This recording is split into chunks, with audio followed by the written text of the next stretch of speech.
University, Mumbai, and trained in teaching and research at Indian Institute of Management, Ahmedabad. He teaches financial statement analysis, financial modeling, and strategic financial management courses in both MBA and Executive MBA programs. He has conducted several corporate training programs in India and Dubai in the domain of accounting and finance. He has published his research work in both national and international referred journals. His area of research include international financial reporting standards, advanced financial statement analysis, auditing, forensic accounting, and earnings management. He served as a chairperson, management development program, and head finance and accounting area at IIM Kozhikode.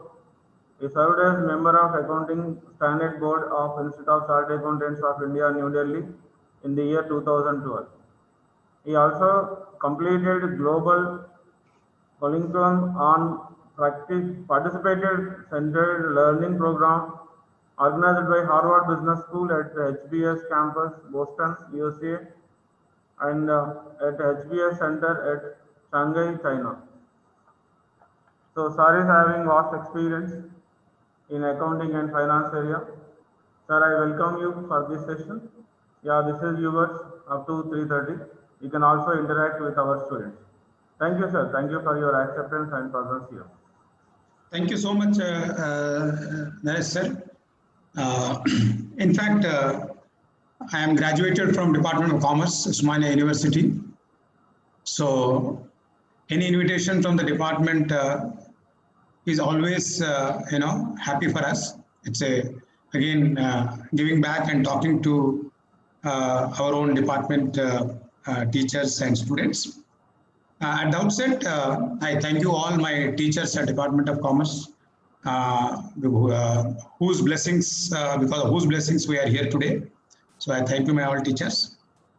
With this, let me start my today's topic. I'm going to share my PPT.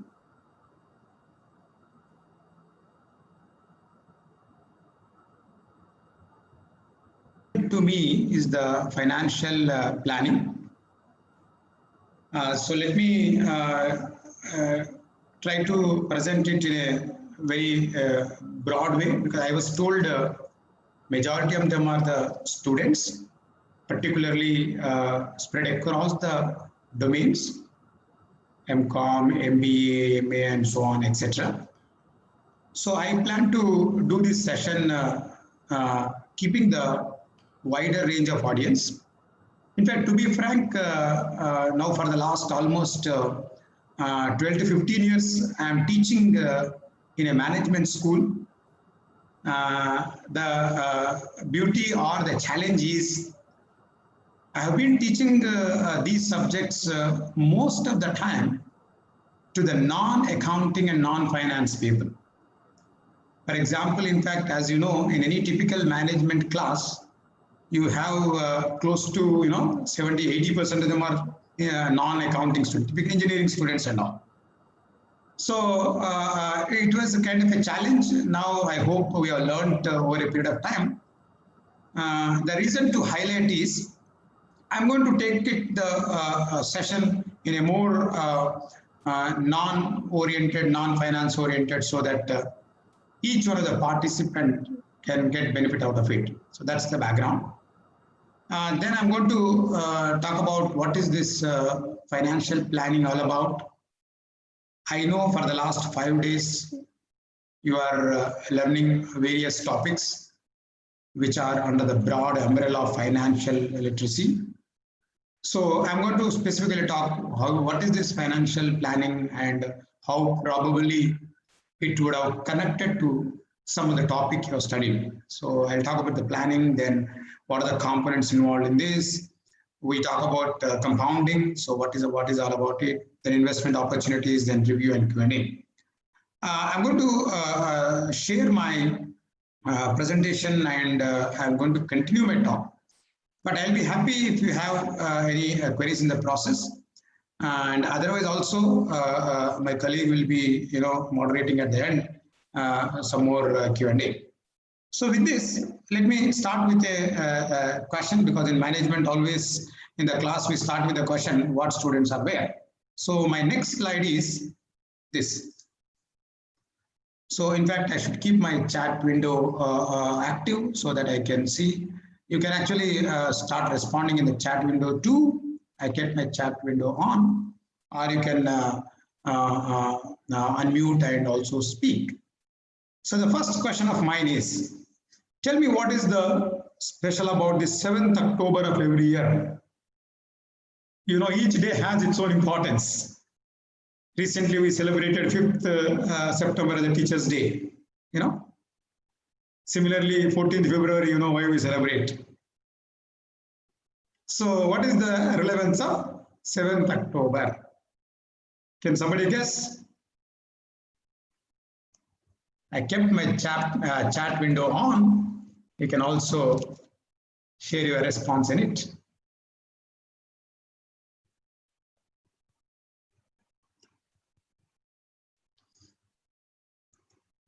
Very good. Mayank has some answer. Financial Freedom Day. Good attempt, Mayank.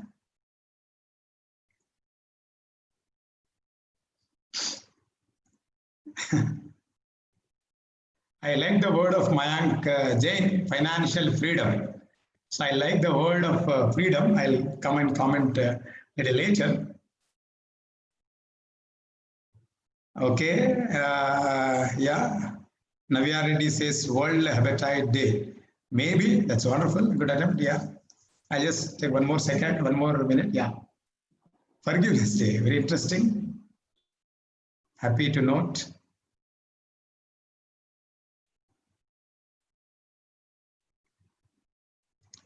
Okay, let's proceed.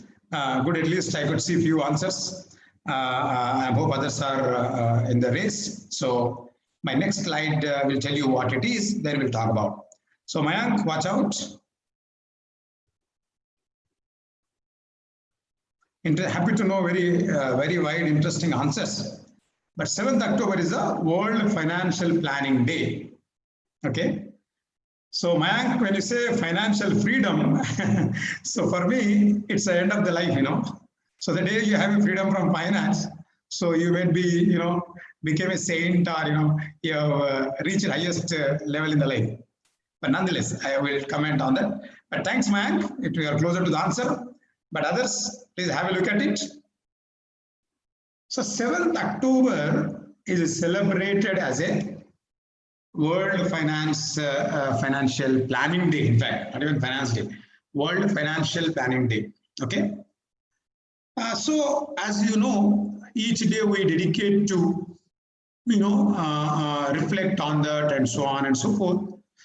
So particularly this day, it is actually done or, you know, anchored by a financial standard board. Financial Planning Standard Board. I'm going to come to that on every year. So if you just Google it, you also realize that coming October 7th, there are programs planned on account of World Financial Planning Day by FSAB, because Financial Planning Standard Board. Okay, that's the one. So that makes us to be, you know, very important, because the importance of the topic, you know, financial planning. Financial planning has a dedicated day. Going forward, in fact, I'm going to tell you that you should also have a financial planning day of your own. I'll emphasize that going forward. Now, coming to the next one. This is the first point come to my mind when I talk on this topic. The second one is my next slide is this. I'm sure a couple of you are aware about this. There is something called a CFP, Certified Financial Planner. Let me give a try. So any of the participant, the bare minimum question I can ask is, are you aware about it? Okay. Second question could be, any one of you are pursuing or pursued this particular CFP?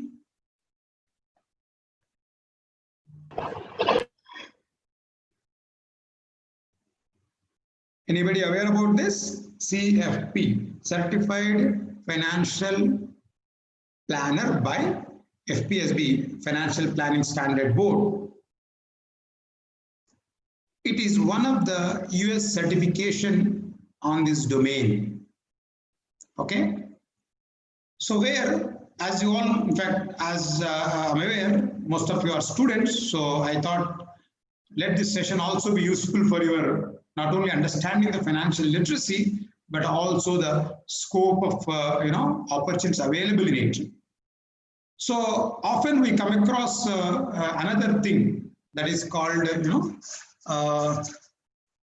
me just write down that another thing we come across most of the time, CFP. This I'm sure many of you heard about it. I need not attempt on asking that. Certified Financial Planner. Sorry, Certified Financial Planner. Certified CFP is this one. Certified Financial Analyst, the second one. This and here we are here. Okay. So I need not ask for the second one because the very popular professional certification again, Certified Financial Analyst, which requires a graduate to enroll and pursue that particular certification. But interestingly, we have something called current one, what I have on my slide, Certified Financial Planner. This is typically, I rather recommend you to search and know more about it. I just add a few points to encourage your curiosity. So this is basically a certification provided by FPSB US, and in India also you have its own presence, FPSB India, that is Financial Planning Standard Board India office. Typically, as you could see, what it is, I will not get into the details, rather I just add to your curiosity. The curiosity here is, it's a professionals, these are the people who obtain this degree called Certified Financial Planner. Okay. So these are the professionals or trusted financial professionals who work with the individuals and families to develop practical, easy to understand solutions for every stage of life. So why I am bringing this context, because how important the topic is. One is it is celebrated on October 7th. Second one is there is exclusive professionals who manage this particular profession. So that itself indicates how important it is and what could be the scope of this particular subject. So you have a well professional person who addresses the issues in this. So I rather encourage you to know more about it, to give you one or two feeders. It is a modular program. If I'm right, it is close to some 40,000 Indian rupees. That is the approximate cost. It is into multiple, modules. So, like left-hand side, there are 1, 2, 3, 4 modular tracks you could see. That's just for your information, to highlight the depth and breadth of the content involved in this. And here is the broad picture which I just copied to show you. So it just starts with, in fact, it is actually collaborated with Indian NCFM. So NCFM certifications and all, you see, NSC certification in financial management. So NCFM, then you go to the registration with the FPSB, which is a Financial Planning Standard Board, then get confirmation and get your, it's online based certification. Okay. So this is a professional degree on exclusively the financial planning topic. That's the point. You can get more details by searching. Rather in the classroom, I always say, Mayank, NISM certifications are pretty topic specific. For example, capital market module, derivative module, fixed income module, they are very topic oriented module.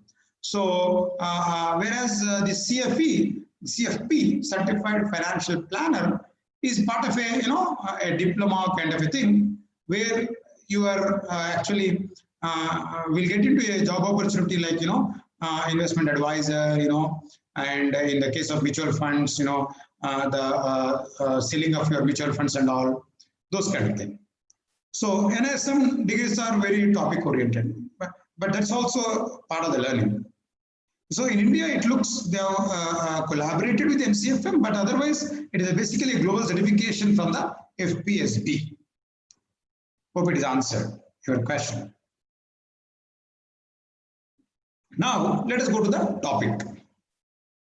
So having said those two contexts, or having said the base of the topic, typically always the question is, what is this topic all about? What is this financial planning? In fact, the program name itself is the financial literacy,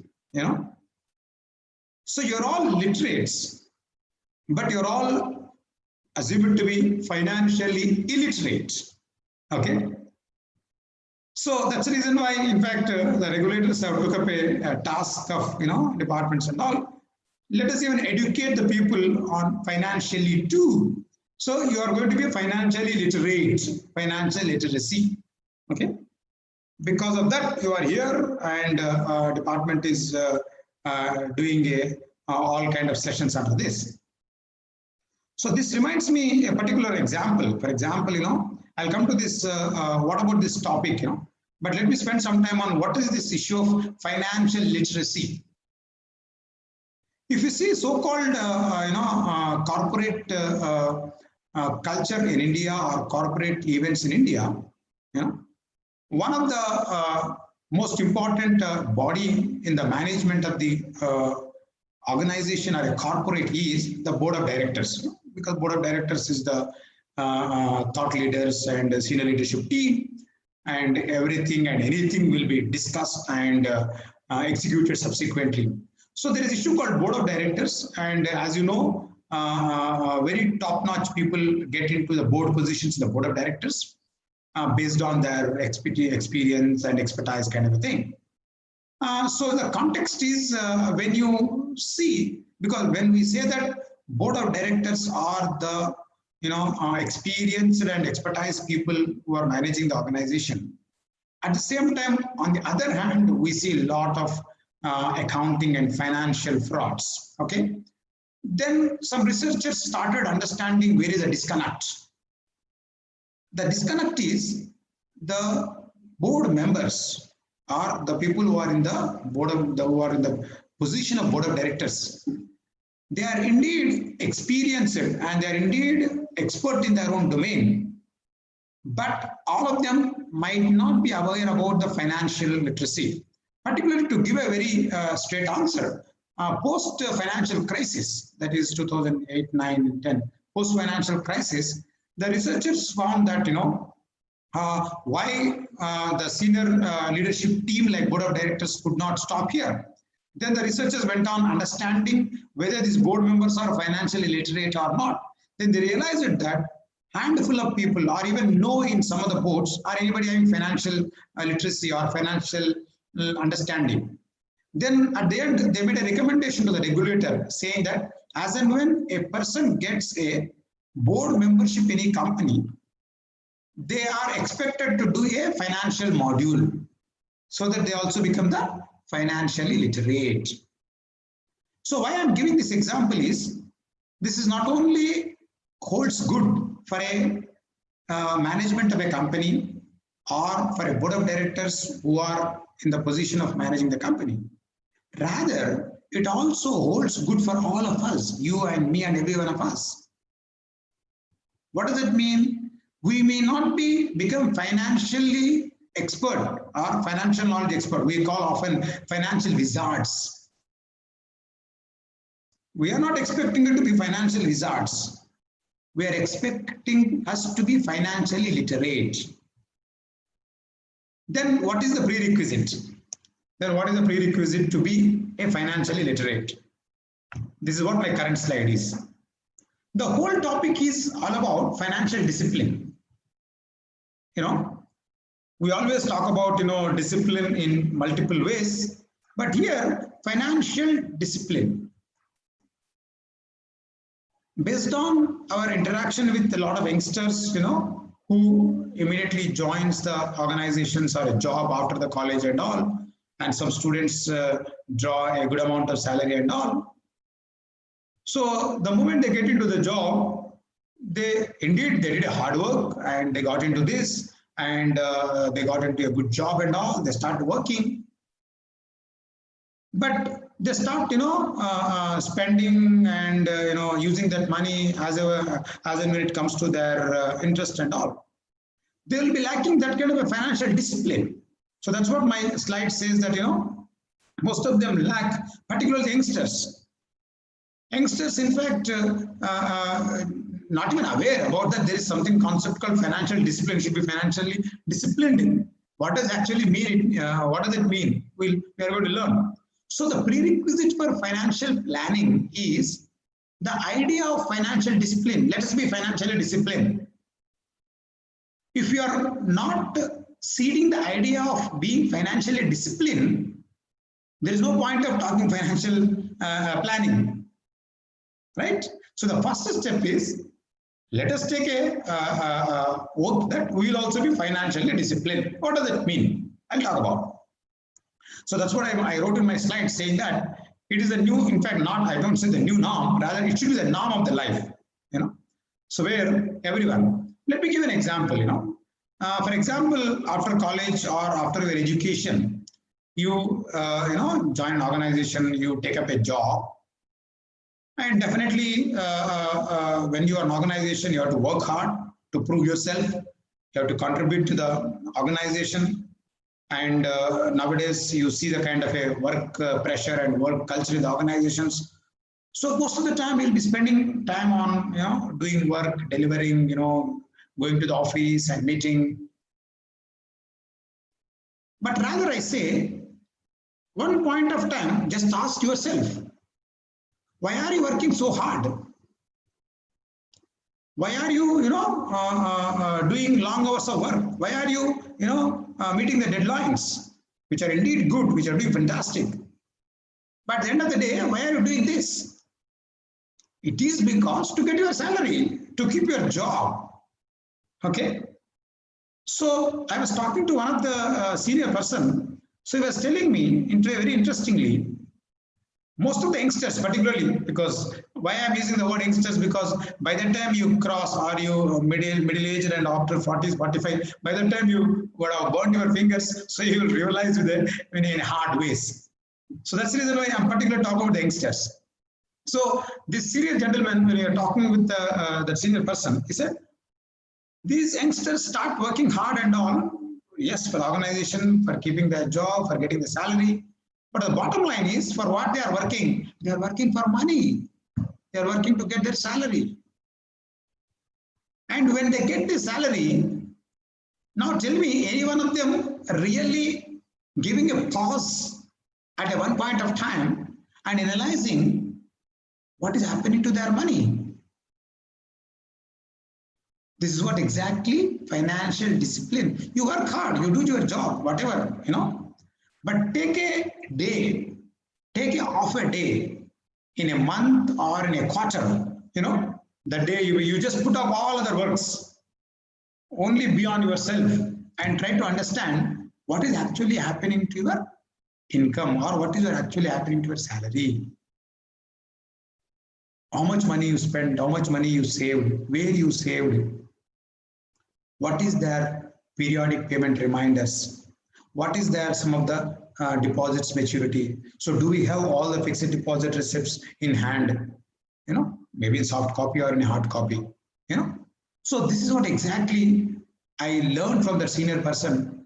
Indeed, it is very valid for all of you, particularly youngsters like you.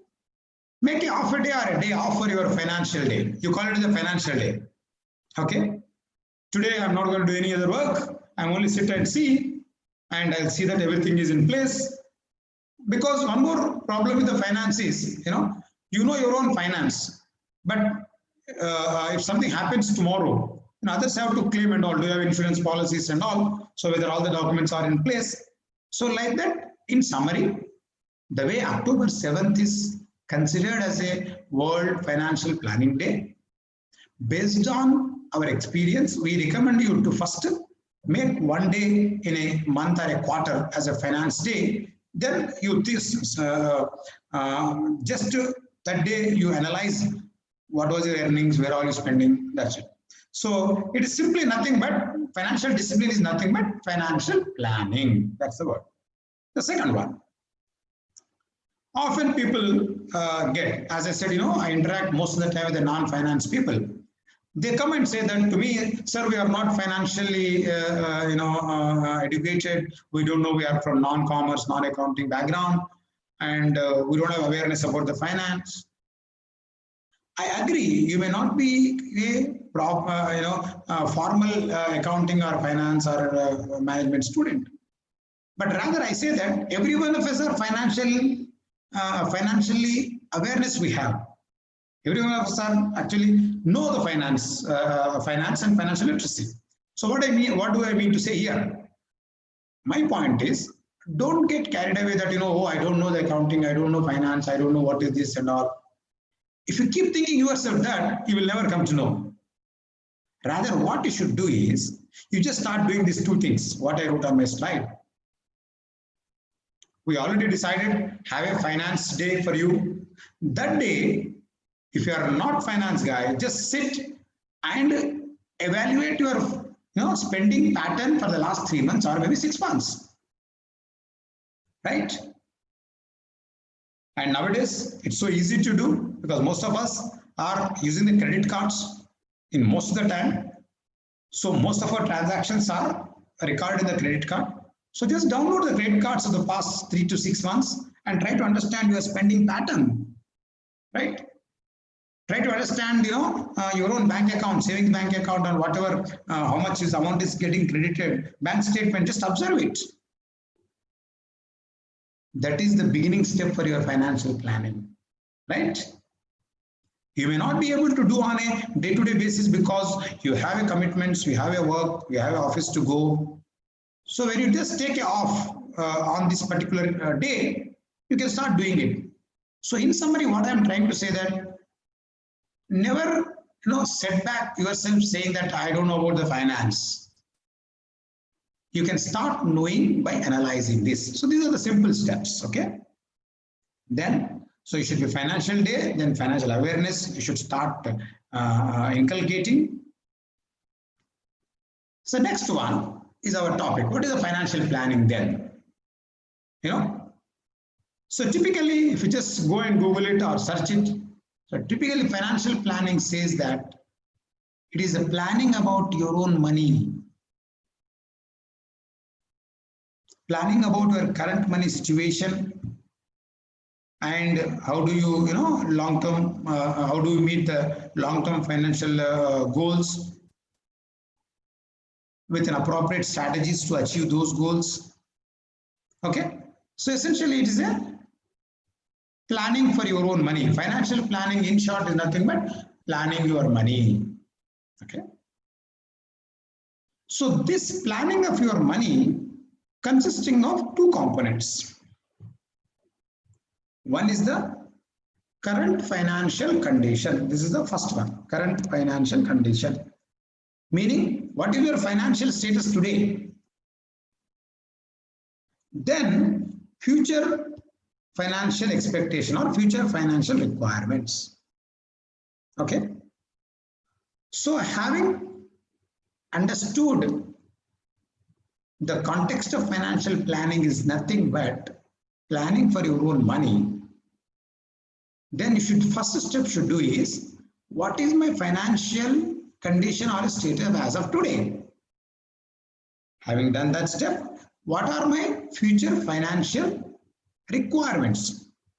So the first one can be answered by computing your own net worth. The second one, you can do it through building your own cash flow budgets, build your own cash flows. We'll talk about that a little later. And in order to build this expected cash flow or future cash flows, you may look the credit card statements and bank statements regularly, then you forecast. We'll talk about that. Okay, let us come to the first step. The first condition is the what is my current financial condition, or compute your net worth. I'm sure at least some of you are aware about this net worth. You might have even studied, or you might have studied during this last 5 days sessions.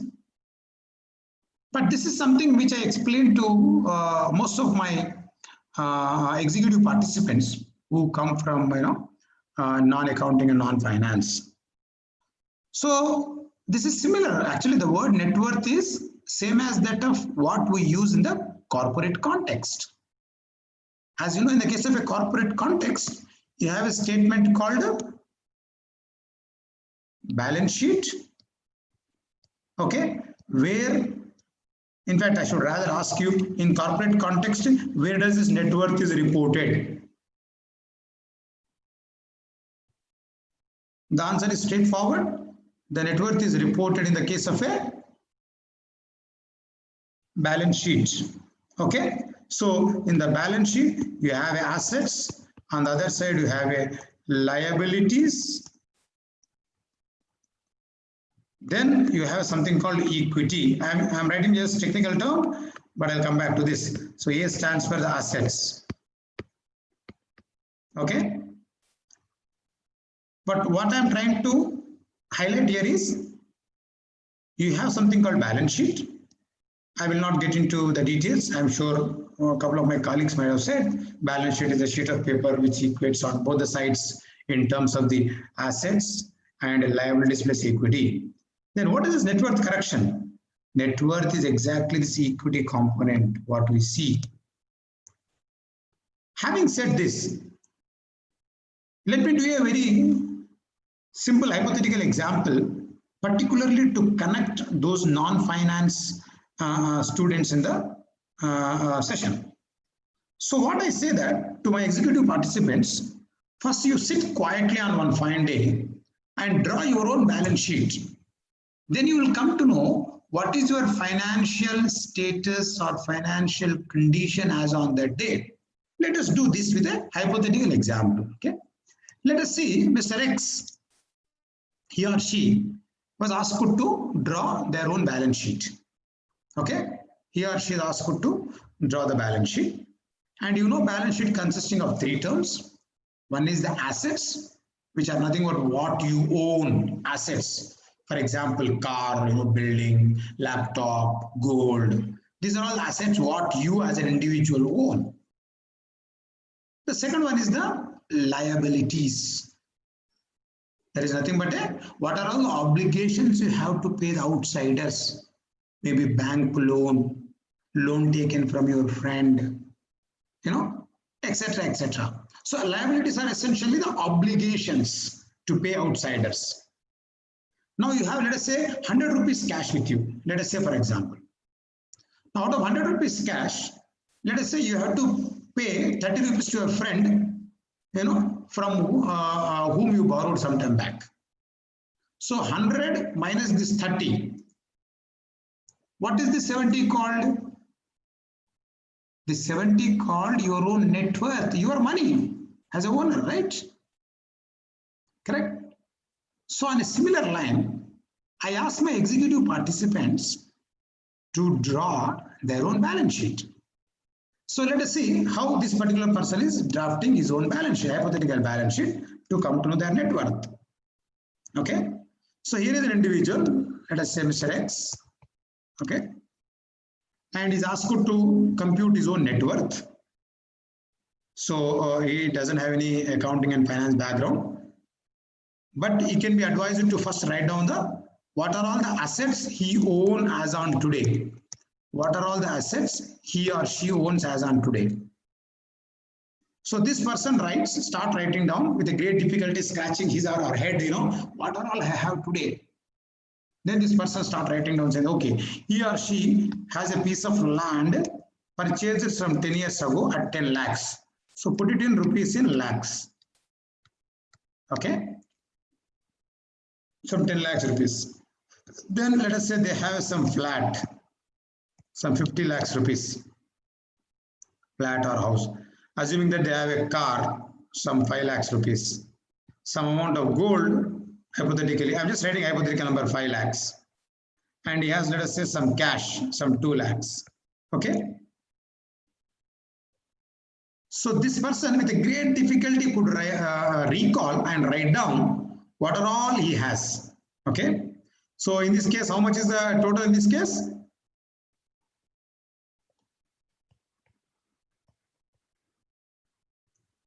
$72 lakhs is the total. The summation of the entire thing is the 72 lakhs. Okay. Now balance sheet also has to tally with the 72 lakhs. I think in accounting class, you might, or in my another session, they might have told you. But balance sheet is a sheet of paper which equates on both the sides. Internal assets is equal to liabilities and equity. So here the balance sheet has to tally. So you have total 72 lakhs worth assets as on today. Now what is that next? Someone can recall?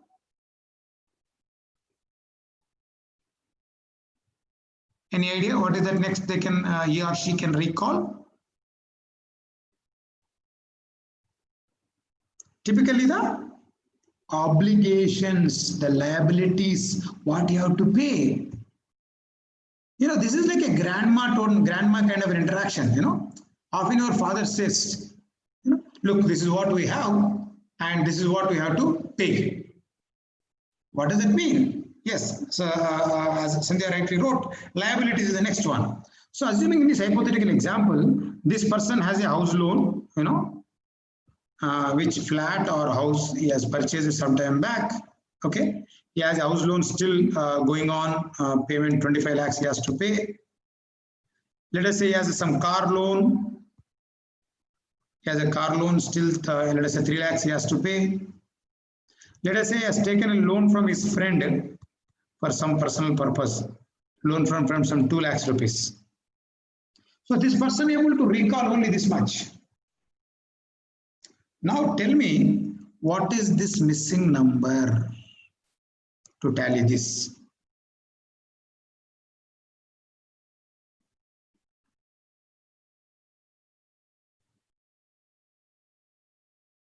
How much is that number? Yeah, it is capital, I know, but what is the number? I want number. Yeah.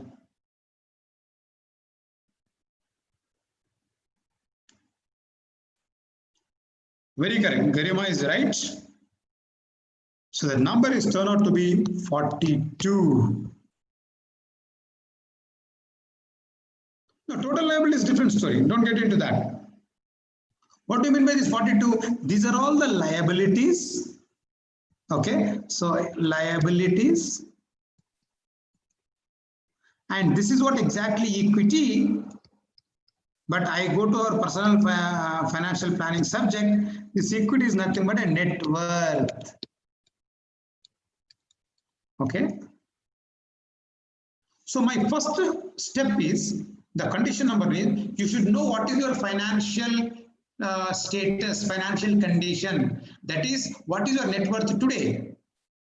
For example, hypothetically, your parent may say that, look, we have some, 30 lakhs of rupees of assets, worth assets, maybe a house or etc., approximately.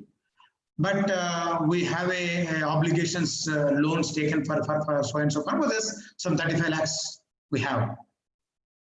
So what is that your father is conveying in this example, or your parent is conveying the example?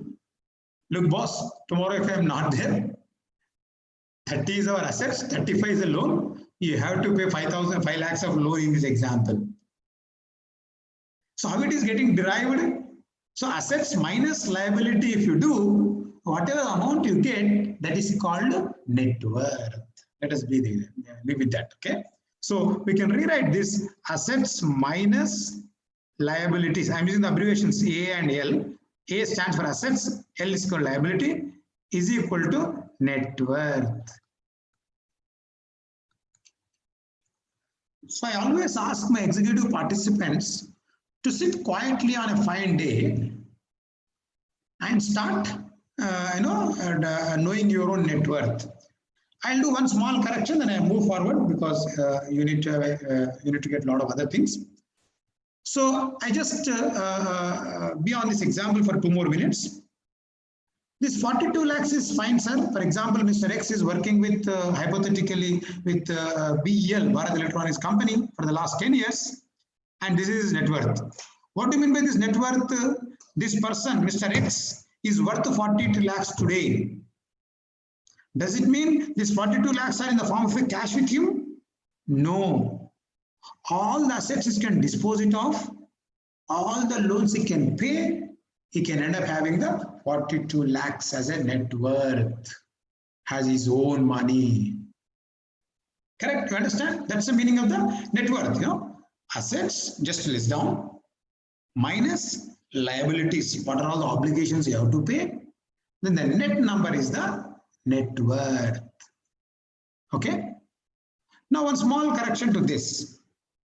Small correction is just for a calculation, because most of my executive participants ask, sir, you are telling Mr. X as a Bharat Electronic employee working with 10 years hypothetically, but 42 lakhs seems a very small amount, sir. I agree. Then possibly what you can do is, when you are sitting down and drawing your own balance sheet, you can write down these values. For example, what do you mean by these values? What I have written, this 10 lakhs, 50 lakhs, 5 lakhs. They are basically the cost value at which the person purchased. So that's the reason why I said he purchased a piece of land 10 years ago at 10 lakhs. So rather, I'll ask you to revisit this example and write down the market values. What is the current values? If you are confusing with the market value, leave it. Current value. What is the current value of that? We can write each one of the item hypothetically. But I'll take one example. Example is this land what he purchased 10 years ago for 10 lakhs rupees. Today that is worth 90 lakhs rupees. Okay. Assuming that remaining things are remain constant, just for the sake of easy arithmetics. So what will be the balance sheet total assets? Tell me what is the number? 1 crore. Anushka, you want to add? 1 crore 52 lakhs. Anushka Mekala, you want to add something? Yeah, so 1 crore 52 lakhs. Now balance sheet this side also has to tally with 1 crore 52 lakhs. Okay. Now tell me which will change on this side. The liabilities will change? No, because the obligations will remain fixed until unless you take a new loan and all. So suddenly the number 42 will jump up to 1 crore 22 lakhs. 1 crore 22 lakhs in this example. So what is this 1 crore 22 lakhs called? How did 1 crore 22 lakhs has come? 153 minus these liabilities, please.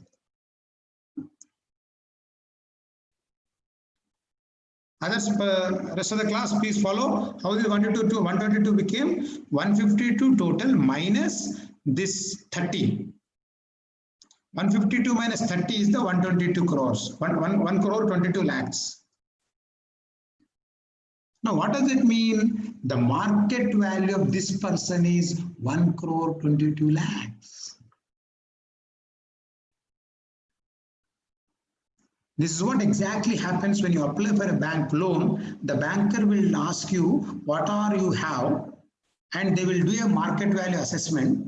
And the banker will say, sir, your net worth is this much. You are only entitled for some 80% of the loan of that net worth or 70% of them. How do these bankers do?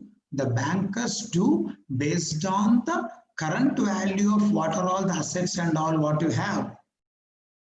In fact, they essentially expect you to provide the inputs required for a balance sheet preparation for you.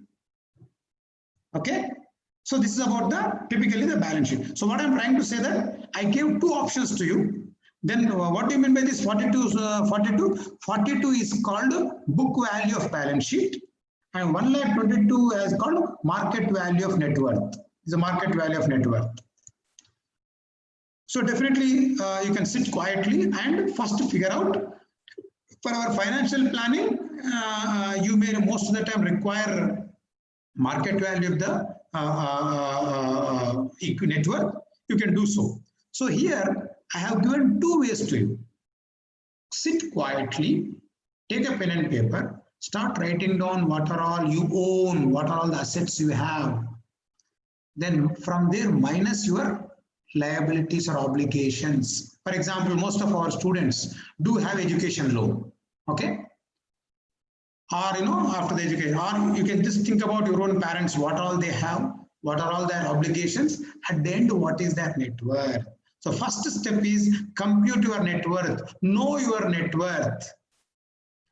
You may say, sir, we are still students, we are not even started a job, so we don't have much of these complicated items. You are right. You just think about again assets, what all you have assets. As a student, nothing much except for some cash balance or bank. What you don't own much, but what are your obligations? Maybe you may be having some loans, some friends taken loan from friends, etc., etc. So sit quietly, just interplay with these three words. Not even three words, only two words. What are they? Assets and liabilities. Assets and liabilities. The residual end number will be the net worth. That's the first step. Let us proceed to the next one. So as I said, so the first condition is current financial condition. You should know your current financial condition. Second step is draw your future requirement of money. Okay. This is where exactly build your cash flows. So this is exactly you have to prepare your cash budget kind of a thing. We typically call cash budget. Okay. You need to prepare cash budget. Obviously, cash budget for future. Always budget for planning for future. Now, cash budget, when you talk about, how do I plan for future without knowing what I am currently? So you need to observe the trends and patterns for the last, 3 months, 6 months, so that you can forecast your cash budget kind of a thing. Now for that, my next slide typically shows the format of cash budget. So cash budget is nothing but typically you write your cash receipts. You write your cash receipts on a monthly basis or on a annual. Typically for you it's a monthly basis. I will show you how does a typical student cash budget appears like. So cash budget is nothing but what are all the income you are receiving, what are all the cash receipts you are receiving minus cash expenses. Okay. For example, you receive, let us say, 10,000 rupees salary. But whereas if you see your expenses, they are 9,000. So what do you mean by that? You have a 1,000 surplus in this month. You are observing for last 4 or 5 months. 1 month you have a 10,000 rupees salary. Your expenses are 12,000. What is actually happening? Deficit of 2,000 minus 2,000. Okay. So obviously you have to run the family. So when you have a deficit, you have to borrow. That's what exactly the financing. So let me repeat example. In the 1 month you have a 10,000 rupees salary. Expenses are 9,000. Let me write here. 10,000 is the salary. Expenses are 9,000. Then 1,000 is the surplus. Then 1,000, you will start deciding some investment, where to invest, fixed deposit or whatever. So you will do this a positive. Next month, let us say your salary is 10,000, but your expenses are 13,000. So there is a minus 3,000. But minus 3,000, you cannot have a minus 3,000. You need to borrow from somebody. So you take a loan from the bank or loan from your friend to compensate this 3,000 rupees. right?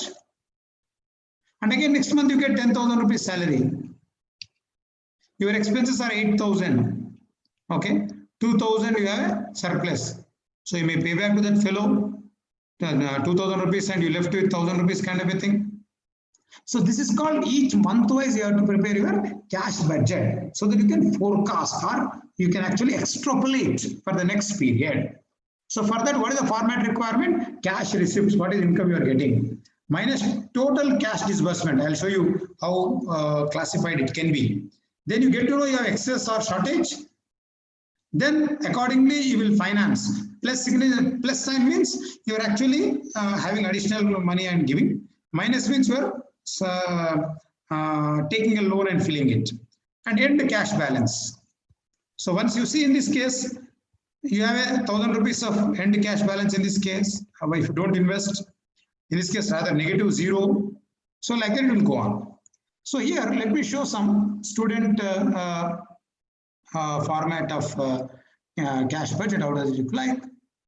I'm going to show an Excel sheet so that you can understand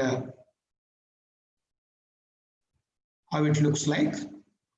Yeah, here is the screen. Yes.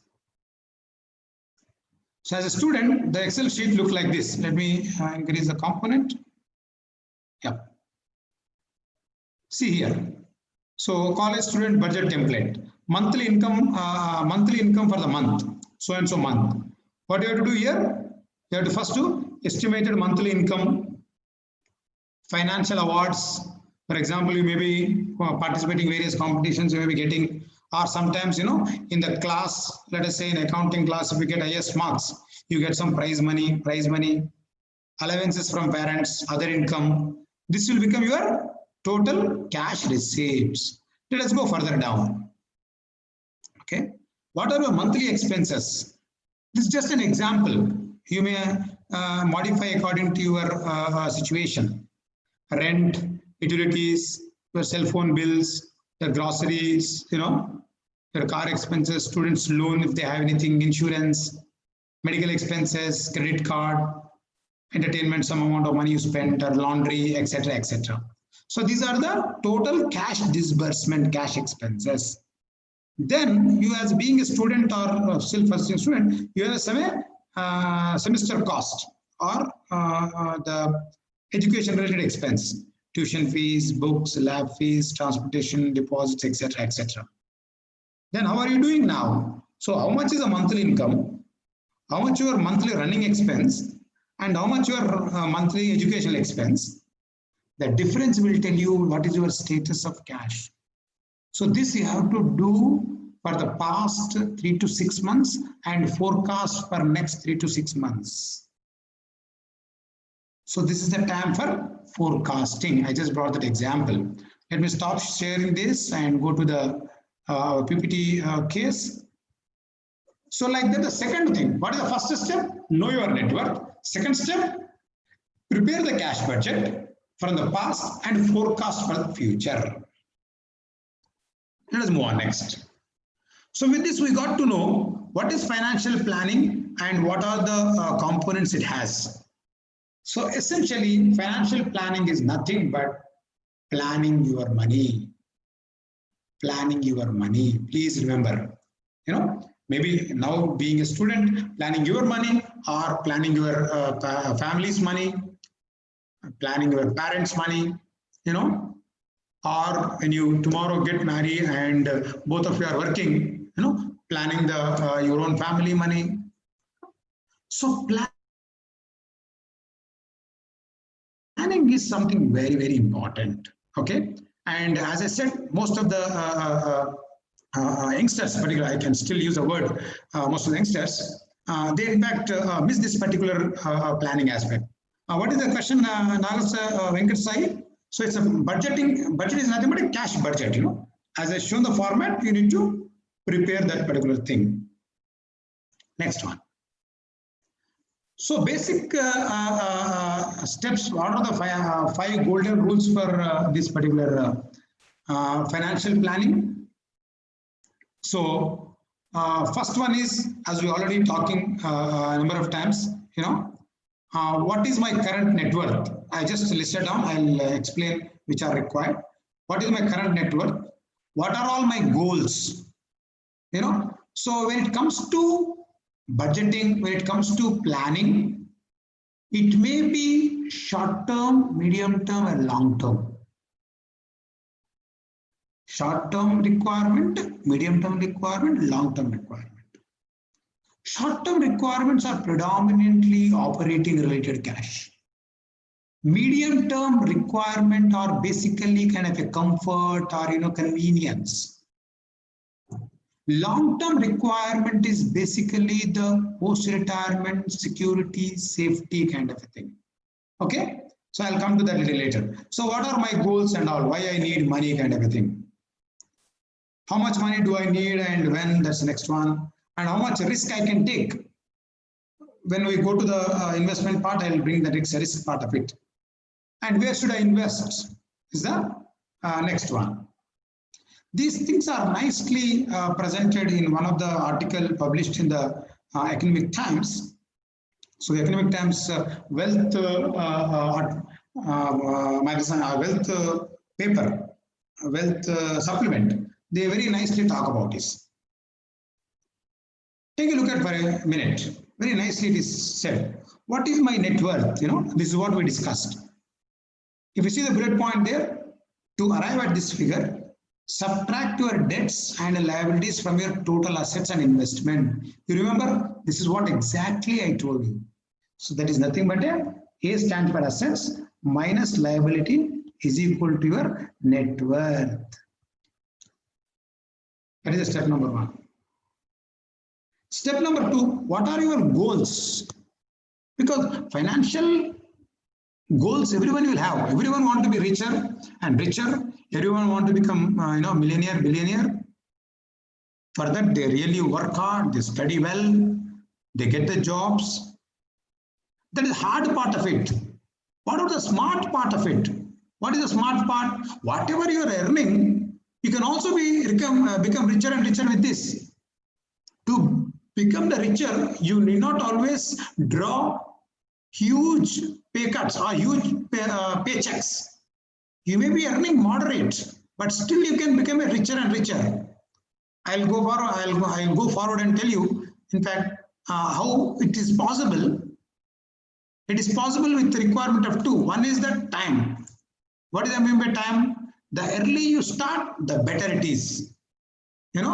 The time component. The second one is the investment components, where to put the money. But the very vital role played by the time element. I'll come to that. Let us see this. What are my goals? Short-term goals. Buying a car or maybe getting married or nowadays buying an expensive phones, Apple phone, Apple 10, whatever example. What do you mean by medium term? Just an example in this case it is given. And the long term, education, kids, marriage and post-retirement and so on. So always remember these three things: long term, short term, and short term, medium term, and long term. I'll just quickly run through these. How much money do I need? Arrive the exact figure by factoring inflation. Inflation again is something, but this is possible by making the budgeting. What we just now said, cash budget. I just talked about 3 months and to 6 months, but you can draw for years also this kind of a cash budget. Just a mental arithmetic, mental planning. How much risk I can take? High, medium or low will depend upon the age, liability, income, dependence, investments and work area, etc., etc. But definitely I agree, all important, but the most important one is the age. Please remember age. The early, the better it is. We'll come to that. Always age is an advantage. I think since we are at the age point, let me give an example. When you go for example of a term insurance policy, the term insurance policy, life term insurance. In fact, people are nowadays going for 1 crore, 2 crore, term policy. What are the characteristics of this term policy? The policy holder will get a benefit in case the policy holder's dependents will get a benefit when the policy holder diseases, when the policy holder dies. Otherwise, nothing. So this is a pure straightforward term policy. So if you see, the term policy are typically capped at 60, 65 years kind of a thing, whatever. But if you take at the age of 21 to 25 in between, your term policy premium per month or per annum, whatever you talk about, it's a pretty small amount. Just to give hypothetically, I can say it may be just less than 5,000 per annum. Yes. But as the age process, as the age goes up, if you want to take the same 1 crore hypothetically at the age of 40 years or 40 plus, you may need to end up 50,000 rupees per annum. So you see the kind of a exponential cost goes up from 5,000 to 50,000 in this example. Okay. So that's a kind of a advantage age gives. So one of the very unique feature of financial planning is financial discipline. The early you get the financial discipline, the more benefits you are going to reap. We'll talk about a little bit more on that. Okay, so age is the most important factor. I agree, age, in addition to age, some people may be having a lot of responsibility at home, a lot of obligations to deliver, and they may be having a lot of financial liabilities. I agree, they do impact, but age will straight away take care of many of these issues. Okay. Now, fifth one, where do I invest? Pick up from various assets class like equity, debt, and all we talk about at the end, So you have a wide variety of asset baskets. You can pick accordingly based on your risk element. Good. So next one. This is something what I was talking about age. The one I spoke, orally is clearly visible. And the slogan for you is start early, save more.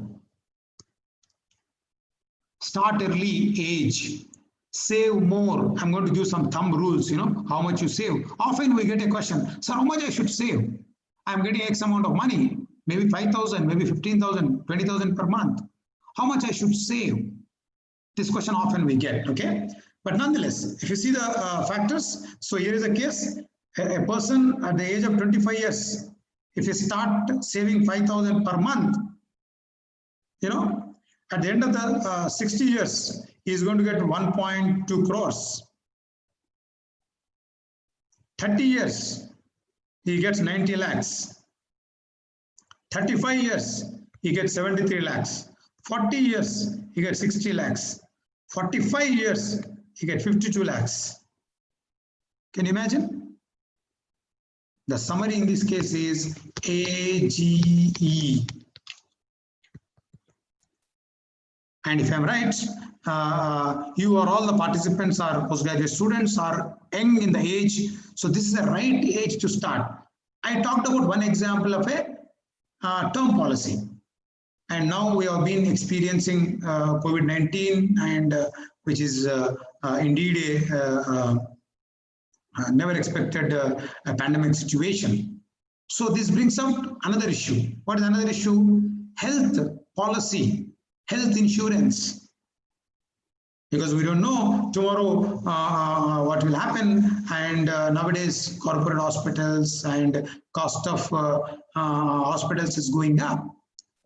So next policy one should think about is the health policy. Not only for you, if possible, with the family or with the everyone, because again age plays a lot of role. Early the age you take, the lesser the premium, and if you take a joint policy with the entire family, again the better the premium rates you can get it, like kind of a thing, So another example is the health insurance policy, which most of us are today we are experiencing. Okay. So this is the most of us. This is not something I'm telling you. This is not a rocket science, but people don't follow. They lack discipline. That's only the point I can say. But otherwise, this is not a rocket science. This is a proven context. Okay. Next. So next, in the case of entire financial planning, one should know the power of compounding. I'm sure you are aware about this. So let me give a small story. The story is like this. There used to live a king. The king is a very generous person, and whenever he promises, he never takes back. He always stands on his promise. So one day, one clever poet or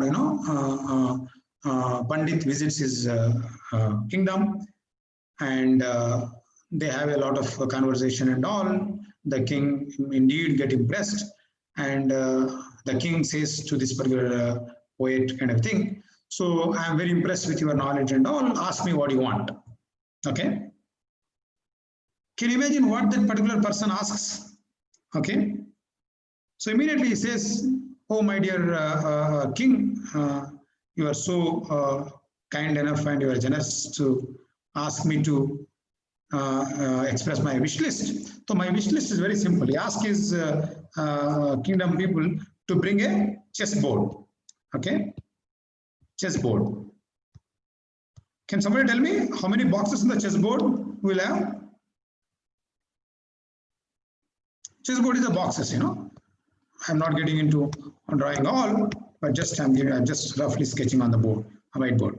How many cells? Food for thought, intelligent question. I know it's a post-lunch. Some of you may be feeling a sleepy mode, but you can just wake it up. Good, thank you, good attempt, Venkat Sai.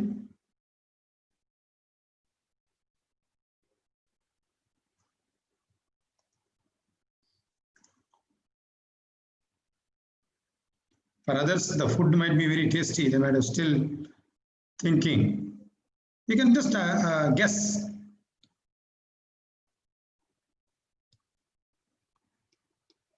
Okay. 8 into 8, because 1, 2, 3, 4, 5, 6, 7, 8 will be the one particular row. Okay. So around 64. No, sorry, 64. So what this person asks is, oh my dear king, you just simply do, you give me the grains, rice grains. Give me rice grains in such a way that, 1 grain on day 1. Next day, double of that, 2 grains. Next day, 4 grains. So double of that. Then 8 grains, 16 grains, 32 grains, 62, 64 grains. Okay. So simply give the double of that grains. How many grains this person will be having? And if you convert that grains into numerical value or finance terms, it becomes some trillions. It becomes some huge. So what is the summary of this story? The story is, this clever person knows the power of compounding. The king laughs at him. Oh, you are simply asking the grains. That to 1 grain, then double of that grain every time. Right? So the story says the classic example of a power of compounding. And it is also clearly articulated by Albert Einstein.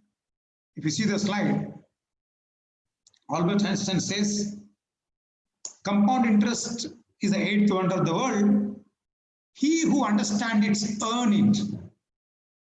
He who does not, pays for it. Okay?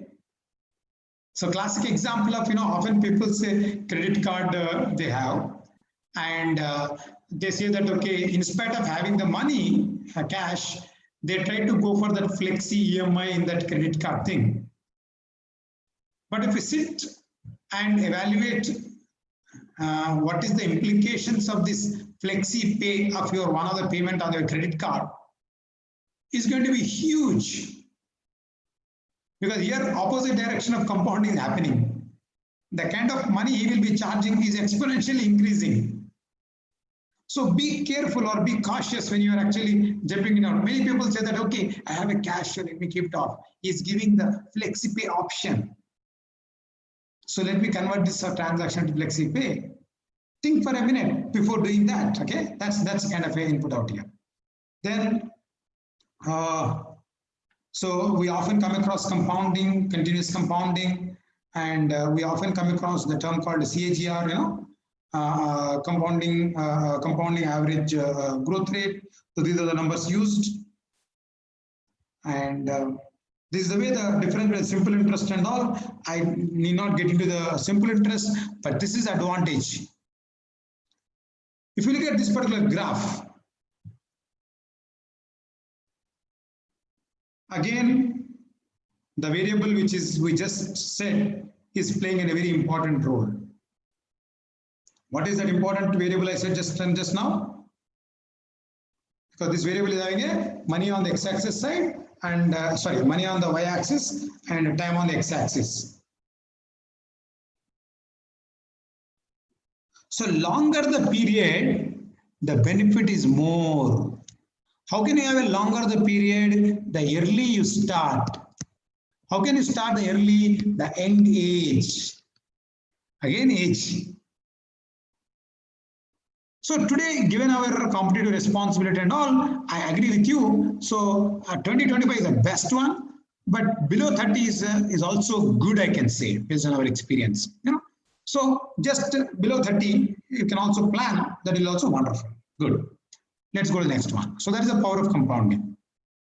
And I have brought in the compounding Excel sheet, but compounding is pretty simple. So amount is equal to the principal amount, how much you invest, into 1 plus R divided by N raised to the power of N into T. Okay. So what is this principal amount? The amount you invest every year or every time, and R is the rate of interest, what rate you are interest you are doing, and N is basically the component. Is it a monthly, quarterly, annually, off yearly, part of the time, part of a year, If it is 1 year, it will just become 1. So here, the number of parts and the time period T, number of years.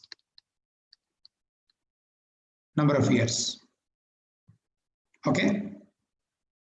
So this is the formula for continuous compounding, where your money is generally becoming double for everything. What you you are getting the money over the money.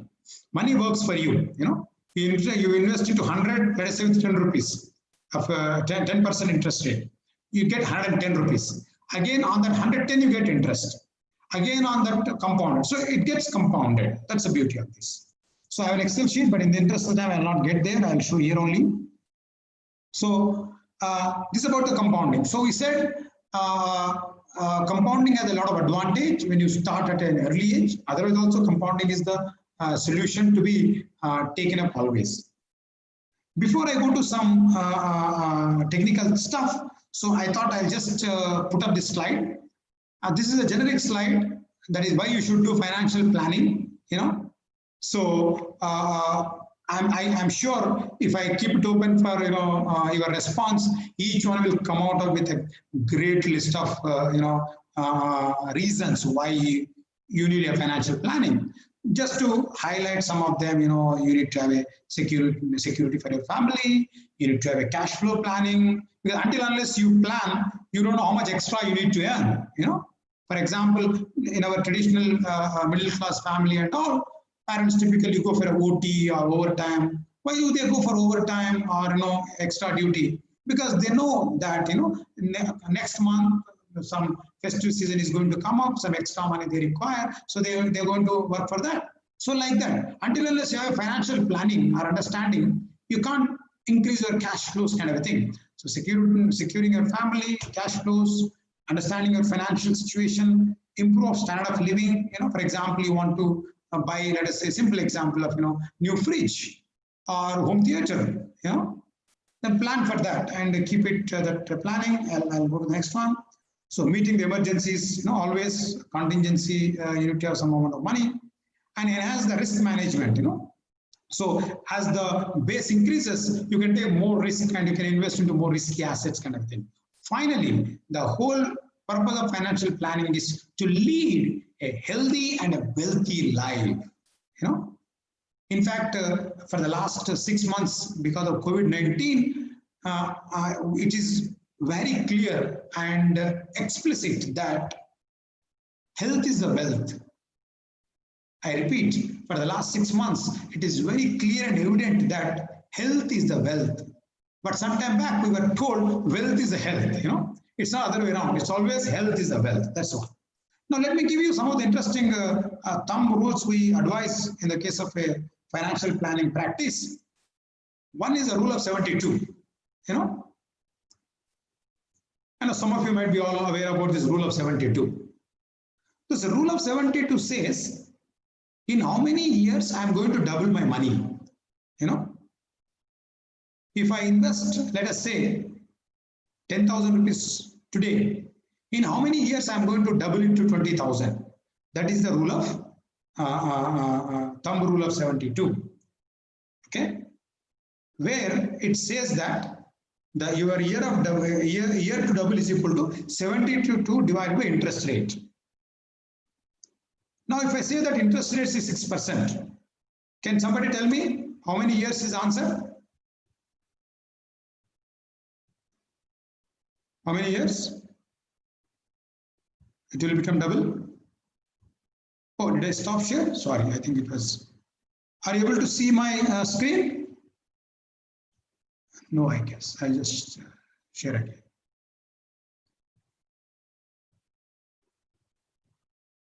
Let me get a chat.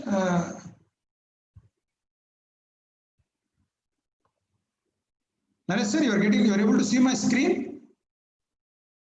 Okay, 12 years. In fact, Venkat Sai and all. Oh no. Yeah, it is visible. Okay, thank you. So 72 is the answer. So this rule of thumb says that, you know, 12 years it will take to double your money. So now in the beauty of this is 72 divided by 6 gave the 12 years answer. Okay. Now if you want to get an early, if you want to double the early period, so it only the play is interest rate.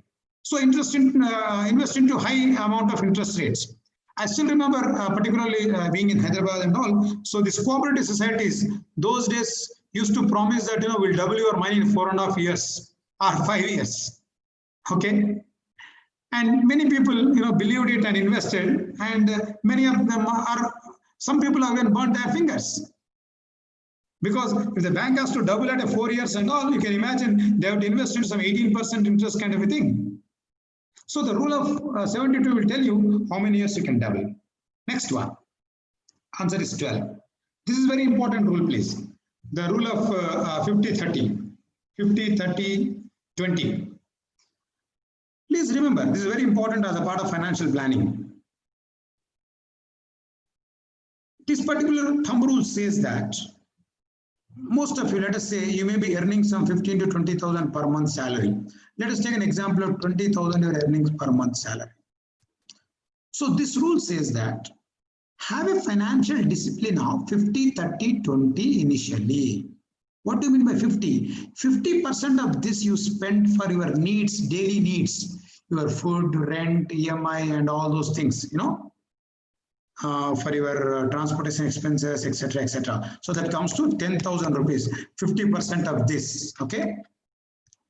Then he says 30% you spend for your wants. What do you mean by wants? What do you want to have? You maybe want to have a expensive iPhone, expensive phone, or electronic devices, or a home theater, or a fridge at home. What are your wants? You know, 30% of them you can segregate for that. Okay, and savings and investment you can make it for 20%, which is the 4,000 around this amount. So this was the one of the thumb rule. Now, in the interest of the time, let me move forward. Now, this person, the next slide says that after 10 years or after X number of years, where your experience increases, your salary also increases. PPT is not visible, sir. Sorry? Your PPT is not visible to us. Oh, thank you. I'll just redo it again. Okay. Is it visible now? Yes, sir. Okay. So I was telling this example. Have you followed this thumb rule of 50-30-20? I was just writing this. So thumb rule of 50-30-20 says if you earn 20,000 per month, you have to plan for 10,000 to your daily needs. What you want to have a medium term wants and savings 4,000. Next slide. After 10 years or n number of years, if your salary increases the experience, make it 40, 10, 40. Okay, where 50% again for needs, you may be earning that time 40,000 per month. Keep it 50,000 for your needs, monthly needs, and 30 for your wants and savings. How much savings you are doing now in this case? 8,000 rupees. Okay, and similarly 12,000 rupees is here. Now this is a thumb rule, but based on our experience with interacting with executives and all, in fact myself and my colleague, we were actually discussing on this. Particularly we see where particularly youngsters immediately after their college, when they particularly IITians and IIMs and all, after their graduation they get into the college, they get into the job and get good amount of pay. During the interview, when we see their pay slips, they draw a huge amount of money. And when asked about their how do you spend this money, they hardly have any clue. You know, they hearsay, they invest here and there, they spend lavishly. So based on our experience, we came up a revised thumb rule of 60-40. Don't get into the 3 portion, 60-40. What is the 60-40? Initially years of your career, make it 60% of expense, 40% is save. 60% is expense. 40% is saving. Okay. Now, after some part of time, once you are, as the time passes with increases, convert that into 40-60. What do you mean by 40-60? 40 is the expense and 60 is the saving. Here I have to tell the life truth of the life. You know, many people know, but they don't follow. My colleague and we were discussing. Traditionally, as a family or as an individual, we were told that, you know, spend and save. Please follow my words. Spend and save. I'll write it. Spend and save. You understand this? What do you mean by that? For example, you get 1,000 rupees, 10,000 rupees salary. First you spend for family consumption, family requirement. At the end, whatever you left with, you save. But today, based on our literature, based on research, based on our experience in consulting and all, we advocate the other way around, save and spend.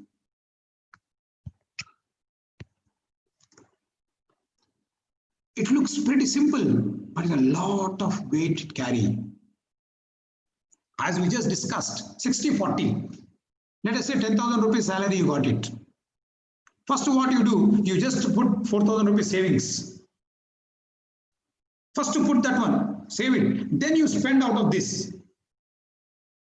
This also gives you the financial discipline on your spending. It also controls your spending habits. Whereas in the first place, you don't have that control. So this is the one we advocate based on our consulting and all of late, you know, save and spending. So this is our revised number we developed based on our consulting works. And subsequently going forward, so savings and investment, there are a number of requirements, but based on my experience, I'll simply put it under 3 heads. One is you have to save for your health purpose. You have to save for post-retirement. You have to save for your children's education. And health is an ongoing activity, as you all see today. This post-retirement is very, very important, though even government employees, there is no pension system. Yes, we follow some NPS kind of a thing, but be cautious about how do you, get post-retirement benefits, start taking those policies and all at the early stage. Maybe children education, children marriage, these kind of things, reasons say, but these are the 3 main important components to be watch out, okay? Next one. So your risk tolerance depends upon the risk profile. So typically certified financial planner will do a, psychometric test and figure it out. What is your status? Are you a no risk or a low risk or medium? Definitely no will not work for you. He will in fact put you in the scale of this where you stand for accordingly will advise. Coming to the investment opportunity, there are many. In fact, given the time, it may not be possible. So this is my just a list of investment avenues, starting from direct equity to commodity, then real assets and gold. This is just indicative. So with this, in fact, rather I keep it open for Q&A. in the interest of the time. So Naresh sir, I'll stop my PPT here. You can coordinate the queries. Okay, sir.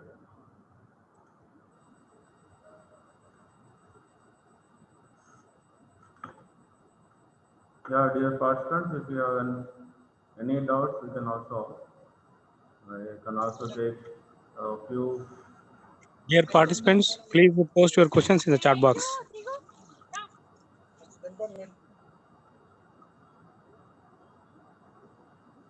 Any question, whatever I taught in general also, it's interesting.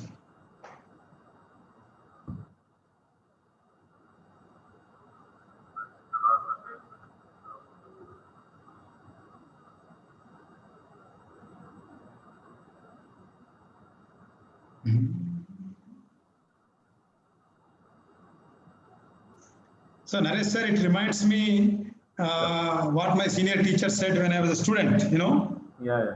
You teach in such a way that, everything is clear, or you teach in such a way that nobody is understood. I take a very bit of doubt for the first one. Yeah. No, they're putting that excellent session, good informative session like. Right. But thank you. Yeah. So this is something very close to my heart. So based on my interaction with a lot of our own students who join in the job after the one, we did a lot of work on this.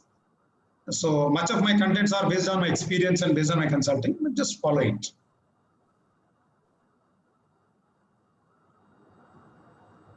Sir, only congratulations and thanks are there, sir.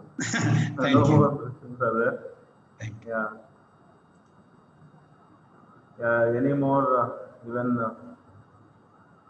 from the participants, please, if you want to ask one or two questions or doubts. One more. Yeah, one more minute is there. If you want to make use of, if you want to make use of it, you can make use. Yeah. As a teacher, we can go on talk. Yes.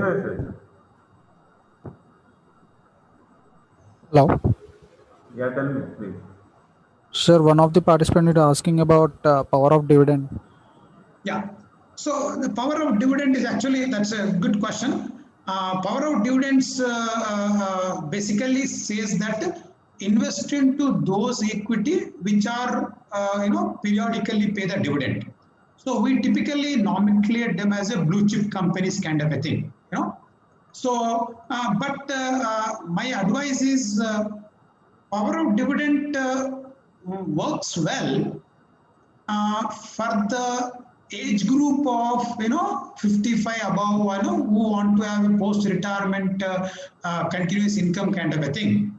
For youngsters like you all, when you're investing into an equity market, dividend may not be your priority because you need not earn from there and do your livelihood. So rather you should look for a growth stocks. Okay. So I agree. Power of dividend is nothing but useful to those people who want to have a periodic income from the investments.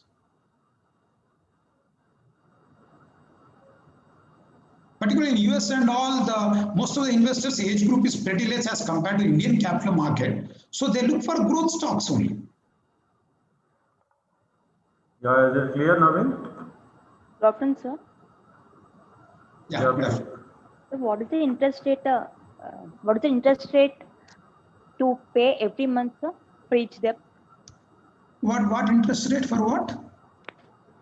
For if you pay interest rate, sir.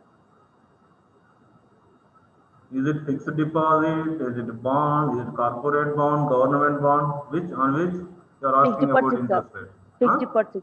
Fixed deposit. Okay. Fixed deposit, yeah, largely varies from bank to bank. Now it's around 6 point around, if I'm right, but they vary from bank to bank.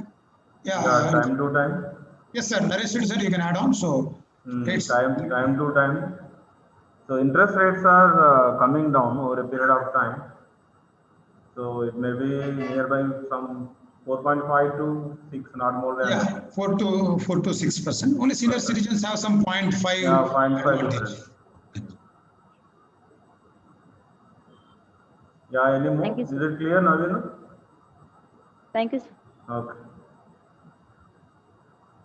Yeah, thank you, sir, for your excellent session Thank you, sir. and Thank you. informative. Yeah, very clearly explained, neatly presented. So our participants are very happy. Now they are posting their experience with your lecture. Excellent postings I'm receiving, even from YouTube also. So Okay. thank you, sir. Thank you for your Thank presence you. and your time. So thank you, Anana. Thank you so much, sir. In fact, we're always grateful to our teachers. So with that note, thank you for this opportunity. Thank you. All right, sir. Bye bye. See you. Bye. Thank you. So I can leave the meeting now, sir? Yes, yes. Okay. Yes.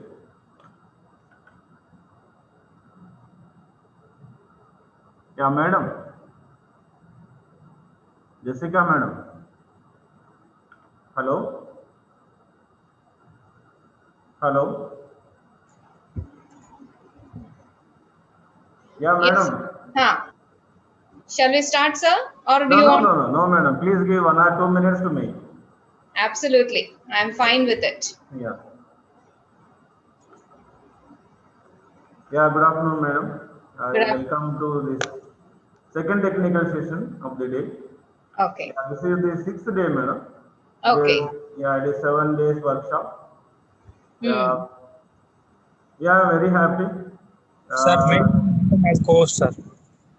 Yeah, I'm very happy to see you, madam, here, and we are very much grateful to you for your acceptance to take one session here. Yeah, I take this opportunity, and it's my pleasure to introduce Professor Mary Jessica, madam, a teacher by choice and by plan. Dr. Jessica has been in academics for more than 2 decades. Before joining the University of Hyderabad in 2000, she was with Shivashivani Institute of Management, Stanley Degree College for Women, and Constant Colleges of Usmania University. A university topper in MCOM and a PhD in Business Management from Usmania University. She specializes in finance, brilliant at academics all through her career. Dr. Jessica was the recipient of Shankarji Memorial Gold Medal at her +2 level. Dr. Jessica is presently professor and coordinator for MBA offered by the School of Management Studies, University of Hyderabad, and also postgraduate diploma in project management offered by Center for Distance and Virtual Learning, University of Hyderabad. She delivers invited lectures and participates in panel discussions on the television program. She has presented several papers in national and international conferences at home and abroad, including research presentation at World Investment Forum 2014, at United Nations Conference on Trade and Development in Geneva, Switzerland. She has completed 3 sponsored research projects in export financing, banking, and commodity futures market. Her areas of research interests are financial inclusion and inclusive growth and sustainable development goals. She serves in various academic and administrative committees in the University of Hyderabad and also recruitment related committees with the government of Telangana. She has also served as a proctor. She is member of Board of Studies in universities and also some autonomous colleges. She has edited a book on financial inclusion and inclusive growth, as also values in financial management, project finance, security analysis, and portfolio management. She has more than 60 publications in reputed journals, including those listed in ABDC and Scopus, conference proceedings, and books. She has organized national seminars, workshops, and symposia. Yeah, thank you, madam. I Thank welcome you. you for this session. Yeah, this session is yours, madam. So up to 5 you have to continue. Thank you, madam. Okay. Okay.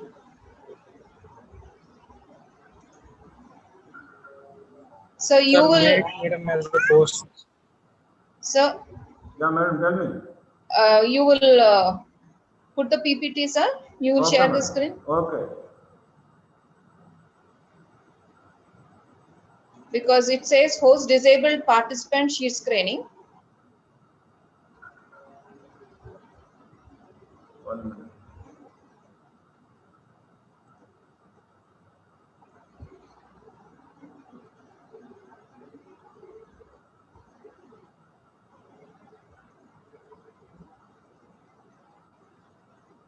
Is it okay, madam? Visible?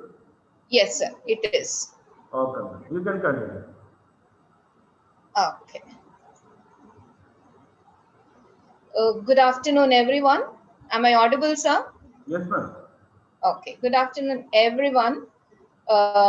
First of all, let me thank the organizers and the Center for Promotion of Financial Literacy, Usman University College of Commerce and Business Management, for giving me this opportunity to be part of this 7-day workshop. Thank you very much, Dr. Naresh Reddy Garu. Thank you very much. Thank you, madam. Thank you. I am talking about financial literacy and financial well-being. This is something which has been on my mind for the last 6 months. I have been involved with financial literacy, financial inclusion, inclusive growth, and I have been actively researching in all this and sustainable development goals. But financial well-being is something which caught my attention early in January, and it became all the more real once the pandemic started in our country. So this program has actually enabled me to share my thoughts on something which is very close to my heart. I will begin first of all with financial literacy. This is the second last day or the penultimate day of the 7-day workshop. And by talking about financial literacy, probably I'm risking repetition. Maybe I'm repeating what other speakers have said, but nevertheless, I will speak a bit about financial literacy and move on to financial well-being. I have seen the program which is laid out for the 7 days, and it is completely comprehensive. If I speak a little more about financial literacy before I start off with financial well-being. Next slide. Right? See, financial literacy means different things to different people. And we will just have a quick look at what these terms financial literacy have been explained as or defined as. People say financial literacy is equal to knowledge of financial products and services. Others argue that knowledge of financial products and financial services is not equal to financial literacy. It is just financial knowledge. They say that financial literacy should be financial knowledge plus the ability to apply financial knowledge. That means not only knowing, but actually being able to use the knowledge that is acquired, right? Some people say that financial literacy includes numerical ability, plus financial knowledge, plus ability to apply financial knowledge. Next slide, sir. That means, according to the first viewpoint, if we have all this, that is knowledge about products and services, we are financially literate. Next, sir. Next slide. Now, no, just before this, sir. Just before this, sir. Yeah. So, knowledge about financial products, we'd say is not financial literacy. So there must be something more to financial literacy than just financial knowledge. Next slide. So, I am owning up this definition that says financial literacy is the ability to understand and effectively apply various financial skills, including personal financial management. Professor Sudarshan Kuntluri was speaking about personal financial planning, which is very beautiful. So the application of this knowledge for our own well-being will mean financial literacy. What does financial literacy do? It helps the individual become self-sufficient so that they can become financially stable. Financial literacy also includes proficiency in uh, financial principles and concepts such as compound interest. He was speaking about the principle of doubling the amount, compound interest, managing debt, how to profitably save. It is not just saving, but saving profitably, and of course, the time value of money. Next slide. So, being financially literate means understanding all the components which we are just discussing in this slide. First of all, knowing how much you earn. Those of us who are salaried pretty well know what is the gross salary and what is the net salary. And if you are a professor or also have certain other, incomes like rental income and so on, probably we know how much we earn. To a certain extent, we do have a grasp on how much we earn, but when it comes to payments, how much to invest and how much to save, are we able to have a grasp over what we are spending on? So if we are being financially literate, we must understand how much we earn, right? How to save and invest. How to save is also very important. As Professor Sudarshan was saying, earlier it used to be said spend and save. Now they said say save and spend. Whether you do this or that, it is very important to save, right? And it is very important to have a predetermined intention as to how much you want to save. Saving for what?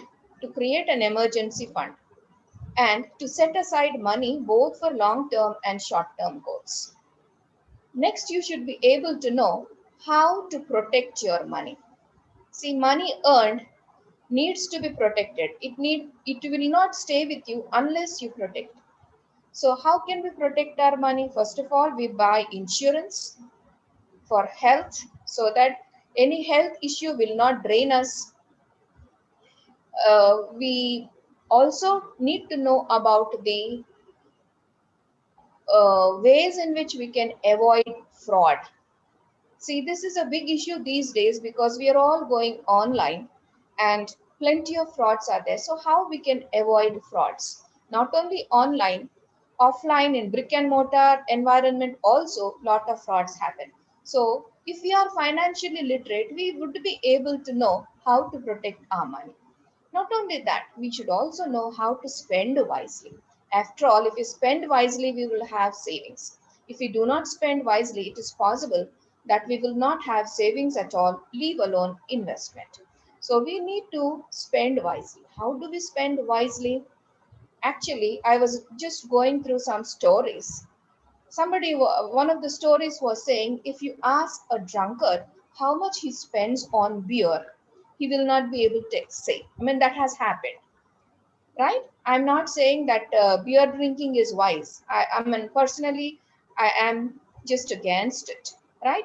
But then, spending wisely, you should know what you're spending on. And that happens when you do budgeting, when you have a budget and drop uh, what are the expenses for which you provide, you will be able to spend wisely.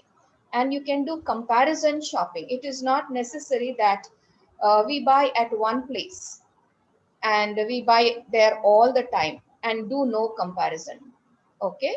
Consumer loyalty and all that stuff is good, but comparison shopping is wisdom as far as personal finances are concerned. Then you should also know how to borrow money.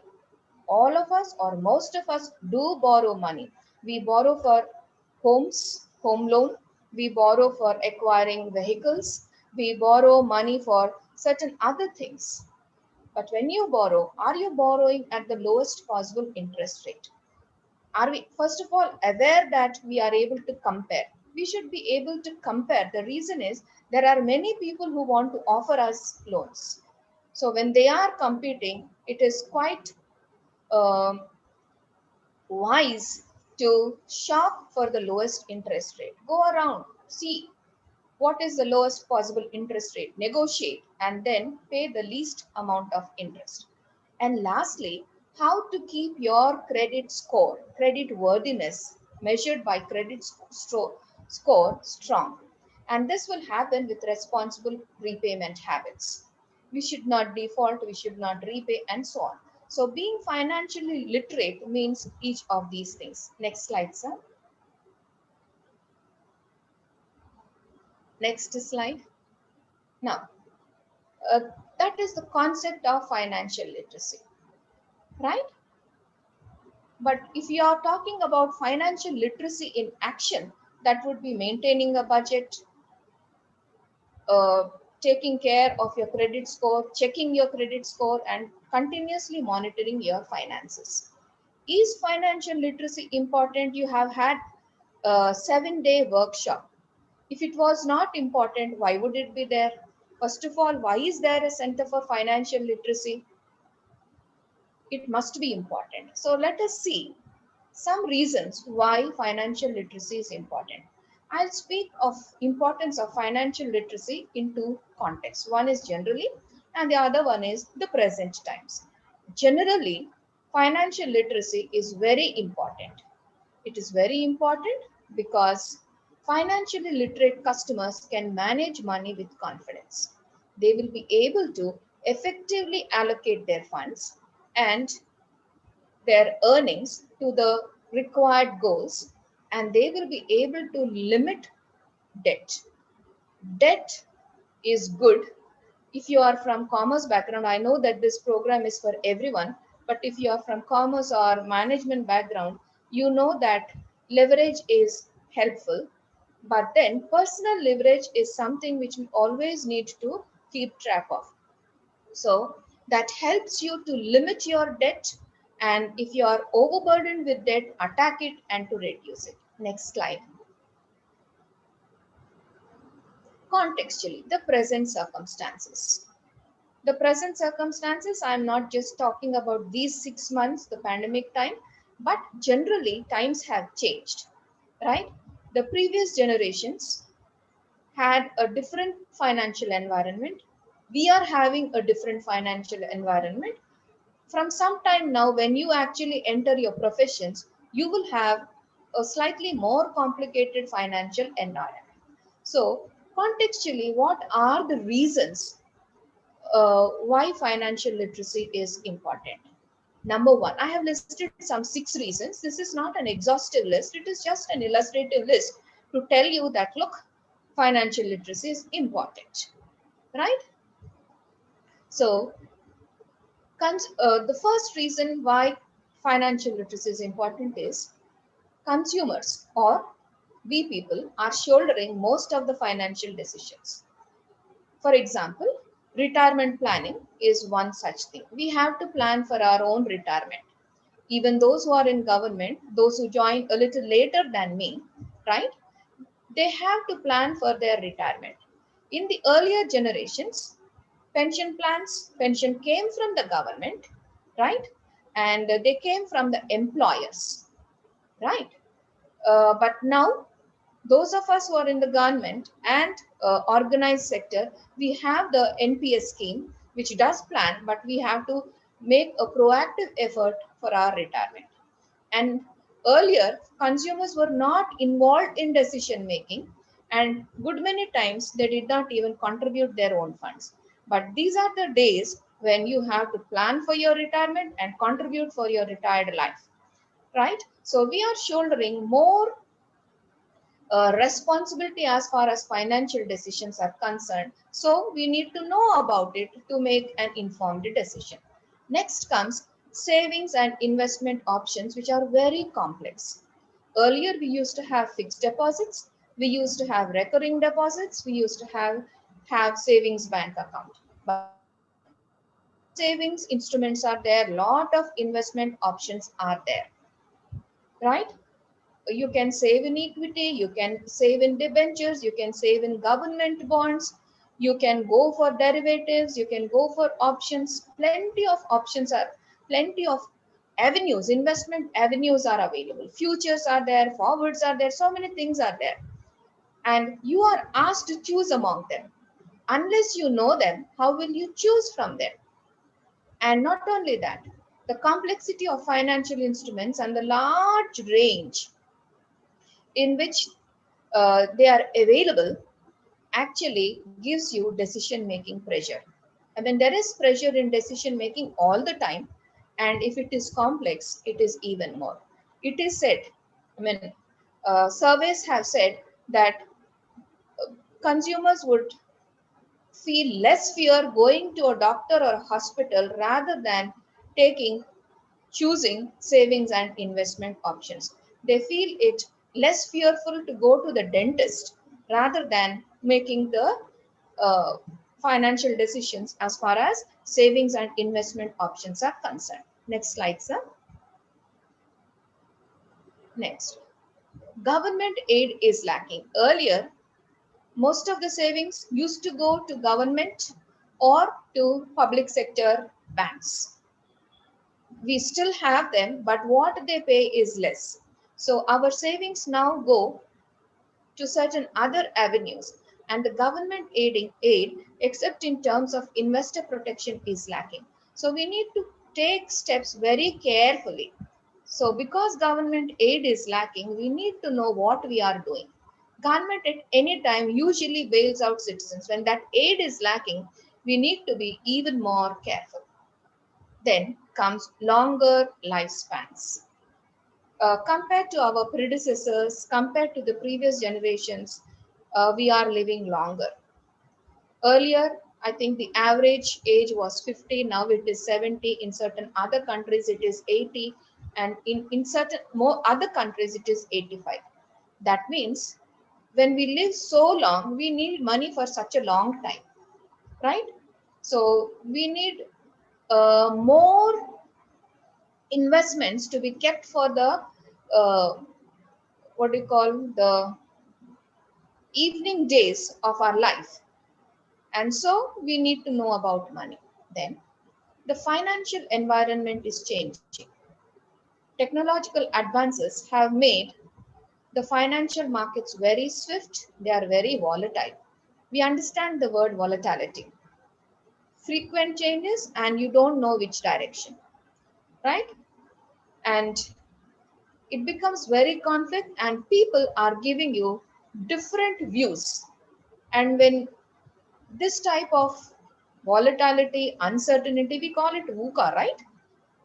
Right? In VUCA times, it is so difficult to create a financial roadmap, to implement a financial roadmap, and to follow a financial roadmap. So it is very difficult.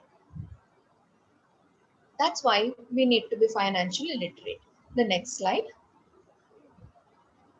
And the last point is we are inundated, we are flooded with choices. There are so many choices. Actually, financial firms like banks, brokerage firms, insurance firms, credit card companies, and whatnot, all these companies are competing for business with us. They want to use our funds, do business, give us a return. But then, when so many people are there, they are vying for our business, they are competing. What happens is each one projects themselves as the best option. In such a case, we need to actually know which is the best option. So financial literacy becomes even more important. So far what we have discussed is we need to be financially literate, both because financial literacy is important, second because the contextual environment has changed. It has changed from what it was a few years back. So financial literacy is not a luxury, it is an absolute necessity. Next one. Right? Knowledge is power. See, those of you who are in management say that there is knowledge power, position power, and so on. Right? So, knowledge is power, and financial literacy empowers you. It is not a luxury, it is a necessity. Understanding money management helps you, right, to get a control on your finances. I mean, when we understand what is involved in money management, we can look at the bits and pieces and take control over our finances. It is said that strong financial literacy can give you confidence in money management. Now, I have said it is said, that means I am not saying. Ideally, with strong financial literacy, there can be confidence in money management, right? Why I am saying, I will tell you later, because when I go to financial well-being, I will tell you that strong financial literacy need not give you confidence in money management. But in usual cases, the logical conclusion of financial literacy is good money management. Then, when you have good money management, you are free from financial worries. You can do something better. Probably you can do gardening, you can do photography, you can pursue your hobbies, you can spend more time with family, you can spend more time with friends. And these are the small and big joys of life which money cannot buy. So, a good financial management, good financial literacy leading to good financial management enables you to focus on better things also. Next slide. Right? Now we will see if financial literacy is important, what is our state of affairs as far as financial literacy is concerned in our country? How is it?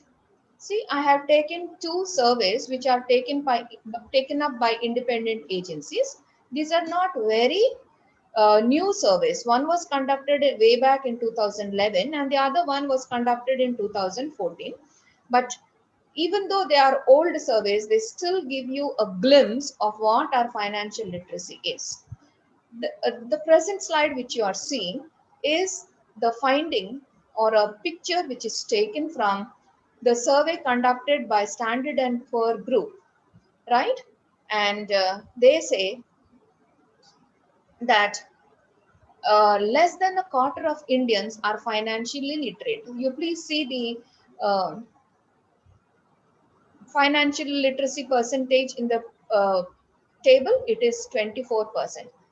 It is not that only Indians are less literate. Many others are. The world average is 33% literacy, and we are 9 percentage points below the world average. But whatever it is only 24%. That means 75% of adults are financially illiterate, right? That is a poor state of affairs. But we can look at the next one, which was conducted in 2011 by ING Group. Next slide, right? ING Consumer Resourcefulness Survey conducted in 2011 came up with very bright findings as far as Indians are concerned. The survey was conducted amongst 5,000 consumers across 10 major nations, and it so happened that Indians turned out to be the second best in the leading nations, right? Their basic financial literacy was 55%, just behind the Japanese. Next slide, right? Just look at Indian flag there at the right hand bottom. 87% of Indian households have emergency funds for 2 months or more, right? While the global average is 33% of them have emergency fund, we in India have had 87% of the households had emergency fund. Now that is something good, but let me tell you that saving is our ethos. Indian ethos encourages lot of savings. A decade back, or a little more than that, we used to have at least 25% of our incomes on an average saved. It used to be saved wherever, but it used to be saved. The trend is less now. I think it has now come down to 15%. So ING Consumer Resourcefulness Survey conducted in 2011 gave India a better rank. But whatever it is, next slide please. Right? And they said Indians are much risk averse in case of borrowing money. As I told you earlier, Indians do not like to borrow, they like to save. The trend is changing, but this is a survey which is nearly 9 years old, right? But nonetheless, I think it still holds good, right? And the survey found that there is a correlation, a positive correlation between financial literacy and the consumer's emotional well-being. That means those who are financially literate had experienced emotional well-being. That means if you have financial security, you will generally feel better, right? And not only that, they actually expressed confidence of meeting any financial impediment in comparison in future better than many others in the other 9 countries. Next slide.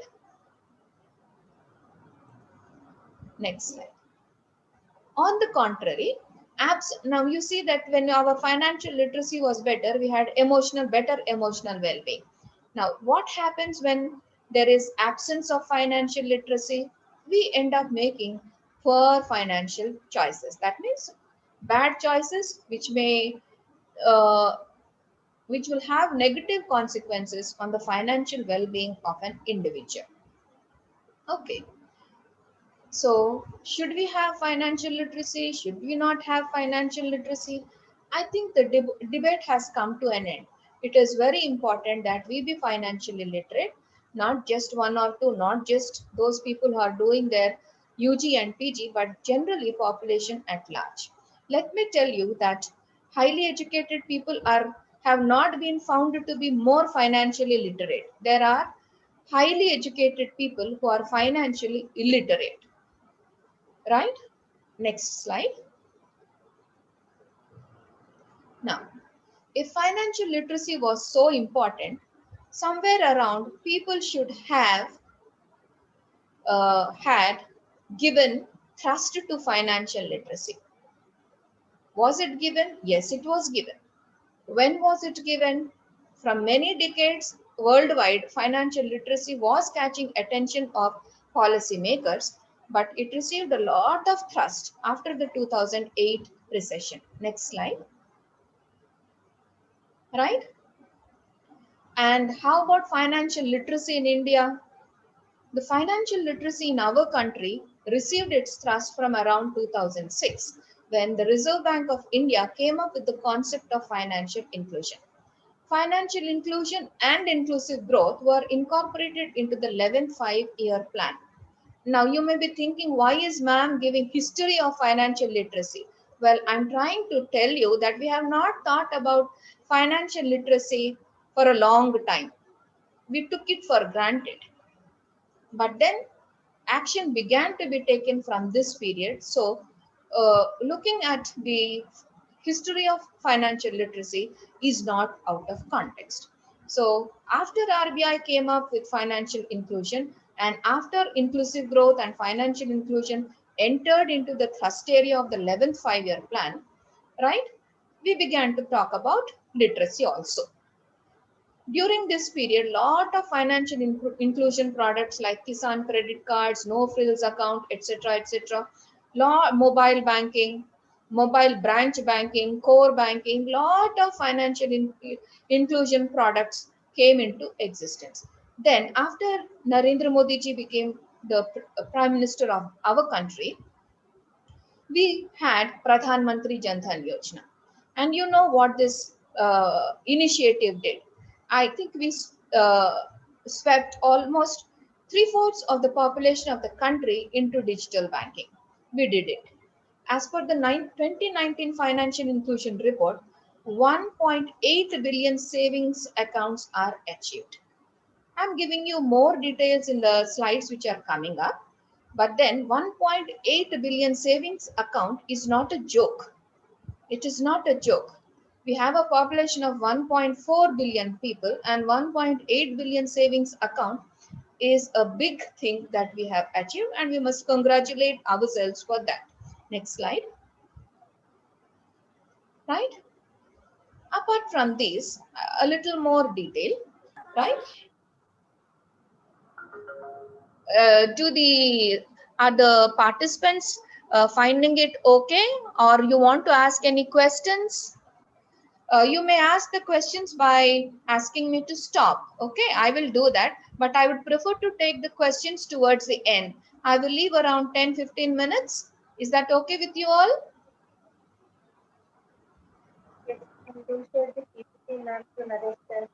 Pardon? Okay, ma'am. Okay, okay, okay. So what were the literacy initiatives which came through? First of all, they began to offer free financial educations. They opened up free financial literacy and credit counseling centers throughout the country. And they were opened both in urban areas and rural areas, right? What did these centers do? They advised people on how to gain access to financial system, including banks. The thrust was actually on weaning away or separating the uh, common man from the indigenous money lender and put them into mainstream banking. So they were creating awareness among the public about self-financial management, about the financial system, how they can access bank accounts, how they can take credit. And they also counseled people who are struggling with debt and help them resolve problems of indebtedness.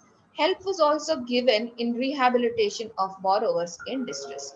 Now, all the effort which was made in these centers, financial literacy and credit counseling centers, mostly focused on financial knowledge. See, at the beginning of the session, we defined financial literacy in different ways. And there was a strong opposition to equating financial knowledge with financial literacy. So what do we understand from this? The initiative was mostly on financial knowledge, although the rehabilitation, counseling, and all that is part of financial literacy. It was basically on financial knowledge. And not only that, financial inclusion initiatives in the country were around opening accounts for everyone, right? And they were encouraging the bankers, saying that if you have so many customers, even though they be small, you have a lot of business. Lot of cues and strength and encouragement was drawn from R.K. Prahlad's book. There is fortune at the bottom of the pyramid, saying that look at the bottom of the pyramid in your country, they will give you the fortune. So they were looking mostly at the business for the bankers rather than financial well-being of the customers. They were looking at their financial well-being, but the focus was on business for the bankers and to comply with the RBI directives. Next slide, please. Right, a lot of literacy initiatives in multimodal fashion, multilingual fashion, interactive strategies like stalls, books, visits to schools, colleges, villages, meetings with the villagers heads and so on. And a lot of bankers met with the traders, farmers, self-help groups, right? And also touring to the Reserve Bank. They tried to spread financial literacy among the common people in general, also school children, college children, and so on. But the focus was definitely on creation of bank account, and the focus was on rural areas. Again, the focus was on financial knowledge and not the holistic financial literacy. Next slide, please. They also, the effort was really serious. They also came up with comic books. Comics we usually read when we were children, right? But comic books were brought for financial literacy also, right? This is the list of comic books which they brought: Currency Matters, Bank Matters, Raju and the Money Tree, Introduction to Basic Banking. This would be a textbook for most of us, but there was a comic book on basic banking, deposits, SHG loans, agricultural loans, livelihood loans, and personal loans like housing loans, vehicle loans, and other technology products like ATM cards, debit cards, credit cards, and so on. Again, the focus was on financial knowledge. Next slide. Now, what are the outcomes? Now, when we put in so much effort, there must be outcomes. Should there not be? There must be result. What are the outcomes when our outcomes are that we have created credit history for most of the population of the country? But creating credit history, does it ensure financial well-being? Having a bank account, does it solve problems, every problem? Now, these are the pictures which all of us have seen in the beginning of April, I think, or in mid-April, right? These are the migrant workers who were uh, feeling very desperate during the lockdown, right? These people eventually walked to their hometowns, dying, some of them dying on the roads, some of them facing hunger, lot of desperation, lot of deprivation, right? All of us were feeling sad for these people. These people probably had bank accounts, right? So the outcome, did it achieve all that it had to achieve? This is a question which we need to ask. Next slide. Right. In our country, as I said many times now, maybe at least thrice I have said, that our ethos is such that it encourages savings. Even the maid servants will have savings, right? They do have savings. They have their own houses also, right? Poorest of poor also in our country save. Then why then did we have the tragedy of the migrants? Did they not have money? Did they not have money? It's a question. They had. It is not that they were penniless. They had money. What did they not have? They did not have financial well-being. Money was there, but it did not lead to financial well-being. Next slide. That is about migrants, which we have discussed in the last two slides. Now I am talking the next two slides, this one and the next one, will talk to you about regular income earners like you and me, right? This is a picture which I have, which is taken from a newspaper on 9th June 2020, right? The finance minister Mrs. Nirmala Sita Raman had given a moratorium, right? And those who opted for moratorium, when the survey was conducted, you see that 41% opted for moratorium because they say they face a cash crunch. 41%, a little less than half of regular income earners, of those people who are like you and me, right? They would face a cash crunch within 3 months, within 2 months of a lockdown.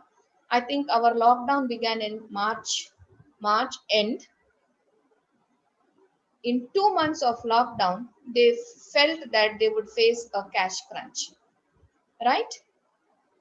Then 33% of them said that they were not facing a financial problem, but they want to conserve cash. Okay, prudence, that's fine. And look at this 23 people, 23%. 23% of them felt that they may lose a job or face a salary cut in the near future. That means these people did not have emergency funds. See, way back in April, May, June, I don't think we thought that our lockdown will be so long, that the pandemic will last so long. But there were signs of desperation so early in the pandemic, right? And this is about a higher income group level, not about migrant workers. Next slide. And the situation on 7th September 2020, this is again taken from the dashboard of CNBC TV, right? And their finding says that 20 lakh retail borrowers amounting to a total loan of 6.75 crores opted for a moratorium, in which 9 lakh home borrowers did not make even one payment for interest in the last 6 months, right? 6 months, and half of the home loan borrowers did not pay interest. Now, moratorium, is it comfortable? Is it free of cost? No, moratorium is very costly. There is no moratorium on levy of interest. It is only on postponement of payment. That's all. And it will actually involve interest on interest. And here is a table which tells you that if the remaining tenure of your loan is 19 years, you will end up paying 9 extra EMIs.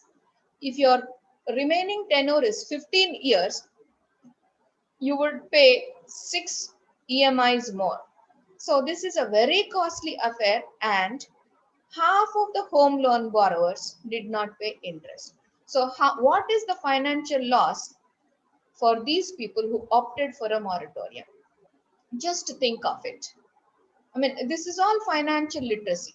This is all financial literacy. We must understand not only from what is said, but what is happening around the world. This is an experiential lesson that if you are not having an emergency fund, if you are not financially prudent, we end up losing money. By paying 9 extra EMIs, don't we lose the money?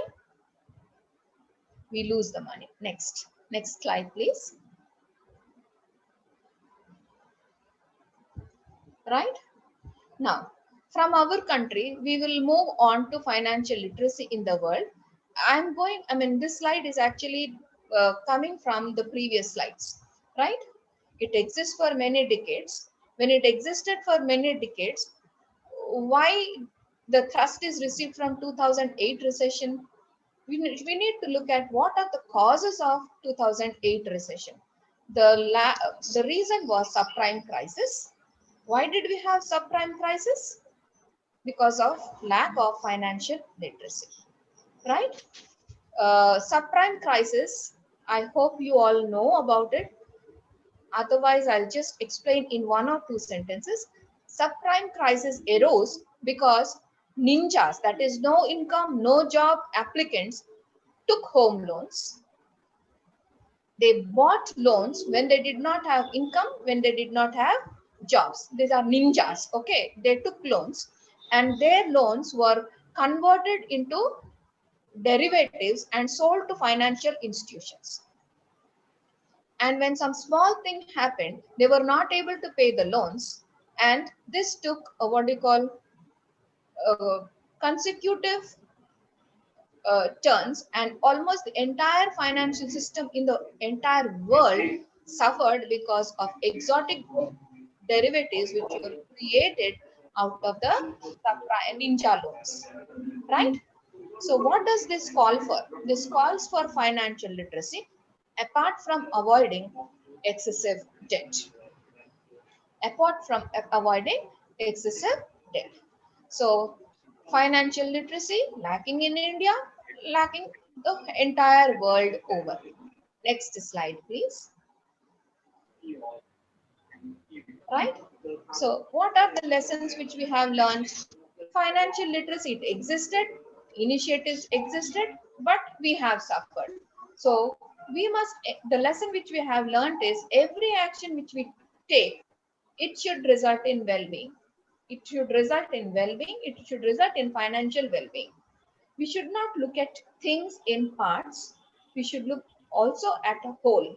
We should not look in parts, only look in parts, not only look in whole. We must look both in parts and also the whole. We should not lose the trees for the wood or lose the wood for the trees. We have to have a holistic approach so that we ensure financial well-being. Whose well-being? Well-being of individuals, businesses, economies, societies, and nations. Next. Right? So there was definitely a need to move from Ma'am, can you be louder, financial. ma'am? Yes, Jyoti. Yes, Jyotirmai. Jyotirmai, did you want to say something, ma'am? No, ma'am, can you raise your voice, ma'am? Raise my voice. Okay, definitely. So what we learn is we should not look only at parts or only on the whole. We should have a holistic approach, right? So there was definitely a need to move from financial knowledge to financial literacy. And as recently as August 2020, right? Sir, the screen is not visible, sir. Yeah. Uh, the Reserve Bank of India came up with National Strategy for Financial Education, NSFE 2020 they call it, and this is for a period of 5 years, and they are cashing it on 5 C's. They are talking about 5 C's. There is a previous slide, sir, about content. The previous slide, yeah. So they are looking at 5 C's, which are content, capacity, community, communication, and collaboration. What is it about content? It talks about financial literacy for everyone, for school children, for teachers, young adults, women, MSMEs, senior citizens. I mean, you name the groups, they are there. These are people with disabilities, illiterates, and so on. They not only are looking now at the content, but they are also looking at capacity building. They want to build the capacities of various intermediaries who are going to be involved in providing financial literacy. They also intend to provide a code of conduct, right, for the financial education providers. The third C is they want to evolve community. They understand that the bankers and the Reserve Bank of India alone will not be able to achieve financial literacy. So we have to involve everyone. So community-based approaches will be used for financial literacy dissemination, and that too in a sustained manner. Next one, right? Communication. See, communication is very important. It is one thing to have a policy and another thing to communicate the policy. It is one thing to have a plan and another thing to communicate the plan. Unless communication is there, results are not achievable at all. So they want to use all sorts of communication, but they want to leverage technology, mass media channels, and innovative ways of communication. They want to leverage public places with greater visibility to achieve financial visibility, right? They are talking about bus stands and railway stations. I don't know how much relevance they have right now, immediately. Probably until December this year, they do not have much relevance, but anyway, public places are very important. They want to prepare some information dashboard, and they want to integrate financial education in the school curriculum, professional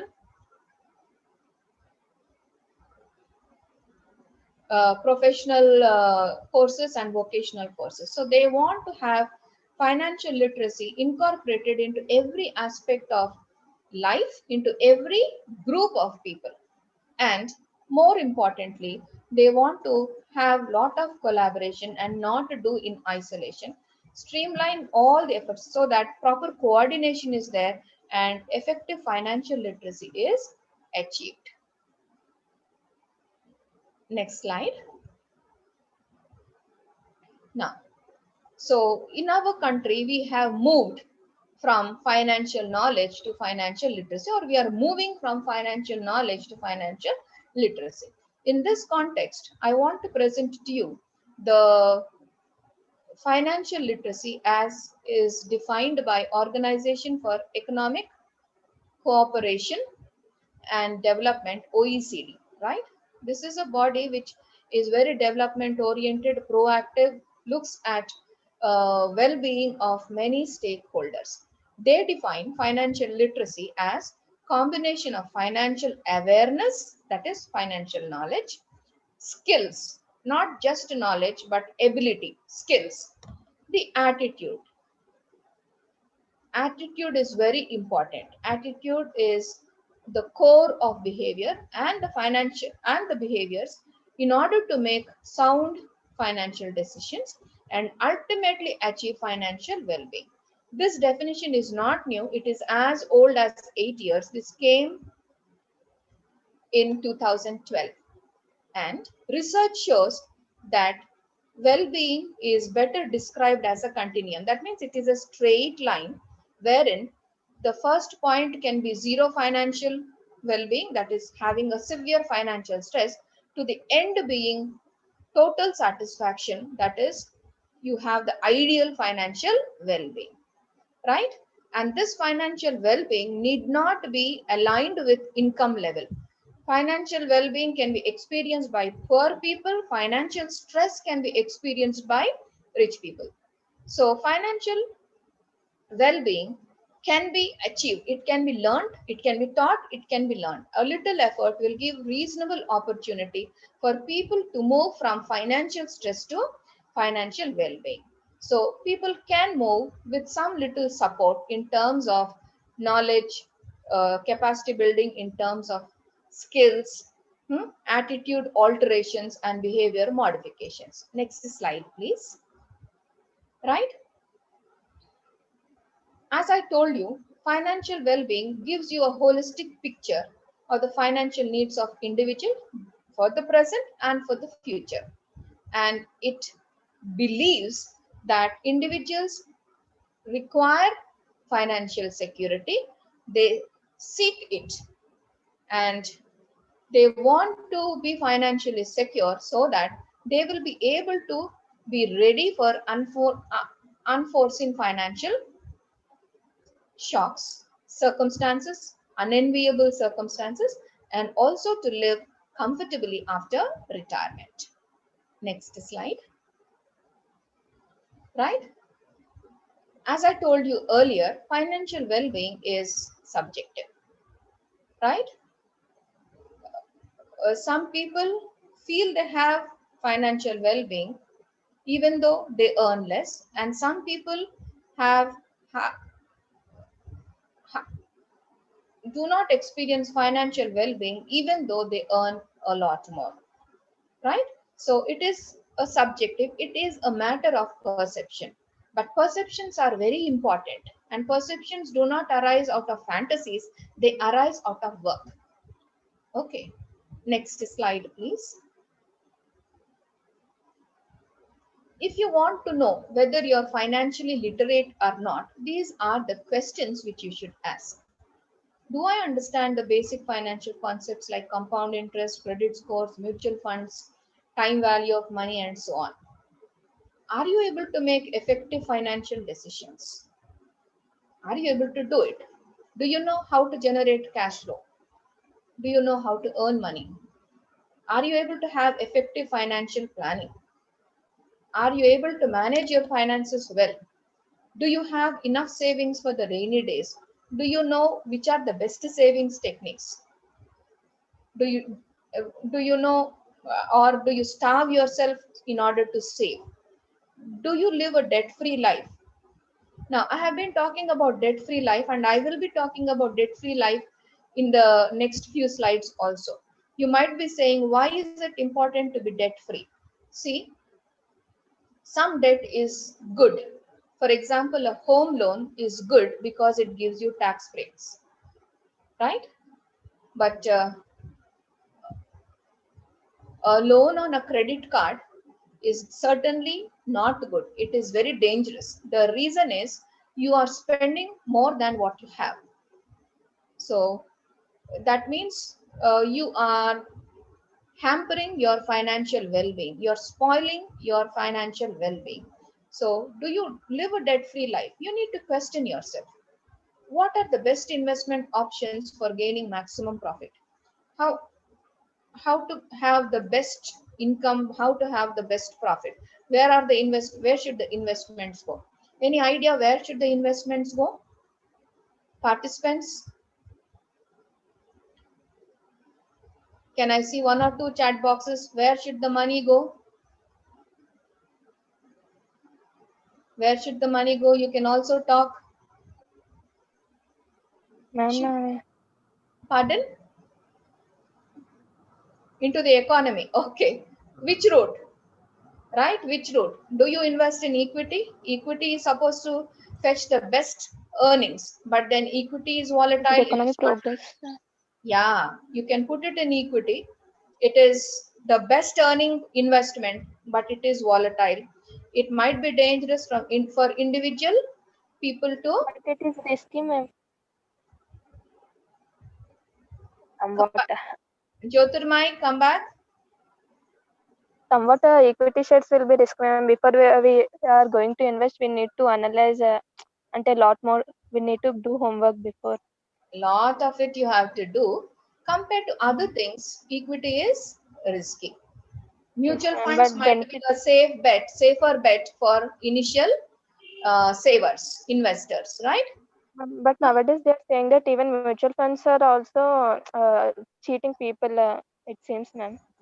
Cheating happens everywhere, Jyotirmai. That's why we have to be financially literate. Cheating happens like they do the front running. You know what front running is? Wherein the fund manager actually buys the stocks and then invests on behalf of the mutual fund. Then he offloads into the market. Because the fund has bought the equity, people will buy. And because they have bought, the price of the equities will go up. And when the price has gone up, the fund will offload. He would have bought it in his own account as well, right? Yes, He ma'am. offloads into the market. He makes he does a proprietary trade. Proprietary trade is where they do it for themselves. He does a proprietary trade, earns a fortune, and those who bought the securities based on the fund investment will ultimately lose. Lot of things happen. That's why we need to be financially literate. So as a financially literate person, we have to balance between risk and return. Should we not? We should. Yes, ma'am. So we Ma'am, should. do share this PPT, ma'am. Don't forget it, ma'am. I beg your pardon. And do share this presentation to Naresh sir, ma'am. He will share Okay, in our okay, group. okay, okay. Yeah, It is with me only. I have already shared. He's only, we are seeing his screen only. Okay, Okay, ma'am. Thanks a lot, ma'am. Okay. right. So we need to be financially literate. And do you have solutions to your financial problems? These are the few things which you have to ask yourself in order to assess whether you're financially literate or not. Good many of us who are educated and have been reading newspapers feel that we are literate, but probably we are not, or we are not as much literate as we ought to be. Right? Next slide, sir. Next slide. So, no, sir. Before this, sir. So, all the while we have been talking about individual financial well-being, right? Why individual financial well-being? Is not financial well-being important for businesses? Most of the unlock is happening for the financial well-being. Meghna, I invest in stock markets. Meghna, I do it. Okay, then most of the unlock has happened for economy, for businesses, right? Then why are we looking at individual financial well-being? I'll tell you, this slide tells you that financial literacy, individual financial literacy enhances individuals' ability to protect their families, to ensure well-being of their families. And families, groups of families, congregations of families are the ones which make community. Communities make the economy. Economy is not one person, it is group of individuals. It is all the families put together into communities, and communities actually make the economy. So if you are doing micromanagement, macromanagement will automatically happen. That's why today we are looking at financial well-being of the individual. At probably at certain other stage, someone else can talk about corporate well-being and so on. Next stage, next slide, sir. Right? Now, this individual financial literacy and well-being becomes very important because these things will are the two aspects of efficient economy. And this becomes contextually very, very relevant because millennials, that is you people who are born after 80s, right? You are more economically active than your predecessors. But research says that you're also more fragile in dealing with personal finances.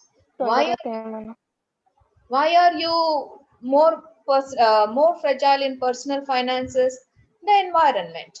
You have lot of options for personal debt. Lot of conveniences are offered at the click of a button. You want a vehicle, you want a Harley Davidson, well, you can buy it because there is someone to lend it. You want a big refrigerator? Yes, there is the electronics company or the retailer who is ready to give you a loan installments.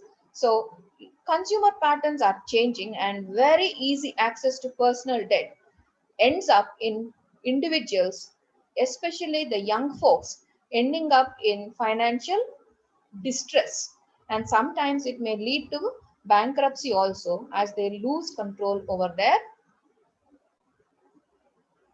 finances. See, I'm seeing a message.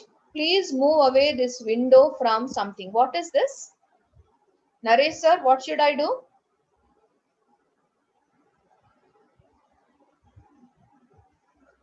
Okay, next slide. Okay, what is this, sir? Should I do something about this? Please move this window.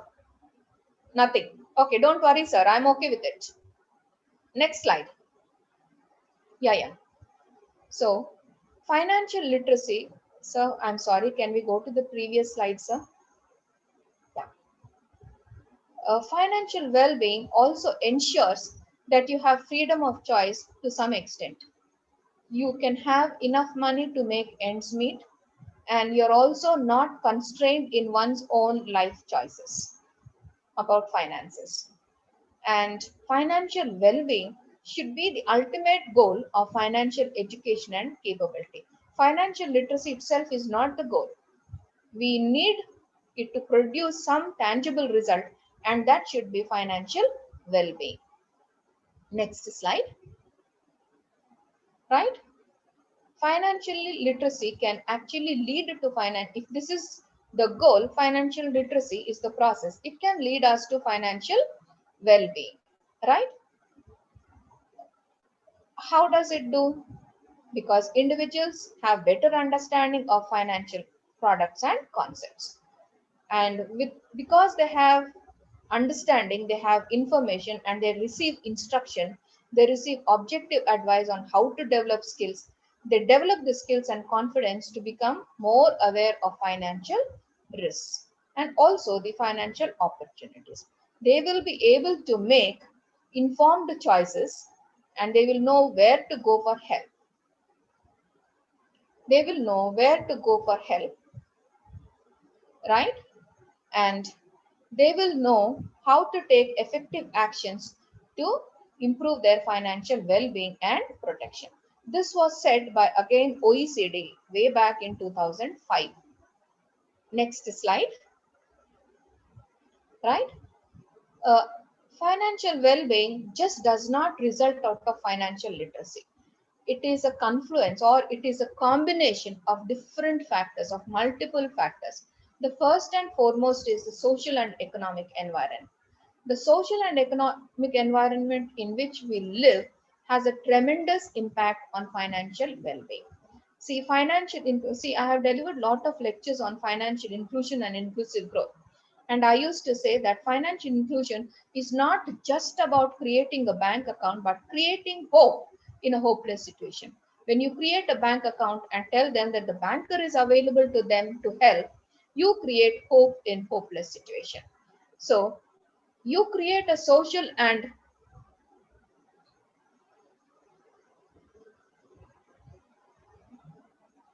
you create a situation, right? You create a situation or environment where there is social and economic environment which fosters financial well-being. The national education policy, which came around in August this year, aims at that. We are trying to create an ecosystem where people will become financially literate and achieve financial uh, well-being, right? This in turn influences the knowledge. You remember the 5 C's: the content, communication, capability, collaboration, and so on, right? This influences the skills, and it also influences the personality and has the capability of changing attitudes, right? Changing the decision context, having information about available opportunities, which ultimately, look at the last line, which ultimately look at the behavior, financial behavior, which results in financial well-being or financial distress. The opposite of financial well-being could be financial distress. Next slide, sir. So we see this is a matrix which I have drawn. Right? Satisfaction, which comes in the center bottom, is the result. The rest of them are the factors, right? These are the concepts which we need to understand, and these are the concepts and factors or variables which are going to have an impact on financial satisfaction. Financial well-being is also sometimes called financial satisfaction. The lack of financial well-being is sometimes called financial distress. So financial well-being is the result of the overarching concepts of status, financial literacy, financial attitude, financial behavior. Next slide, sir. So financial well-being is thus a qualitative term. It's not a quantitative term, but it can be measured by measuring other variables like literacy, attitude, and so on and so forth, right? It can be measured through the variables, and we can perceive whether a person is financially well, is experiencing financial well-being, or not experiencing financial well-being. Next slide, sir. So this is a diagram or a chart which actually explains what I have been telling you in the last 3 or 4 slides. Socioeconomic environment creates knowledge. It also affects psychological factors which will result in financial behaviors, which will lead to financial well-being, right? Financial well-being can be having 3 uh, uh, outcomes. One is resilience. Resilience, as you all know, the ability to bounce back. That means the confidence to bounce back even if something adverse has happened, right? Feeling comfortable, ability to meet commitments, and so on. Next slide, sir. Next slide, sir. Now, you might be thinking, yeah, Meghna, I will come to that. Just reserve your question till the end. Can you? Right. You might be talking that ma'am is talking about well-being. Is finance only the aspect of well-being? No, no, no. Well-being is a very big term, but financial well-being is an important component of overall well-being. I have presented before you the financial well-being wheel. I have not invented this wheel, okay?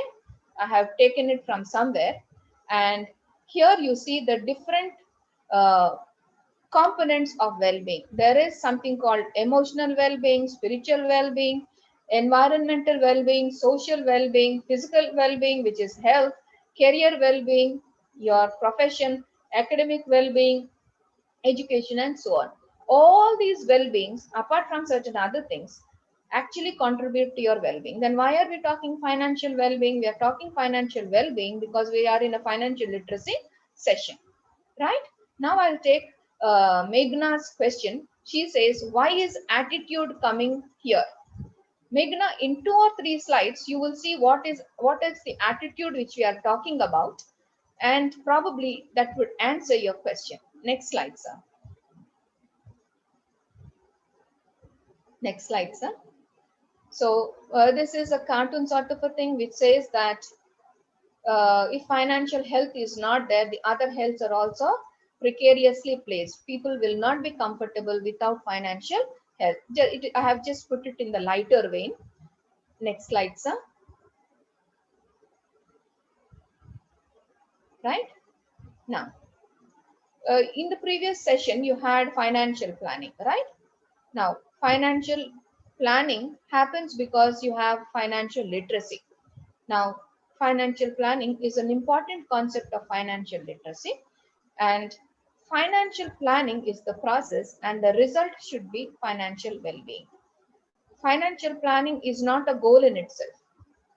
It must result in some positive achievement, and that has to be financial well-being. Next slide, sir. Next slide, sir. Naresh, sir. Right. So these are the various dimensions which will lead to financial well-being. The first one is financial knowledge, just knowing about things. The financial status. What are these? We will discuss in detail in the next few slides. Financial attitudes. These three things actually lead to financial behavior, which can lead to financial well-being, which I have otherwise stated as financial satisfaction. Right? Next slide, sir. Financial knowledge.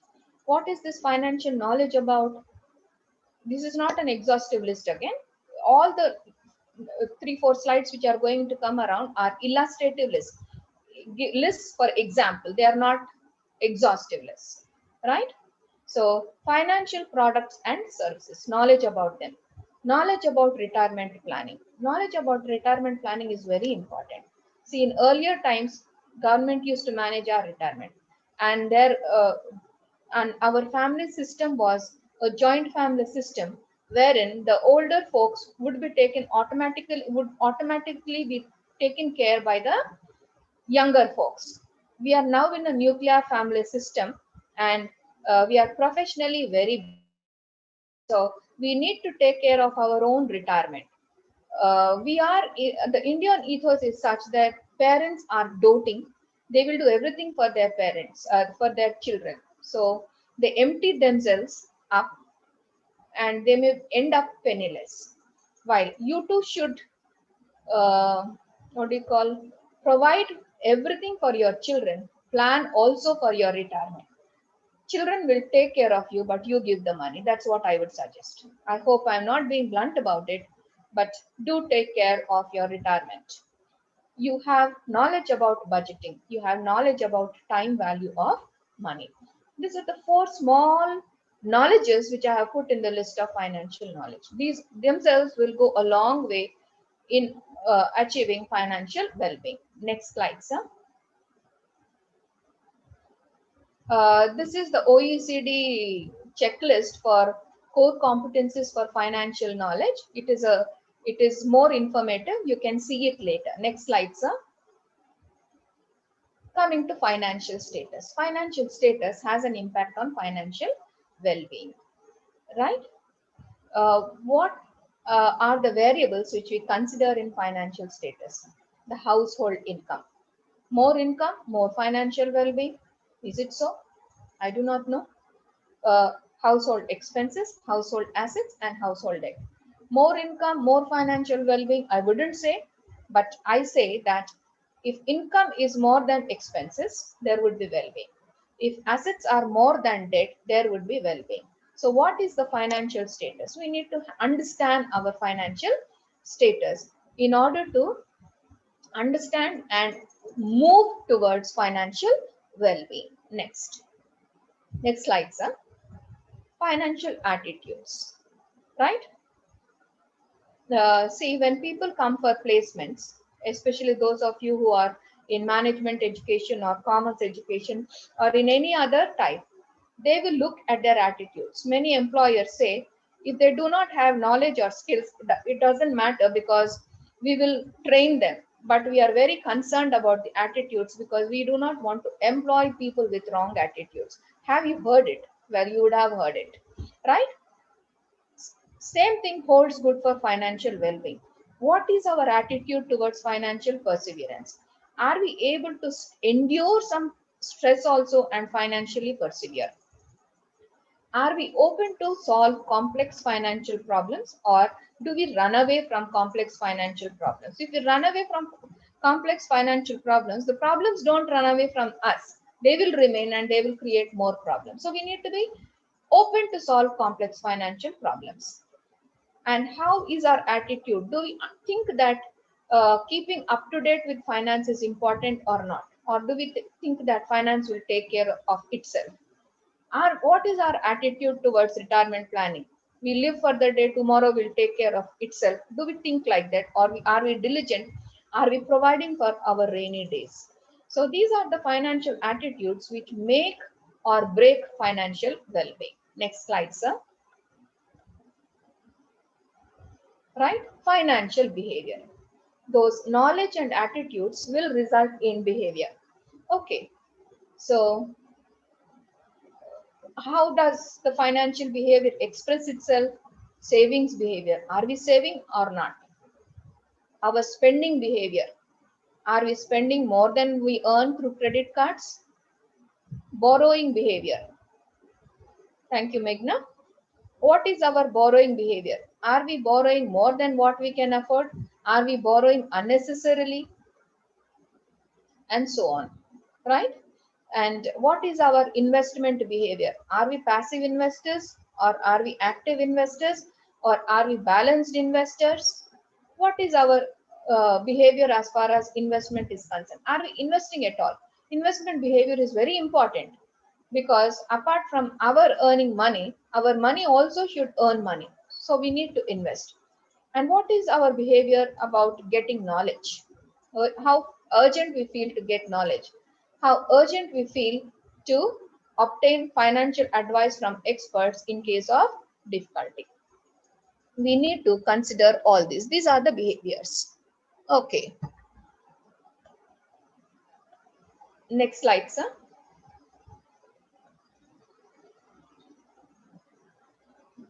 Financial satisfaction. All these things will result in financial satisfaction, which is the other name or a synonym for financial well-being.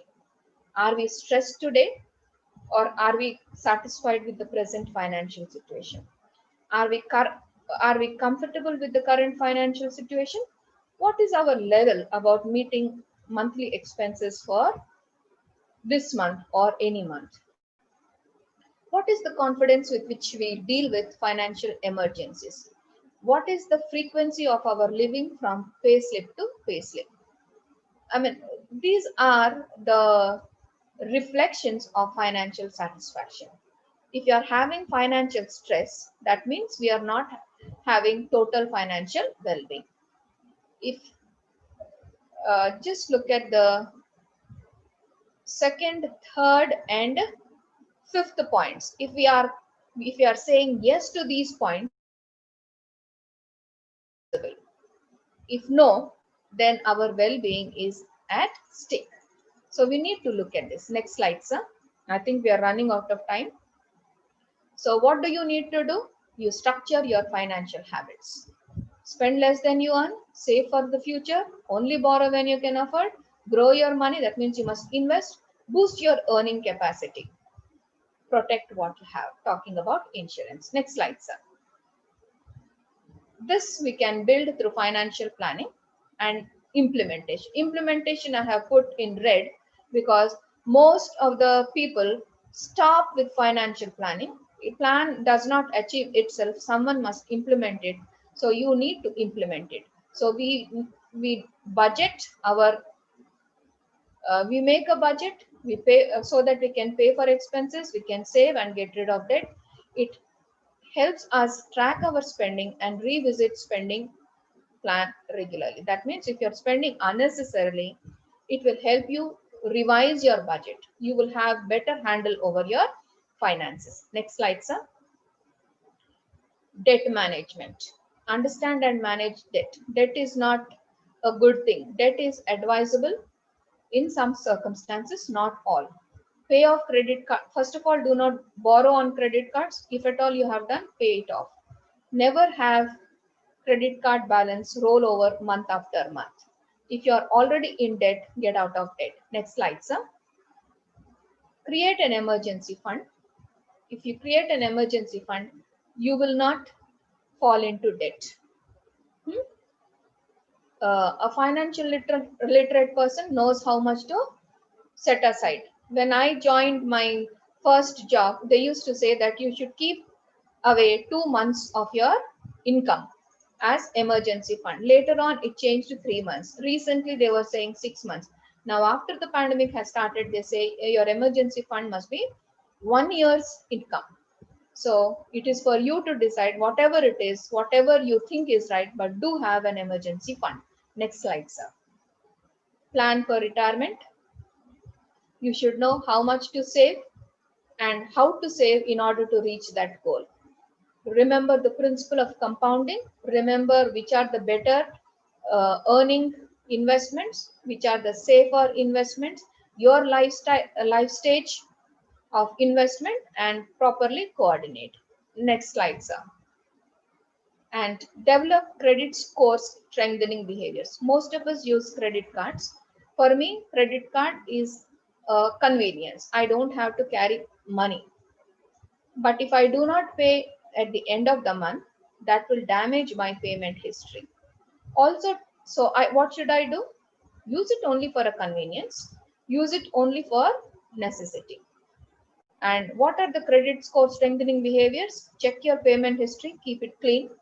Credit utilization. This is a term which you need to understand. See, credit cards give you some credit limit. Just because they have given you credit limit, it doesn't mean that you'll use it 100%. Anything more than 30% of the credit limit used, it is taken as a negative and your score gets reduced. Credit mix. For what purposes are you borrowing? Right?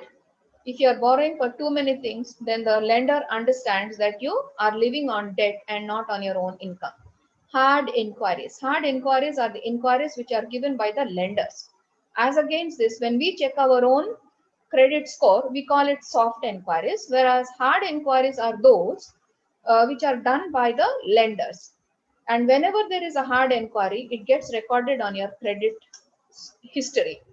That means if there are more hard inquiries, it means the lenders come to know that you have been approaching many entities for loans. It is negative, right? Apart from developing and strengthening your credit score, check your credit score, keep a tab on it. Next one.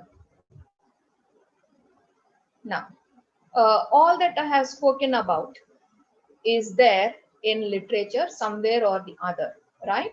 Now, these are the things which I'm speaking out of my heart, right? As young folks who will make the future of this country, who make future of your communities, I just want you to question the status quo. This is coming from my heart. I want you to pay attention to it. Now, ask these questions. Economic activity based on leverage. Leverage means debt. Is it okay? Sometimes it is beneficial, but many times it is not. Corporate borrowing is good because you will have a favorable financial leverage. But what if the financial leverage goes adverse? Think about it. Acquiring assets which you cannot afford with your own resources. Is it okay? Think about it. Sometimes it is beneficial and many times it is not. Think about maximization versus optimization. Maximization says that you want to enjoy everything to the fullest. Optimization says I will enjoy it in such a way that I will be able to spread it over for a long time. I will optimize my resources. Make a choice between maximization and optimization, right? And think immediate gratification versus sustainable well-being. Think on these things. Next slide, sir. Attain wholesome well-being. Every Indian household has savings. I tell you, even a jhopadiwala will have savings.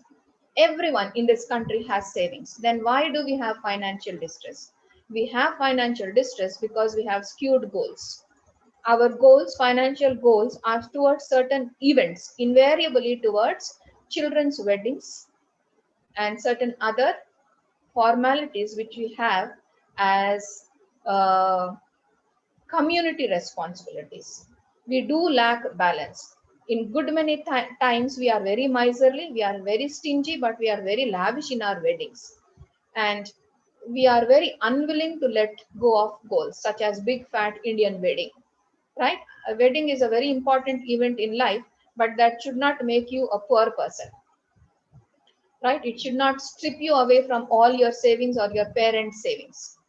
Most importantly, we need to realign our financial goals when needed. For example, take the pandemic time and the migrant worker example. You see, I remember an interview on one of the important channels where a migrant worker from Bihar who was working in Delhi was interviewed. That person was so desperate. He says that I earn around 500 per day because I cook in a restaurant, in a dhaba. He gives me 500 per day. He provides me accommodation. Akhil Reddy, I think you should focus on the lesson, right? Uh, I remember about the,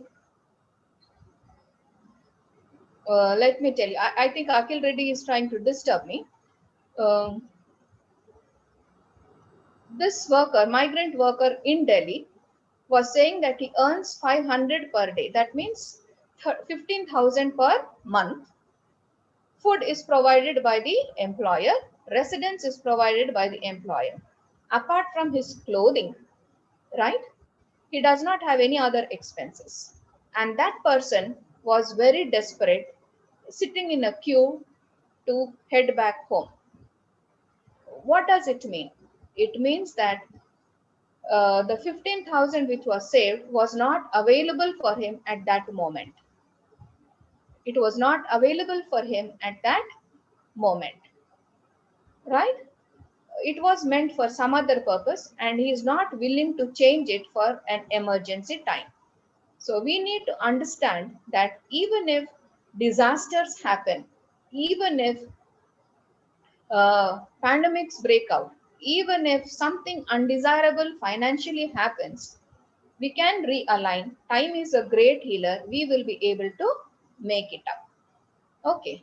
So this is what we need to consider. Next slide. Next slide, sir.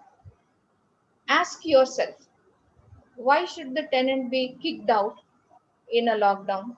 Can the landlord not survive without the rent? Why should the tenant not pay the rent? Does he not have an emergency fund? Why can you not pay the EMIs? Do you not have an emergency fund? Why is there so much household debt? Why should you acquire what you cannot afford?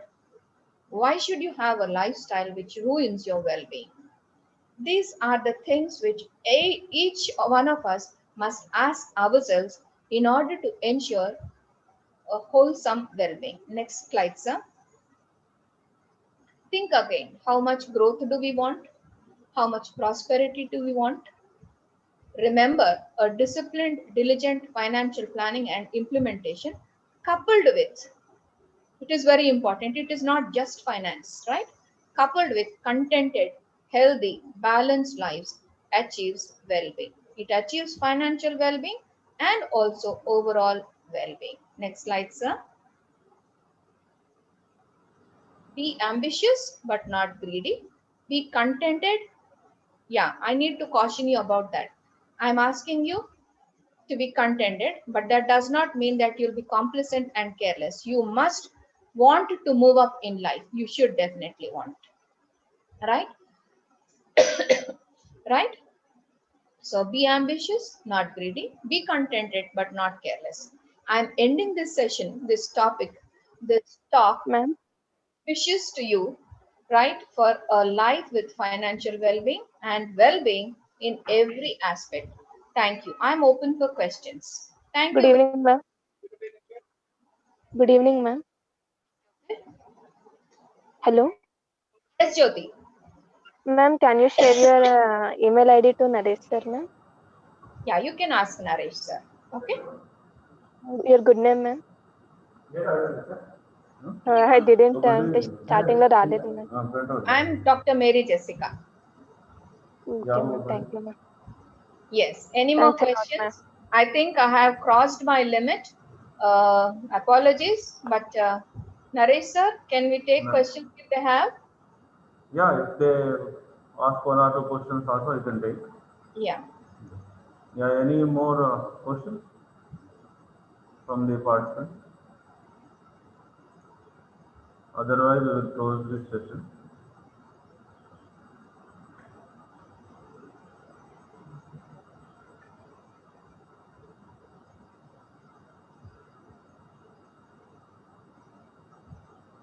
Okay, no more questions. Okay. Okay, madam. Okay. Okay. Before I close, I would just like to say that I have spoken so long. I've spoken almost for 1 hour, 25 minutes or 22 minutes. I hope I have delivered some value. The session comes out of my heart. And if it does some good to you, right, I would be very happy about it. Thank you. Thank you, madam. Thank you for your presentation, and a lot of information is there inside your PPT. And so many surveys, whatever the data that they published, that data also you have included in your presentation. Yeah, Thank that you. gives the present status of financial literacy in India and all over the country. Thank you, madam. Thank you once again. Thank you very much, sir. Thank you, madam, for your time and presence here. Thank you, sir. It's my privilege. Thank you for having me in your program. Thank you once Thank you. again. Yeah, dear participants, take 10 minutes break. So after 10 minutes, we will go with another session, third session.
Sir, నేను ఉన్నాను. I am already, I am there. I am seeing the names also.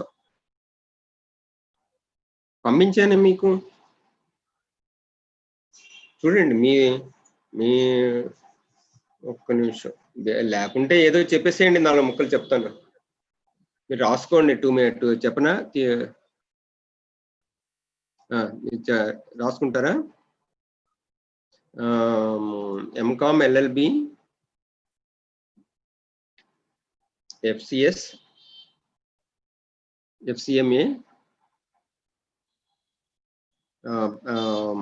PhD in capital markets అన్నమాట. JNTU నుంచి. తర్వాత MA astrology, MA Sanskrit,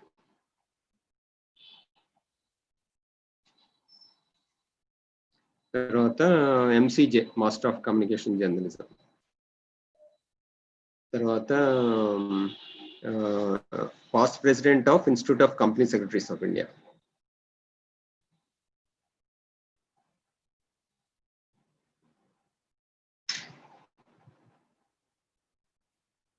Immediate past president of SAFA, SAFA, South Asian Federation of Accountants.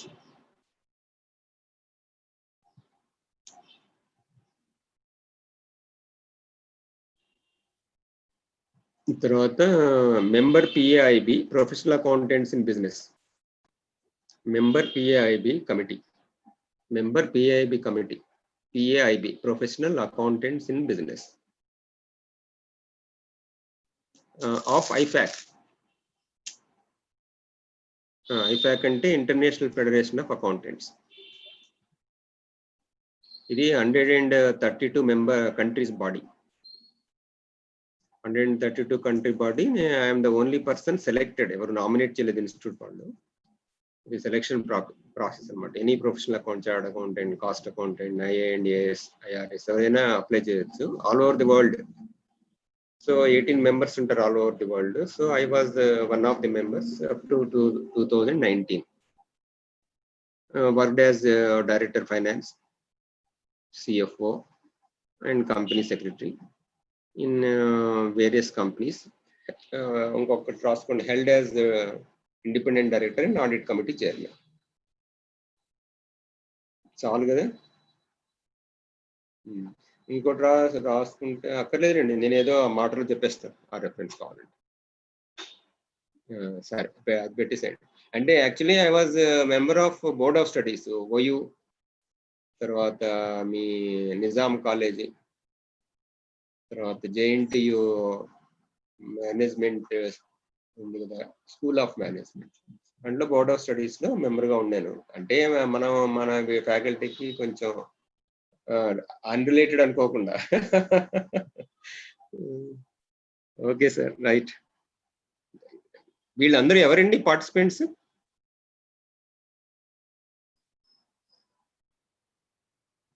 సరే, ఎవరు వాళ్ళు? మన lecturers, post graduate students? Okay okay okay okay. నేను చాలా serious గా ప్రిపేర్ అవుతున్నాను. అంటే స్టూడెంట్స్ అయితే అంత తెలియకపోవచ్చు కదా వాళ్ళు. MCom final.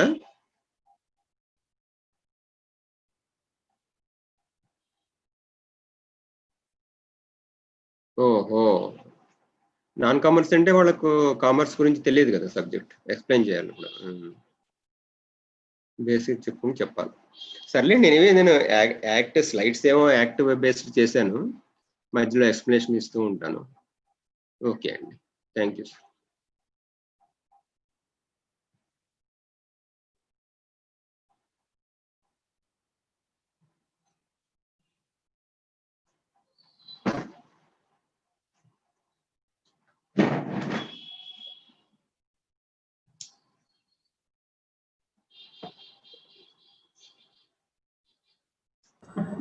Yeah,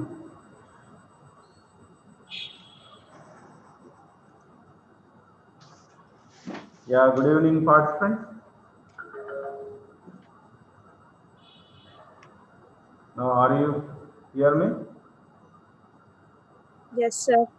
Yeah, Yes, good evening. sir. Yes, Yeah, sir. good evening. Yes, sir. Good evening, sir. Yes, Yeah, sir. good evening, sir.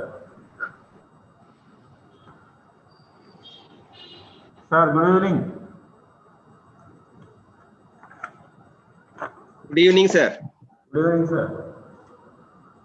Yeah, in this evening, we have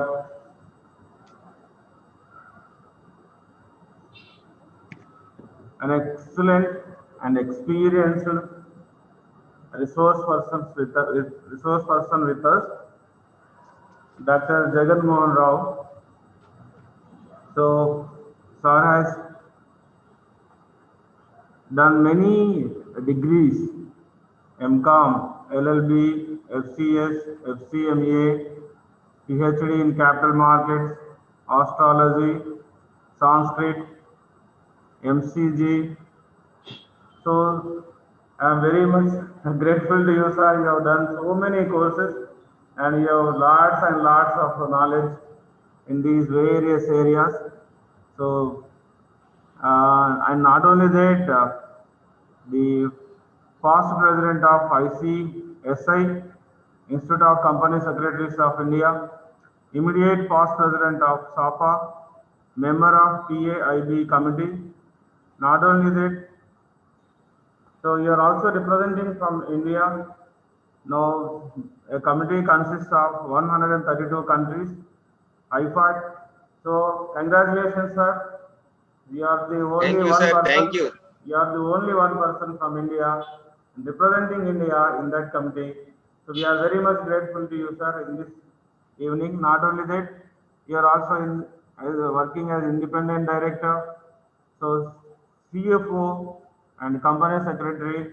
So like that, in many companies, you are also acted as the board of directors.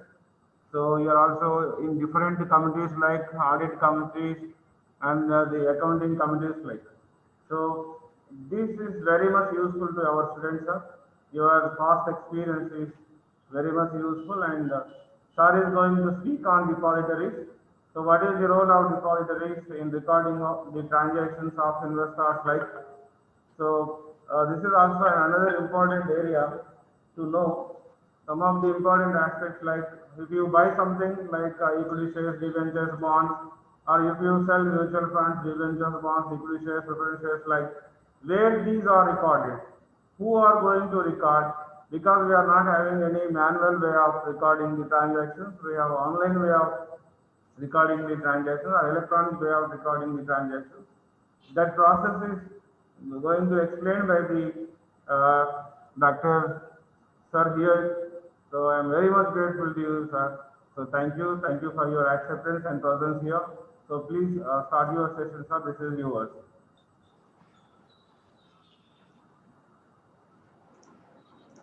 Yes, sir.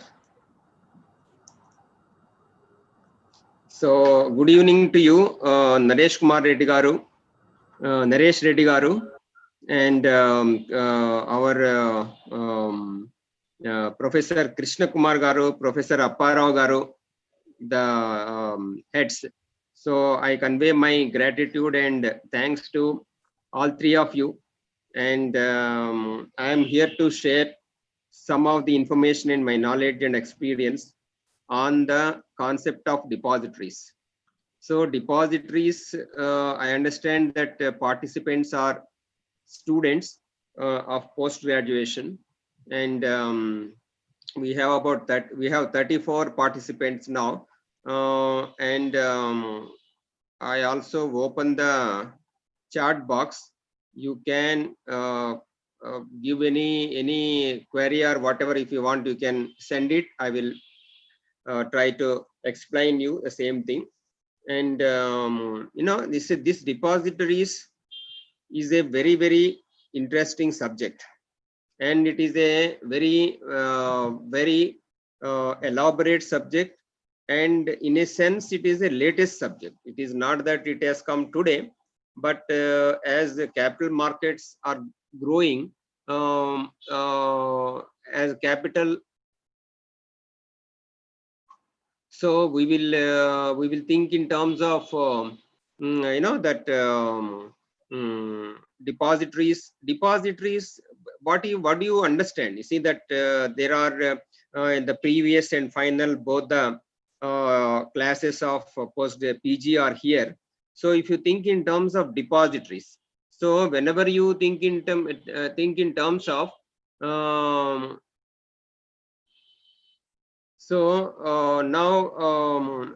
whenever you think in terms of the depositories, this is connected with the capital markets. Okay, capital markets. When you think in terms of capital markets, as all of you are students, I don't know to what extent you have exposure to the capital markets.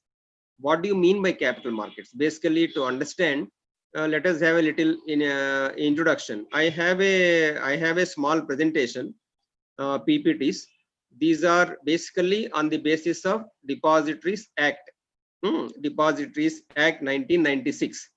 And that I've taken only section related information, so that for your examination purpose, even for you to understand, you can pick up any slide and then refer that particular section in the Depositories Act, and then you can try to understand what is the depositories, and also you can connect with the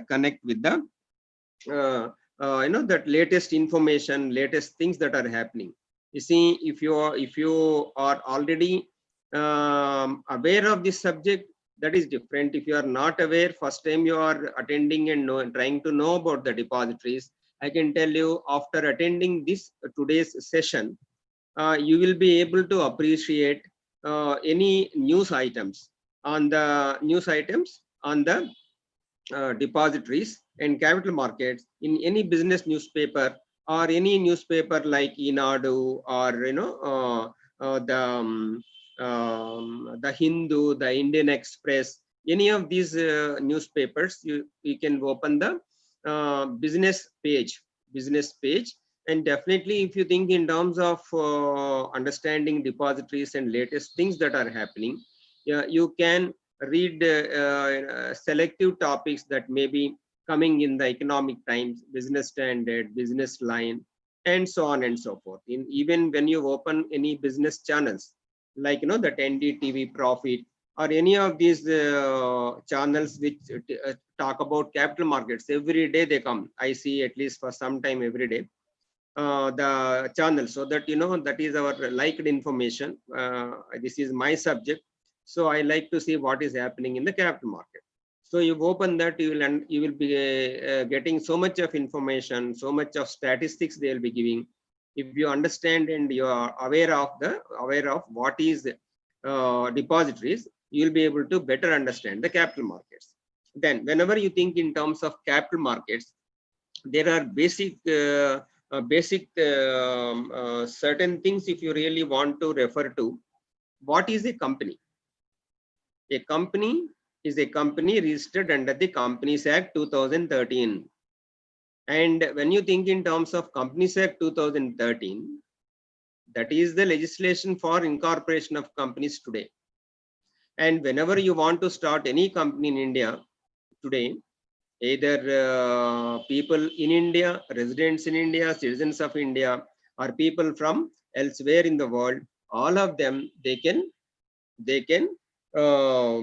do business by or in the way of an incorporated company that needs to be incorporated as per the provisions of Companies Act 2013. And whenever you think in terms of Companies Act 2013, it has come in the year 2013. So before that also there are many companies. You mentioned Reliance Industries, you mentioned Tata Motors, or Bata India, or Hindustan Liver. There are many companies which are registered before 2013. So they have registered under earlier Companies Acts, earlier Companies Acts, earlier company legislations. So these companies which have been registered earlier, they have been done either under Companies Act 1956 or Companies Acts before 1956. Even before the independence of India, before 1947, there were the companies legislations, Companies Act 2013, and so on and so forth. So they are registered. So for the purpose of our discussion, a company is a company registered under the Companies Act in 2013 Companies Act or earlier companies legislations.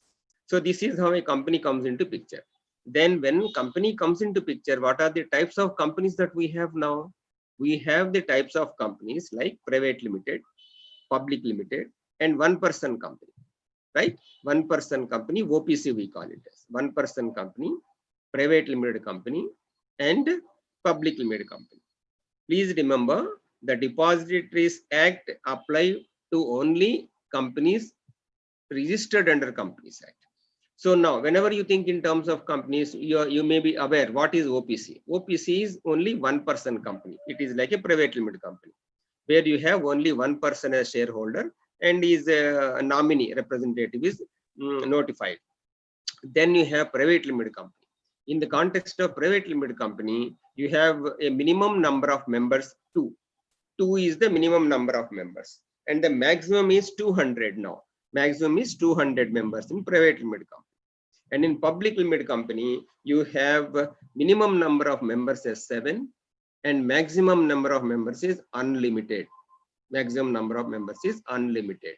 Now, whenever you think in terms of public limited and private limited and one-person company, all the shares are held by one person only. So the question of share transfer does not arise. But when you think in terms of private limited company, you have up to 200 number of shareholders. But in the Companies Act 1956, the number was only 50. Now it is 200 in the new Companies Act. So in the new Companies Act means 2013 Companies Act, the number has been increased from 50 to 200. So these 200, what is this 200? They are called shareholders or members. A member is a person whose name is registered in the register of members. Please understand this very carefully. I am trying to explain you so that you can understand this. This is because you are in the PG course now. This and whatever you learn in PG courses will be your basic knowledge. And then you will have to build upon this basic knowledge when you get into the actual work field or professional courses like CA, CS, CMA, or whatever it is, whatever you want to MBA or whatever. So now even when you are doing MBA, these are all the fundamental things. You see, whatever I have learned in +2, CEC, BCom, and then MCom, all the things base was in the +2. So you might have completed your +2, you might have completed your graduation, and you come here. Some of you might have been the commerce students. Some of you are not the commerce students. So for all of you to understand, these basics and fundamentals are essential. So whenever you think in terms of private limited company, 200 members are there. So these 200 members when they are shareholders, these 200 members when they are members. What is the difference between members and shareholders? A shareholder is a person who physically holds the share. Suppose in case I am holding the share certificate, then I am called as, say this is a share certificate. I am holding this share certificate. I am a shareholder. When I am a member, when my name is entered in the register of members maintained by the company under the Companies Act 2013 or 1956 or 1913 or whatever. So this is what we need to understand about what is a member, what is a shareholder. Sir, can you give me an example of one-person company? Is there any renowned company registered under OPC? Today, they see company, one-person company, it has only just now started.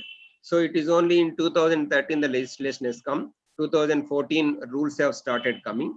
And then after that only one-person company has come. One-person company, there is, there are some people who have started one-person company for the purpose of carrying on the business.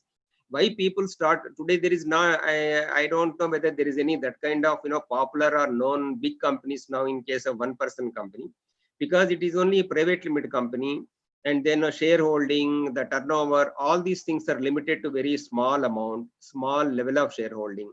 So when you want to start any business, if you start as a sole proprietary concern or partnership firm, you got my point. So whenever you start any sole proprietary firm or any partnership firm, the liabilities of partners are unlimited. You are aware of that. Liability of partners are unlimited, joint and several. But in case of OPC company, though the shareholder is one person, the company is liable and not the shareholder individually. This is the beauty of one person company. So you remember Solomon versus Solomon, the beautiful, that Privy Council case law. So Solomon versus Solomon, whenever you get time, you can read that. So as per the Solomon versus Solomon, a company once started is a continual process. It has got a legal continuity, perpetual succession, we call it as. So when we have that perpetual succession, the company will be going on. Once you incorporate a OPC or a private or public limited company, that will go on running. It will not be stopped. But in case of suppose even when a OPC company is incorporated, even that person becomes ineligible. Say for example, he has become insane person is incapable of entering into contract. So whenever a person who is the shareholder in the one person company, the one person company is not dissolved, the company will run. So nominee will take over. That procedure is there. But in case of a partnership firm, if one partner becomes insane, the partnership firm immediately gets dissolved. New partnership firm will have to come into existence. So they say these are all the advantages of OPC. Excepting that, I don't see any that kind of very popular companies as far as OPC is concerned. And then coming to private limited companies, as I told you, minimum is 2 number, maximum is 200. There are large number of private limited companies, and then you have public limited company, as I told you, minimum is 7 and maximum is unlimited. So whenever you think in terms of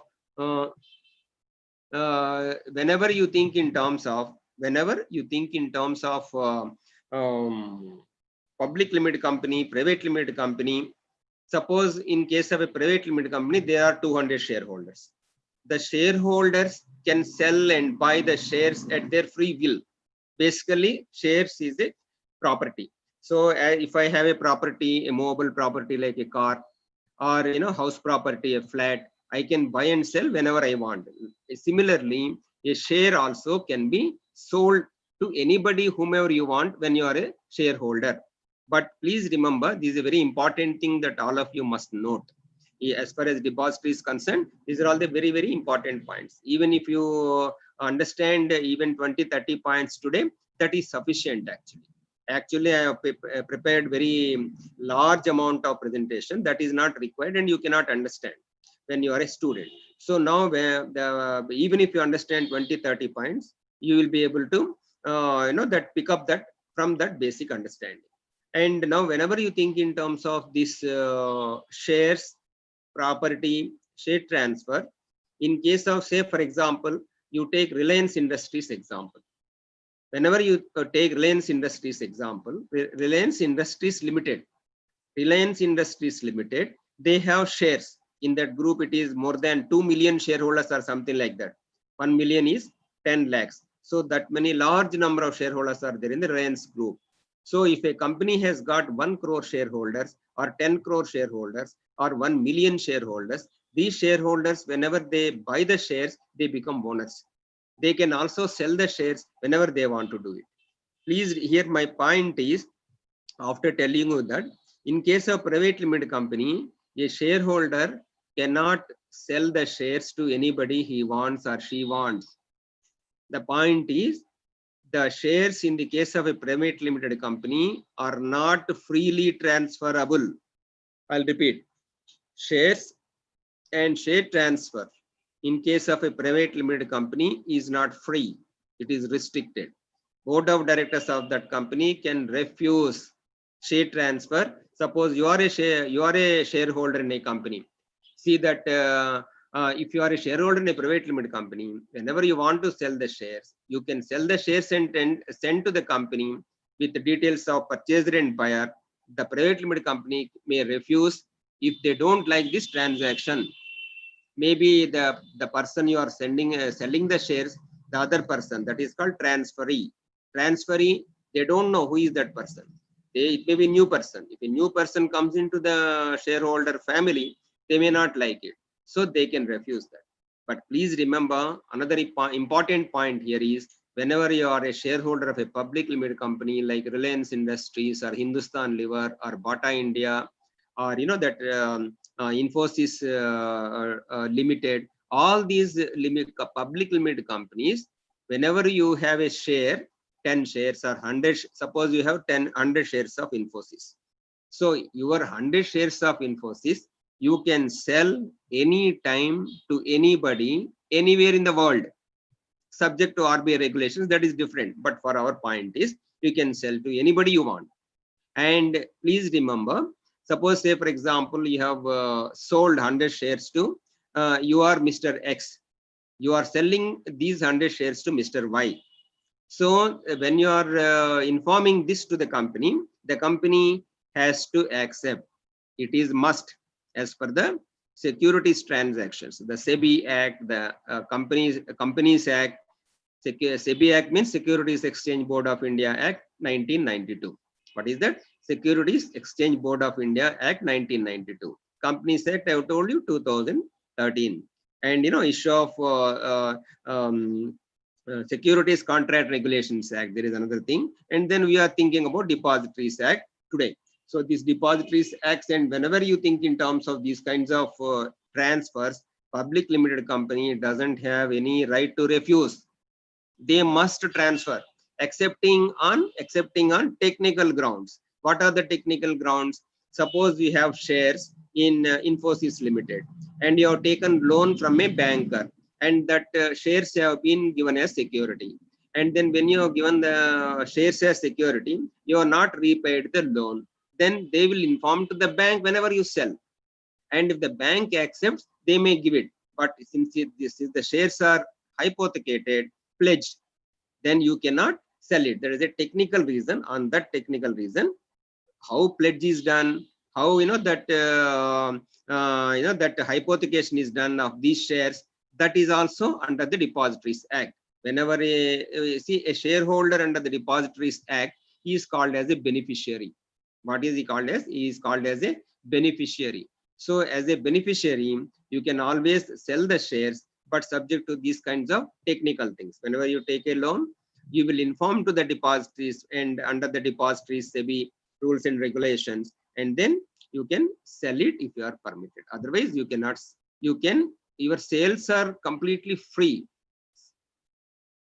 Am I clear? Your sale of shares to whomever you want, you can do it. No compulsion. It is freely transferable at your own will, at your own volition, excepting in case of certain technical issues. So now, whenever you have shares, how do you call that? There are two kinds of things. Capital in any company, you have two kinds of things. That is debt capital and equity capital. You might have heard this. Debt capital means your company is raising debt in the public, maybe debentures, maybe bonds. This is called debt. Equity capital, preference capital. Equity capital, preference capital, they are the shares. Actually, equity shareholders are the real owners of the company. They have full power to attend the AGM, the EGM, and they are the full owners of the company, and they can participate in the decision making. And please remember, these are the equity shareholders who are members of the company. They have power to appoint the directors. They have to appoint the managing director and remuneration to these people, and to take various corporate decisions in their meetings, such as annual general meeting and the extraordinary general meeting, and so forth, so on and so forth. So whenever you are a shareholder, you are a owner of that. So if you have 1 lakh shares, how can you find out when you have 1 lakh shares? You say 10 lakh shares, 1 million shares you have in your company. In your company, you have 1 million shares. Say you in our example, Reliance Industries, for example. In the Reliance Industries, for our example, we will take that 1 million. 1 million shares are there. It means these shares will be sold to somebody, purchased by somebody, these kinds of transactions will take place. When these kinds of transactions are taken place, purchasing and buying, where do they go? You can say, for example, X can go to Y home, go to his house and sell the shares, take money, and then that he can give the share certificate to him. These are all possible. This is what was happening before 1992. Before 1992, when you think in this, I don't know what is this question. Ledu nuvu cheppu, something has come. What is that I have to tell you? Please be clear what you want to tell. So whenever you think in terms of the buying and selling of the shares, you need to have a platform. I say that 10 million shareholders, where can they go? They cannot go to houses and do it. Suppose you need money as a shareholder today itself, you want to sell the shares, where can you go? You may not find the buyers also for that. You want to buy something and invest, you may not find by sending the shares to somebody, there is a risk. So to mitigate all these issues, and to understand ultimately how the transactions on shares buying and selling are done, we need to understand also the platform where you can buy and sell. On what platform you can enjoy your buying and sell. The buying and sell is selling and buying of the shares. That activity is done on the platform of stock exchanges. Are you clear, my dear young friends? So it is stock exchanges where you have the platform. So how many stock exchanges we have in India today? We have major 2 stock exchanges. These 2 stock exchanges are National Stock Exchange, NSE, and the Bombay Stock Exchange, BSE. BSE is a very old stock exchange. I think it is sometime in 1925 or something. It has been registered long before. So this is what I studied when I was doing my PhD in capital markets. So this is a beautiful thing. Whenever you get time, go to the internet and call for Bombay Stock Exchange. The whole history will come whenever you have time. And now you need to prepare for your examinations, concentrate on your studies. But whenever you have some free time, you can go through the Bombay Stock Exchange and find out how the capital markets have developed from 1925 or even before that. So this is about the platform where you can buy and sell the stock exchanges. Now, see, till 1992, the markets they were regulated by the Government of India, Ministry of Finance, Controller of Capital Issues. There was one authority, but now the authority is different. That is Securities Exchange Board of India. Securities Exchange Board of India, SEBI. SEBI has come into existence in 1992. So after SEBI has come into existence, many legislations have come, many rules have come, regulations have come. So one of that is Depositories Act. So now a few important things I will share with you as far as the depositories are concerned. I will do one thing. I have a presentation. I will show you the entire presentation. This is actually Depositories Act. I have taken from the Depositories Act. Please remember this whatever discussion. If this is your discussion for the first time, on the depositories, this will be useful to you for you lifelong. Whenever you think in terms of capital markets. So now, whenever you think in terms of depositories, Depositories Act has come in 1996. And now you see that I have told you the Reliance Industries Limited, for our example, you have taken 1 million shares. 1 million shares means 10 lakh shares. So these shares are owned by various people. It may be it may be even 10 lakh shareholders, or 1 crore shareholders, or whatever. So these all the shares, crores of shareholders, they will be holding. So they will go to the stock exchanges for buying and selling. See, till 1992 and 1996, shares were issued in the form of a physical certificate, like this white paper. We had at that time physical share certificates. Physical share certificate is like your bank account, your cash money. You have a 100 rupees note, 200 rupees note, 1000 rupees note, 2000 rupees note. Today we have only 500 rupees and 2000. 1000 is not there. So 500 rupees note you take for example 2000 rupees note. So 2000 rupees note, when you are that is the value. Like that, this property of share also used to give you the value. So whenever you are a shareholder, you get the share certificate. So whenever you get the share certificate, on that share certificate, it is written how many shares you are holding, what is your name, when did you become shareholder, what is the name of the company in which you are holding the shares. So all these details are given. Whenever you are selling this share, this is given to, when you are selling this share, you are giving it to the other buyer.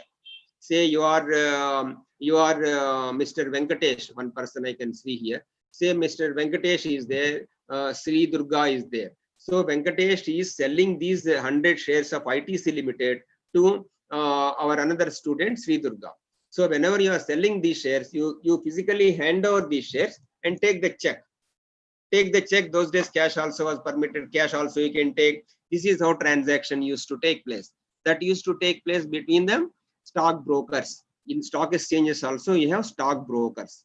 So when these stock brokers, they will give broking services like, buying and selling. They facilitate the services between activities. They facilitate the activities between buyers and sellers. So whenever you think in terms of these kinds of things, physical movement of shares, one of the issues there. Physical movement of cash and checks, that is another movement. And please tell me, suppose your buyer is there somewhere in Kolkata, you have your buyer in Kolkata.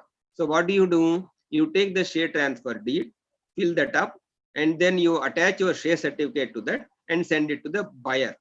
And the person in Kolkata, he will receive that when you are sending through the post or courier, and then he will fill up his details. You are the transferor, he is the transferee, and then he sends the check to you. You deposit in your bank account. So now in the process, whenever you think in terms of sending physically these certificates through post or courier, there is a possibility that these shares may be lost, may be mutilated. చినిగిపోవచ్చు కదా, దారిలో చినిగిపోవచ్చు, తర్వాత ఎక్కడైనా misplace కావచ్చు, వర్షాలు వస్తే తడిసిపోవచ్చు. We don't know, and it may get heavily delayed also. So these kinds of issues అన్ని ఉన్నాయని చెప్పి ఈ physical form shares, is it okay Naresh Reddy గారు తెలుగులో మాట్లాడితే?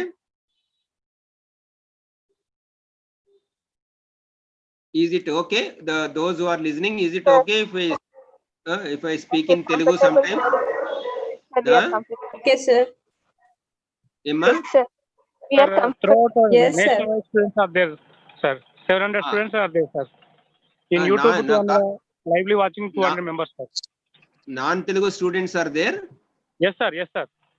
Okay, then I will do speak only in English. So Yes, sir. whenever Preferably you English speaking, sir. okay, English only. So whenever you think in terms of these physical certificates, sending it to the buyer, you being the seller, I have explained you some of the examples. That is, it may be lost in the transit, it may be mutilated, it may be spoiled, whatever. Then what will happen in that case? Again, he has not received the certificate, but certificate is not there with you also, because you already dispatched the certificate. Then you have to write to the company. The company will make a public announcement. They will take a bond from you. It will take its own time. New certificate duplicate is issued. So these are all the issues at that point of time.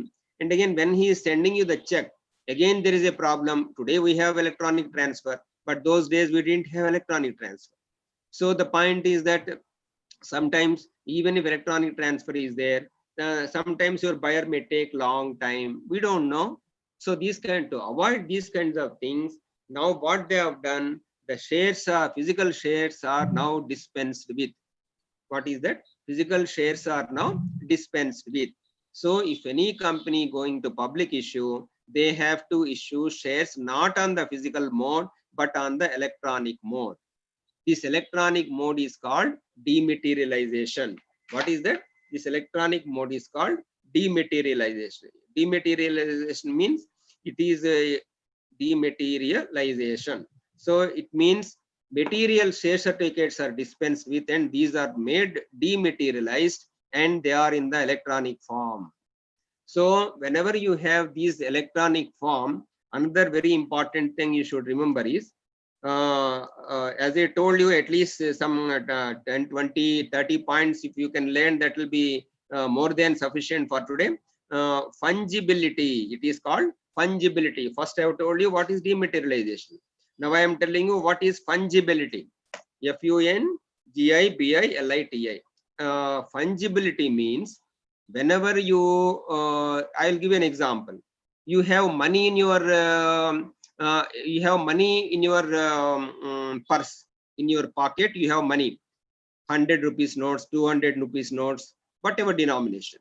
So whenever you are giving it to somebody, you go to that pizza shop or coffee shop or any hotel for taking your breakfast or lunch. You buy something, clothes or vegetables. You give money, and he will give you change, return the change, but you may not get back the note that you have given to him. You got my point? You have not got the note. You might see that suppose you give 2000 rupees, he is giving you back 500 rupees notes, and earlier you might have given 500 rupees note to some other vendor. That same 500 will not come to you, isn't it? So 500 rupees value will come back to you, but you don't have any same hard copy, same paper, you are not getting back. So this is called fungibility. When I will explain you a little more. You have a bank account in State Bank of India, savings bank account. You deposit your salary account or your pocket money account in the SBI, your SB account. So whenever you are depositing money in the bank, you are giving, say your father has given you say that 10,000 rupees for your expenditure when you are coming from the coming from your house, and then you are studying, staying in a room in Hyderabad. So when you have taken this 10,000 rupees, you deposit in a bank. When you are giving depositing in the bank, whatever notes, currency notes your father has given, you are depositing that currency notes in the bank of State Bank of India in your account. Your account is credited. These notes will not come to you when you withdraw. Something else will get. This is called fungibility. So in the same thing, in case of equity shares or debt instruments, it has become dematerialized now. And then fungibility is very important thing here. Fungibility means if I have 100 shares in Reliance Industries, there is some account, there is a bank, they will hold, and then whenever I want to sell, say 20 shares out of 100 shares, I only give instruction to the concerned authority. They will sell it, credit my account with the money, debit my share account, credit my bank account. These are the transactions, and now there is no physical movement of share certificates. So you may not even know who is your buyer or who is your seller, because it is routed through the stock exchange channels. And then these stock exchange channels include starting from the brokers, then the stock exchanges, then the depository participants, then we have depositories, then we have legislations of all these things, some of the things I told you. All these control the movement of fungible transactions and dematerialized shares movement. So here, what this up to this, is it clear to you? You have learned very fundamental, but which is very important. What you have learned: OPC, private limited company, public limited company, share transfer, free transferability, restricted transferability, and Salmon versus Salmon. And then you have known about the unlimited and joint and several liability of the partners, one person company shareholders, private limited company, public limited company shareholders. They don't have any liability at all, excepting up to the investments they have made. That's all. If I made investment up to 1,000 rupees or 1 lakh rupees in a company, if I lose, I will lose only that. But I will not lose anything, from my other property. But if you are a partner in a partnership form, if something happens to the company, your property, your personal property also is taken by the lenders. So these are all the few things that we have discussed. And a little advanced, we have discussed, that is the dematerialization. I have also explained you the reasons why dematerial has been opted at that point of time, because of the difficulties and problems associated with the physical forms. Then it has become fungibility now. You don't know your buyer, you don't know your seller, you will not get back whatever money you have given, you will get some other notes. This is called fungibility. So now whenever you think in terms of that, then with this the basics I have told you. So the basic, say for example, whenever a company is there, say ITC Limited, how is ITC Limited managed? Who are all the basic power? What is the basic authority in any company? My dear students, please tell me. You may not be able to tell me, but still, what is the ultimate authority, ultimate power in any organization? Is it board of directors? Is it management? Is it the shareholders? Who are the ultimate management in any company? Somebody can put it in the chat box. Shareholders, sir. Huh? Shareholders. Shareholders. Yes, you are 100% correct. It is the shareholders. Thank you so much. And then please remember, always use the word members. Shareholders, it is a better word is members. Shareholder is correct only. All shareholders are members, members are shareholders, means there is some kind of difference somewhere, very fine difference, because you are in post graduation. So you need to know that. You need it, you read it later. Later on we can in other opportunity we can discuss. Share member. Member is a person who has got the shares and whose name is registered in the register of members maintained by the company under the Companies Act 2013 or earlier legislations. So who is a member now? He is a member who is holding the shares, and at the same time his name is in the register of members. So he will attend the AGMs, annual general body meetings, EGMs, extraordinary general body meetings. So when he is attending, when the proposal comes there for appointment of auditors, appointment of directors, and then declaration of results, and then under section 134, 129, accounts of the company, board of directors report, and then that hiving of the company, purchasing, mergers, amalgamations, takeovers, and remuneration to managerial personnel like managing director, directors, so on and so forth. All these decisions finally are taken by the members in the general body meetings. So when your shares are there in the company, here the point that we have to note, that point is your name must be there in the register of members, and you continue to be member, so that only, please remember, only when you are member of the company, you will get all the notices of these meetings and all the benefits, the corporate benefits. Can anybody tell what are the corporate benefits a member gets? Anybody can tell what are the corporate benefits a member gets? Yeah, a member gets dividend, no? He gets dividend. He gets a right to vote in the organization. And he need to bear risk also, sir. Very good, excellent.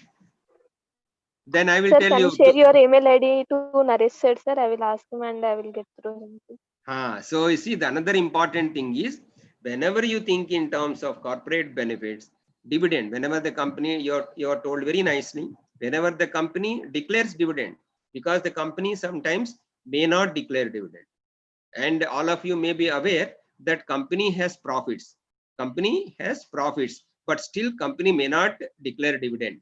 There are specific rules for that.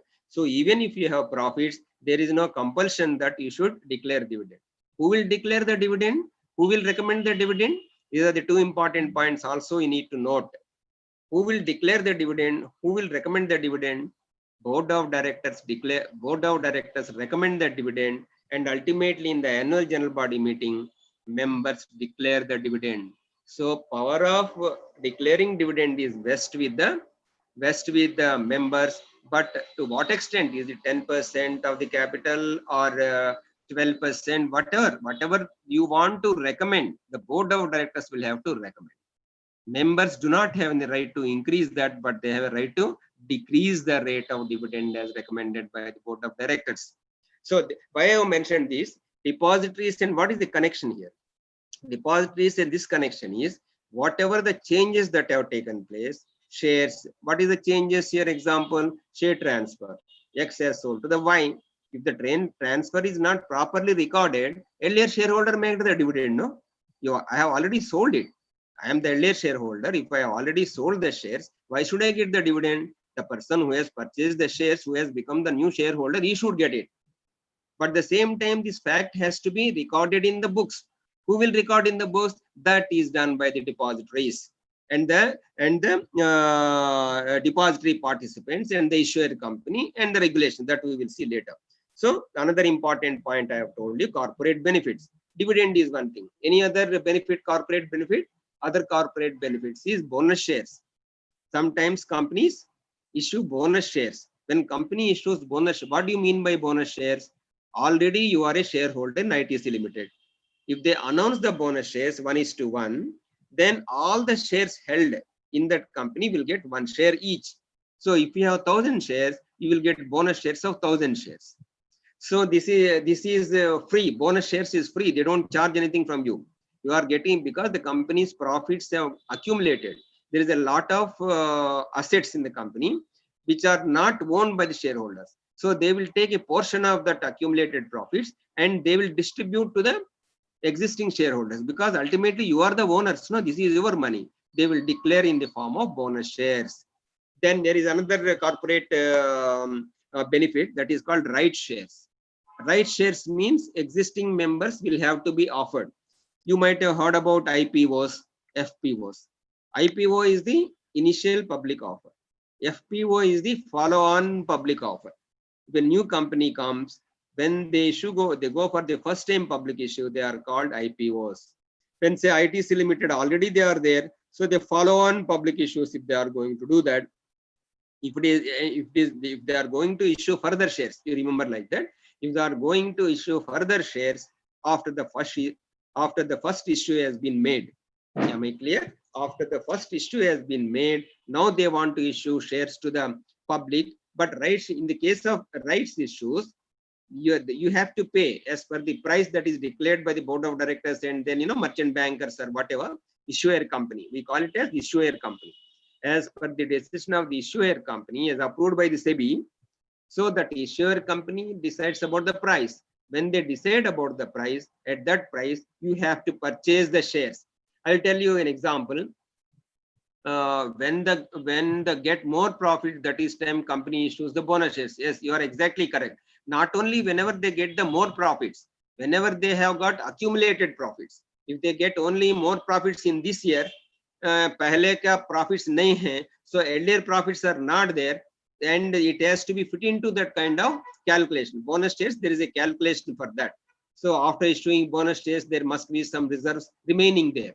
So all these things you will have to. All these things we have to take into consideration. Profits, getting more profits is one of the criteria, but you need to have sufficient earlier profits also in the company to pay the bonus shares.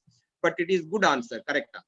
So now whenever you think in terms of like that, which I was telling you, the share transfer, dividends is done, I have told you. So all these decisions are taken by the members, and somebody has to maintain the register of members also. Shares purchase and sale, these transactions will have to be recorded also. The people who have purchased the shares, I have purchased the shares, for example, I send the money. Whoever has sold, that money needs to go to that person. Very correctly it has to go. There should not be any mischief in the process. So these kinds of things are dealt in the issues. And now the role of depositories will come and set in that. So since I have already told you the very important fundamentals, see, whenever you think in terms of depositories, today's given chapter for subject for discussion is depositories. You got my point? Depositories. So whenever you think in terms of depositories, please remember Depositories Act. Depositories Act passed by our Parliament. And all of you may be aware, I don't know, certain one more fundamental thing I would like to share with you, my dear students. The fundamental thing I would like to share with you is, are you clear about the legislation, rules, regulations, bylaws? Have you heard about these things? have you heard about Yes, sir. legislation? Yes, sir. We heard. Then please tell me, what do you mean by legislation? It is a legal document which is being prepared by the which we need to submit to company submit చేయాలి sir మన అంటే అన్ని rules regulation share holders ఎలా ఉండాలి ఏమేమి norms conditions follow అవ్వాలి అవన్నీ అందులో ఉంటాయి. Suppose మనం అనుకుందాం అమ్మా ఒకటి, suppose there is a question that what is a legislation, how do you write that? This question may be asked in BCom, MCom, CA, CMA, CS, advocate, LLB, anywhere, MBA, anywhere. నేను కనుక examiner అయితే ఈ question ఇస్తాను, ఎందుకంటే this is very important for students. Students should know about this, what is legislation. Legislation, which is yeah, you are telling that to some extent it is right, definitely I should appreciate, but నేను కొంచెం క్లారిటీగా చెప్పనా? yes sir. Yeah, now whenever you think in terms of legislation, you need to refer to our Constitution of India. Okay, Constitution of India. ఏమ్మా చెప్పాలనుకున్నాను. నేను అదే చెప్పాలనుకుంటున్నా కానీ నా థాట్ వస్తుంది కానీ unable to express in words sir. Okay. Yes, అందుకే you are A student. ఎందుకంటే ఇప్పుడు ఇటువంటి లెక్చర్స్ లో మనం చెప్పాలనుకున్నది చెప్పకపోవడం అనేది యాక్చువల్ గా మీరు అదే చేయాలా. అనుకున్నది చెప్పేస్తే స్టూడెంట్స్ కాదు, తెలిసిన వాళ్ళు మాలాంటి వాళ్ళు స్టూడెంట్ స్టేజ్ క్రాస్ అయిన వాళ్ళు. సో మీరు అలా చెప్తేనే మీకు you will get doubt, because you are raising one doubt, many other people are also learning from that. Many other children, many other students are also learning from that.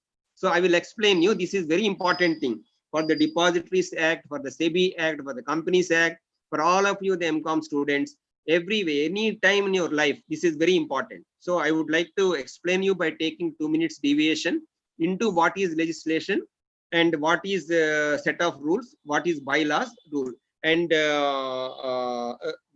legislations, rules, regulations, bylaws. ఇలా ఉంటుంది sequence. ఎలా ఉంటుందమ్మా? Legislations, rules, regulations and bylaws.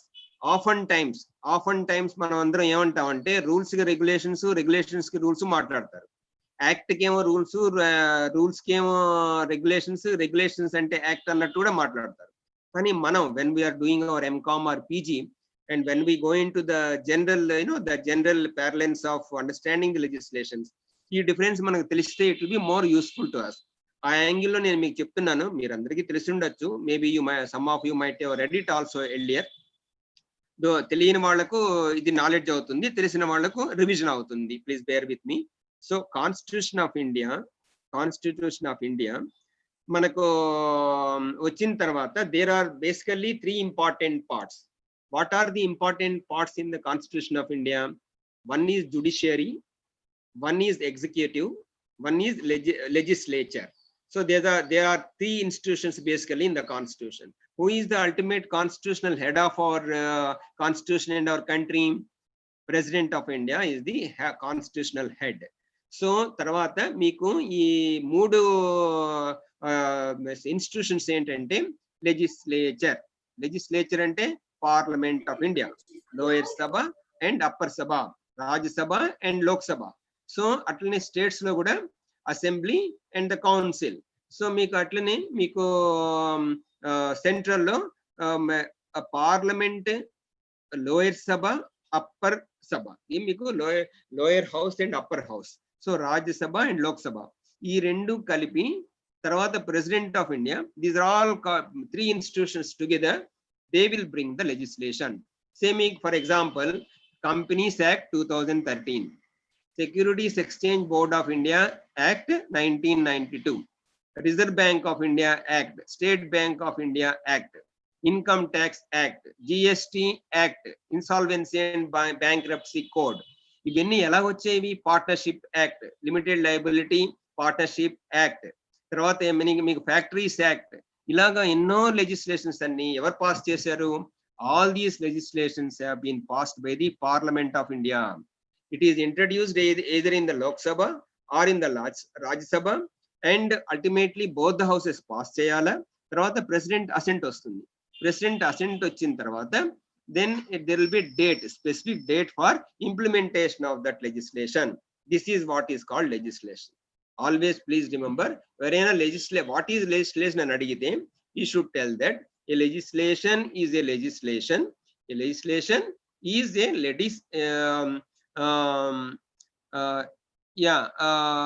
sir, we don't understand Telugu.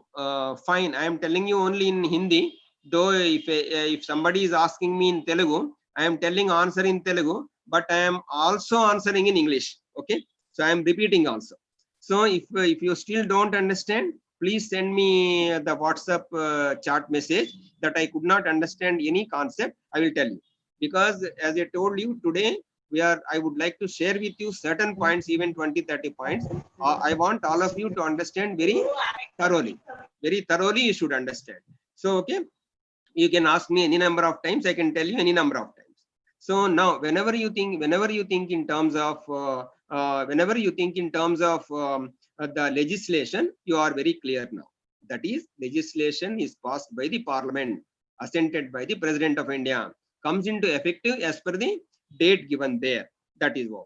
So judiciary ante enti? Judiciary ante Supreme Court of India, High Courts of India and lower courts. Then executive ante enti? Executive ante constitution prakaram. So me two institutions you have learned. What are these two institutions?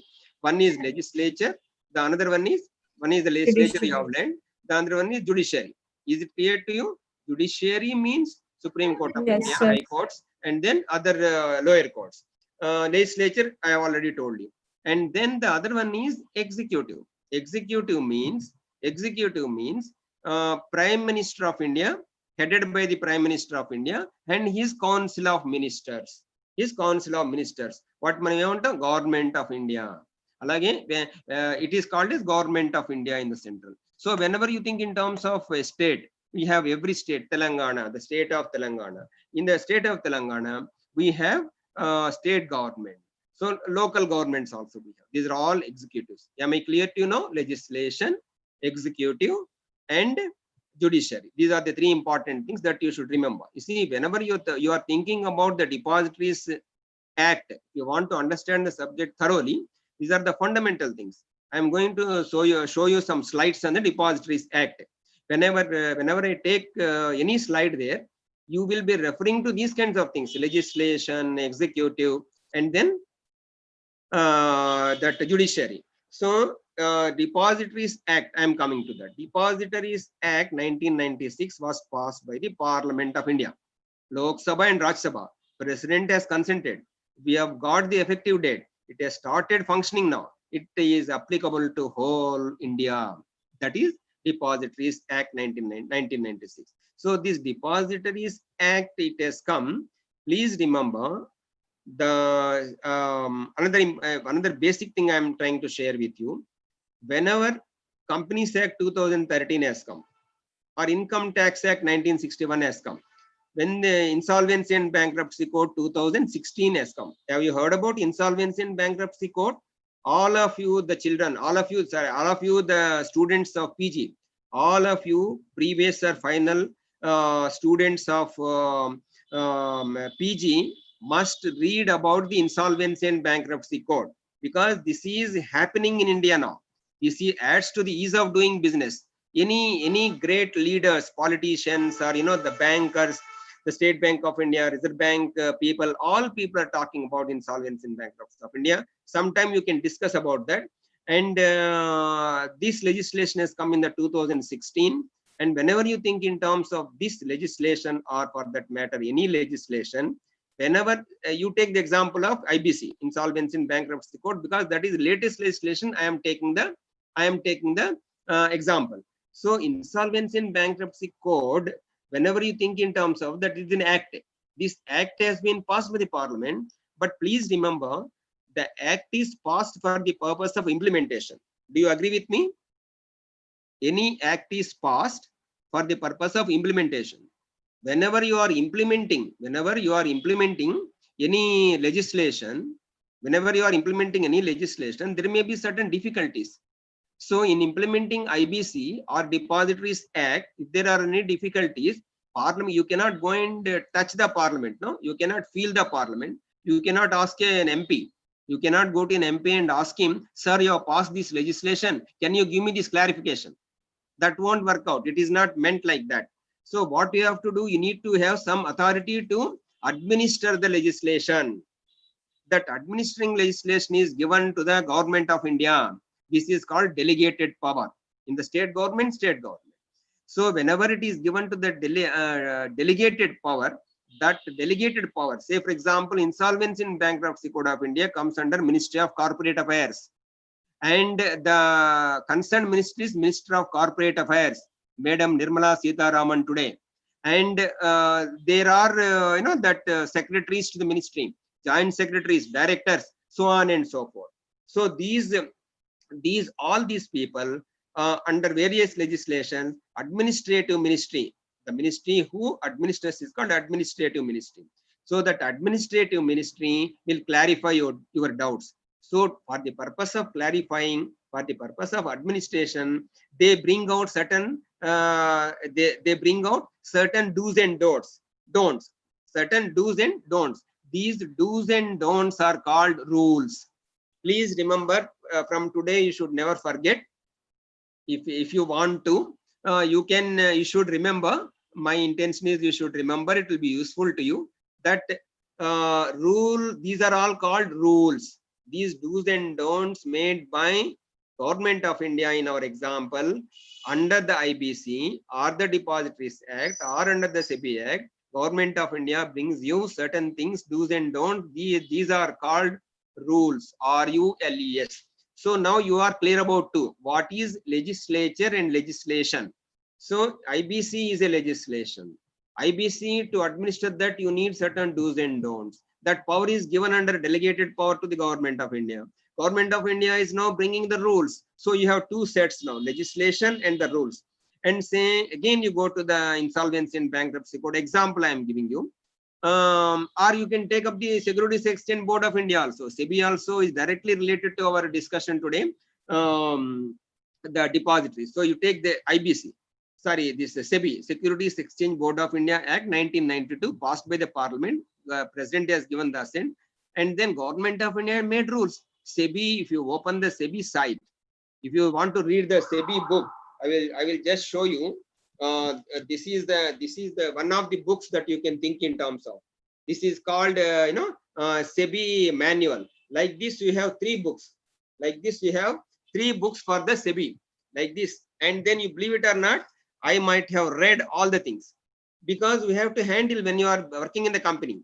I may not remember everything, but if you want to handle an IPO, handle share transfers, depositories, you need to read these things. And then as a practicing company secretary, or when I am working as a company secretary and director of finance in a company, listed companies, where a vice president or whatever the position, we have to read that and implement every day, day in and day out. In those implementation issues, Depositories Act is very, very important. So now under the SEBI Act and under the Depositories Act also, Government of India made certain rules. This is the second stage. Third stage is, say, SEBI. SEBI as an institution, now Parliament legislation, and the Government of India rules. And then the SEBI is called regulator. What is called SEBI? What is SEBI called as? SEBI is a regulator. So whenever you think in terms of SEBI, SEBI has brought regulations. So do's and don'ts are also brought in by the regulator. Under this act, SEBI Act, SEBI as empowered in the SEBI Act, they have brought in the regulations. So you have 3 sets now: legislation, rules, regulations. And again, Depositories Act and Depository System works under the supervision of SEBI. And SEBI, under the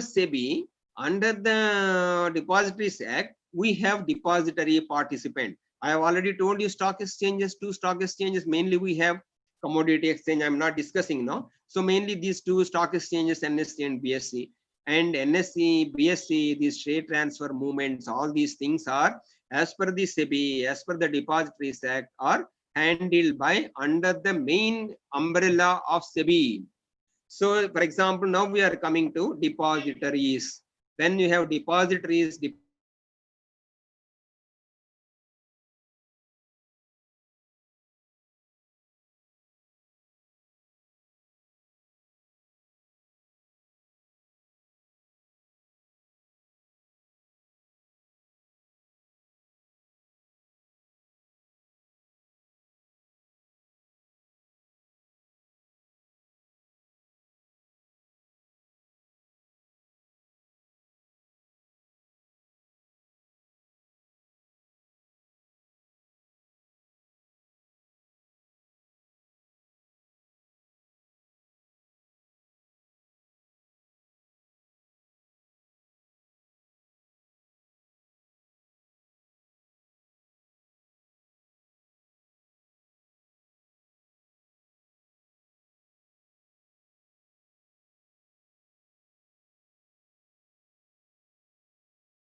Hello, sir.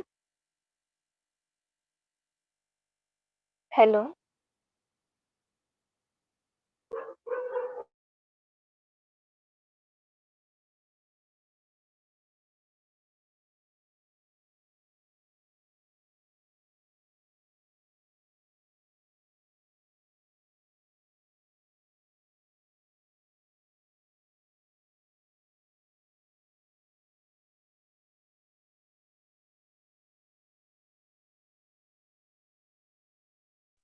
Sir రావట్లేదు sir audio video రెండు.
Hello sir audio video రెండు రావట్లేదు sir.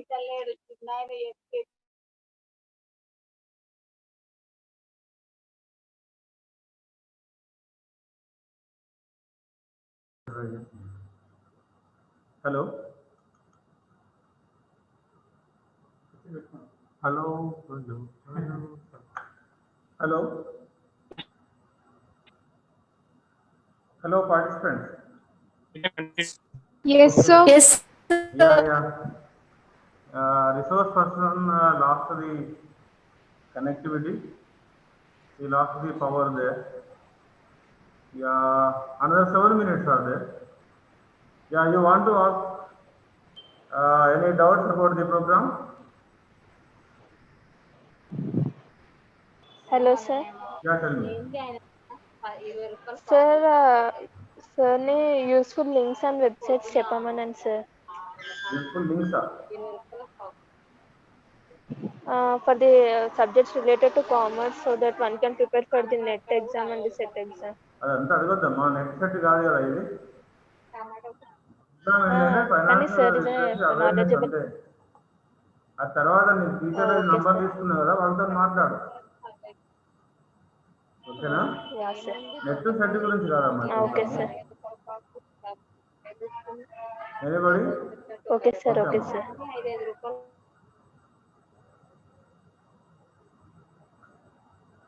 Yeah tomorrow we have a valedictory session at 6:40. So tomorrow we have first session, second session, third session. Three sessions handled by three resource persons, and the last session will be the valedictory session. So valedictory session begins at 6:40. Now in valedictory session, what we will do,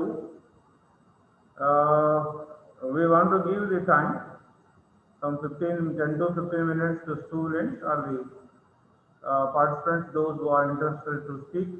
That's why what I am telling, please give your names. Only 3 to 4 students are more than enough to speak in this program. Now probably will be attended, and OSD and the nodal officer of RUSA, and one eminent person from the industry. Yeah, this is the composition. Head, dean, and chairman of the department will also participate. Myself and principal is also there in the program. So that's why when the validation session begins, now we will give the time for 10 to 15 minutes. So please give your names, those who are interested to speak about the program.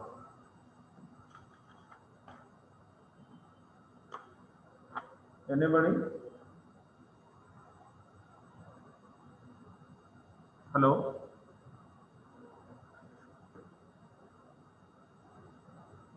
Hello? Hello?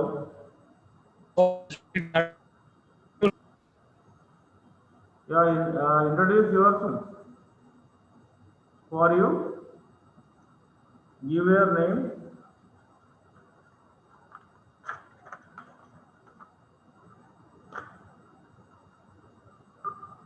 Hello?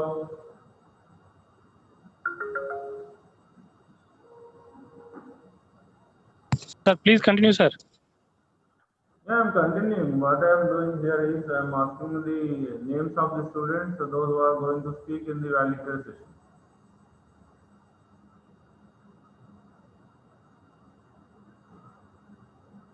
Okay, anyhow, I myself identified few names according to your participation. So I identified Mayank. Mayank is there.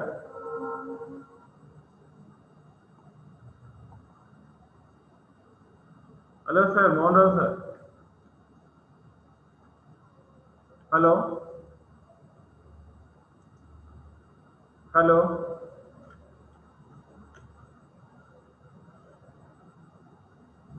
Hello. Yeah, conclude, sir. Can I continue? No, conclude. 3 minutes are there. అదే conclude చేస్తాను. So వాళ్ళు రావటం లేదే మరి ఇక్కడ ఏంటి sir వాళ్ళ screen రావట్లేదు, వస్తున్నదే లేదు మీరు వినబడుతుంది, మీరు కనబడుతుంది, మాట్లాడండి. Sir, start your video, sir. Video start అయింది. My video started now. No, sir, Yeah. not yet, sir. Yes, sir. Yes, sir. You can continue. It is started now. Yeah, okay, sir. So Yeah. I was sharing with you the depositories. So I will just show you some slides. So these are all the this is not what I need. So we don't have much time now. So what I will do, I will conclude. So whatever I have told you, so Depositories Act has been passed by the Parliament, and then it has started like this.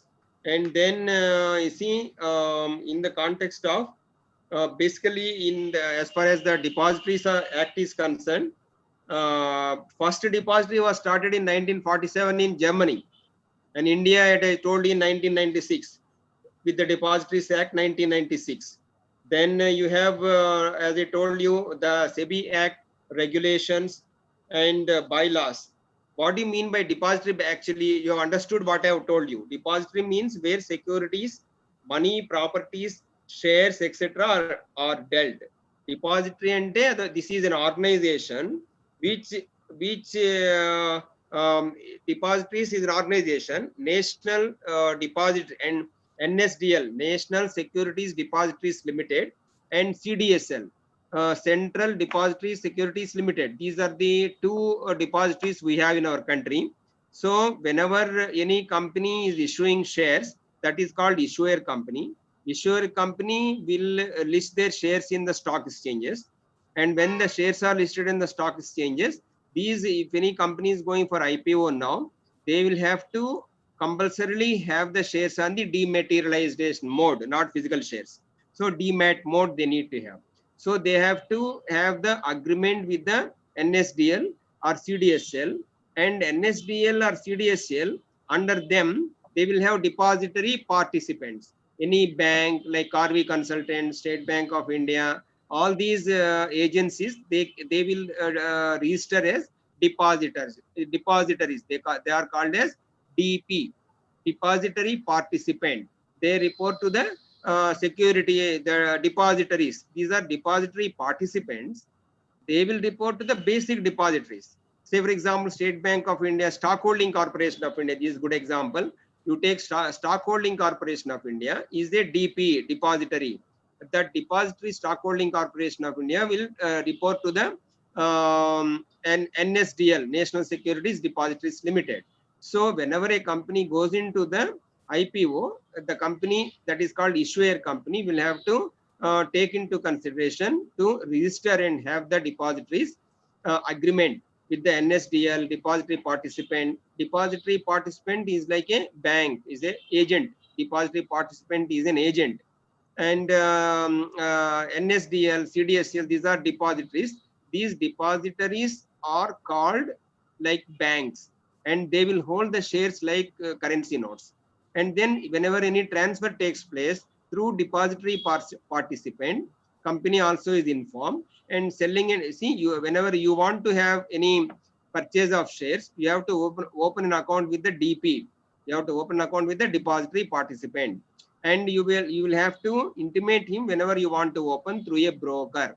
So the transaction goes like this: from the broker to the depository participant, from him to the NSDL or CDSL, and the company will have information whose shares are sold and purchased, what is the shares at any given point of time of the company, and who is holding the shares, and all these things are recorded by the depository. These are the basic things. So how does the so you have understood that. To conclude that in 2 minutes, so you have depository, example NSDL and CDSL, depository participant, which I have told you, Stockholding Corporation of India example. Then securities issuers, registrars and trade transfer agent. Securities means equity shares, debt instruments, bonds, so on and so forth. Issuers means ITC Limited, Reliance Industries Limited, like that. Share transfer agents. So there is another institution called share transfer agents. They will work for the shared issues at the time of IPOs, and they will also take care of the share transfer between purchaser and the seller. Then we have in between clearing corporation, like we have currency clearing corporation for banks. For these shares also you have clearing corporation. for settling the shares purchases and sold. Then you have banking system. As I told you, whenever you are buying a share, you have to buy through the electronic mode. You buy the shares and your account is debited, and your DP account, depository participant account, share account, that share account is credited, which is ultimately with the depository, NSDL or CDSL. So that is banking system and investors. So ultimately, to conclude, the entire depository system, legal and all those fundamentals I have told you, to conclude on this, you have what are all the institutions we have? You have the you have the Parliament of India. Then you have the legislation passed by the Parliament, that is SEBI Act or depository legislation like that. Then under that, SEBI Securities Exchange Board of India Act, Board of India has come, SEBI has come. Then depositories have come under Depositories Act. Those are NSDL and CDSL. Then you have securities, issuers. Issuers and securities means equity shares and debentures, example. Then issuer companies have given you Reliance Industries or Infosys. Then registrars to the agent. Registrar agents also, you have got the Carvey consultants and then various kinds of consultants, example. And the clearing corporation who will clear among the transactions.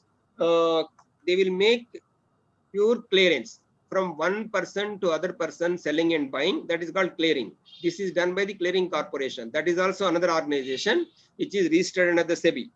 Then banking system, I have told you, any bank through you can carry on the transactions. Investors means like all of us, anyone in the, and a company can be an investor, individual can be an investor, so on and so forth. I think at this point of time, this is, I have told you certain things like fungibility, dematerialization, I have told you. So we will stop at this. If you have any question, you can ask me. If you have any question immediately, for another 1 minute, you can answer. I can answer. One question has come. In government sectors, RBI also issues the IPO, sir.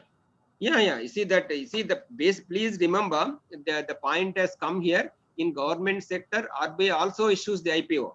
No, government sector or private sector, issue of shares is dealt only by the SEBI. RBI will come into picture only banking is there, and certain of the that foreign investors involved, that this currency, that dollar related things are involved, transfer of money in the foreign currency are involved. But please remember, RBI does not issue IPOs for government. Please be very clear. RBI does not issue IPO for government sector. Say, for example, State Bank of India is government sector, and then we have LIC of India is a government sector, NMDC is a government sector. So these are government PSUs. Whenever they say NMDC, Ispat Nigam Limited, Rashtriya Ispat Nigam Limited, Sale Authority, and then these kinds of things, they don't issue shares. RBI doesn't issue. Only company issue shares, and these are supervised and handled under the legislations by the SEBI and also RBI. RBI regulations are, so you have to comply with that. So this is how these things take place. And you have in between bad deliveries, fake certificates, loss of certificates, mutilation, dematerialization, long settlement cycles. It used to be long time to settle between buyer and seller. It used to be T plus 21, T plus 14 days, something like that. Now it is T plus 2, and transactions buying and selling take place very quickly because it is dematerialized and the fungibility is there. So no other query has come.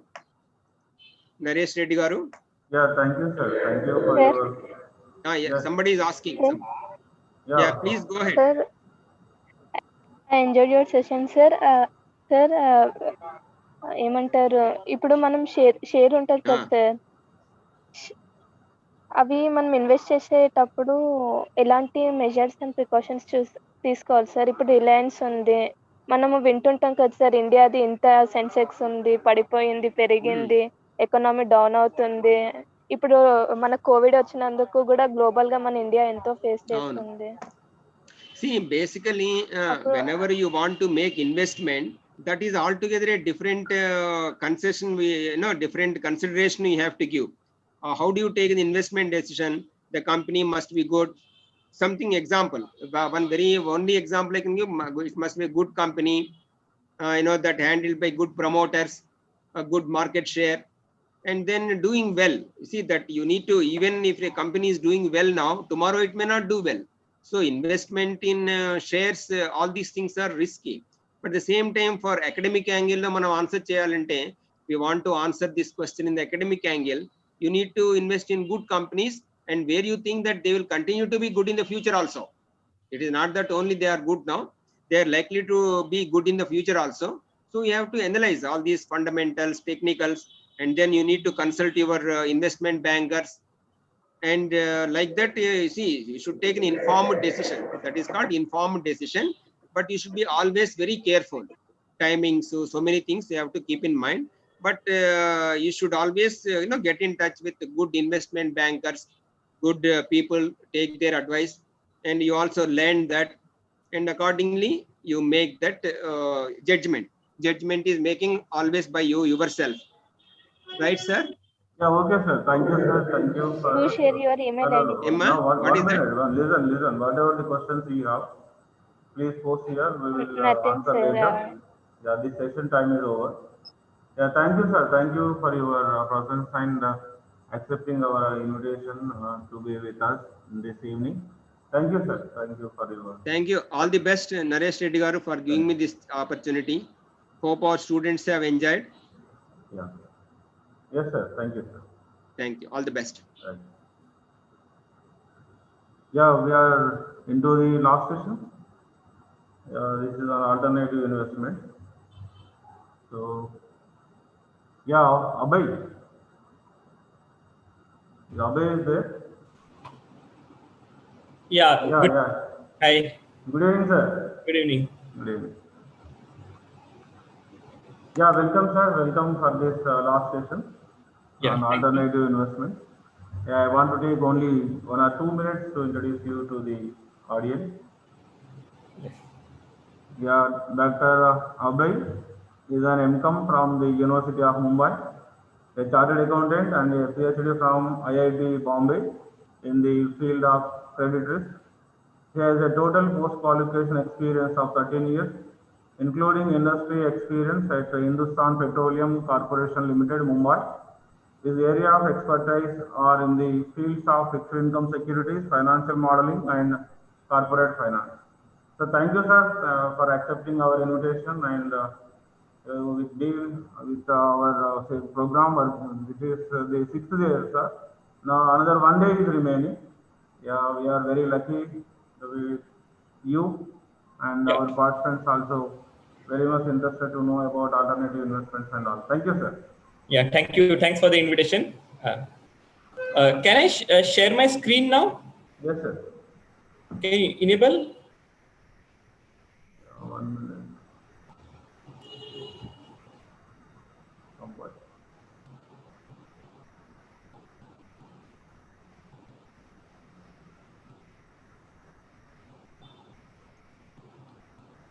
Now you can see, sir. Yeah.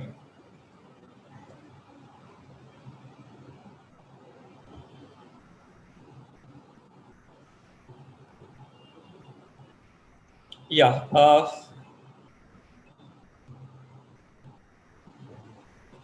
Good evening, students. Welcome to this session on alternative investment funds. So today I'll be talking about two things. One is about alternative investments, and I will be also talking about NISM certifications. What are NISM certifications and how to do those certifications. So I want this session to be an interactive session. So let it be like a classroom only where you will participate. I will ask some questions. Okay, all of you are okay with this? So I'll ask all the participants some questions. Dr. Naresh, so most of these are students, na? I can ask questions to anyone, na? Yeah, you can ask. So these are all students only. There are no faculties here, na? No, sir. All are students. All are students only. So students, you are comfortable, na? You can answer my questions. Yeah, they can answer. Yeah.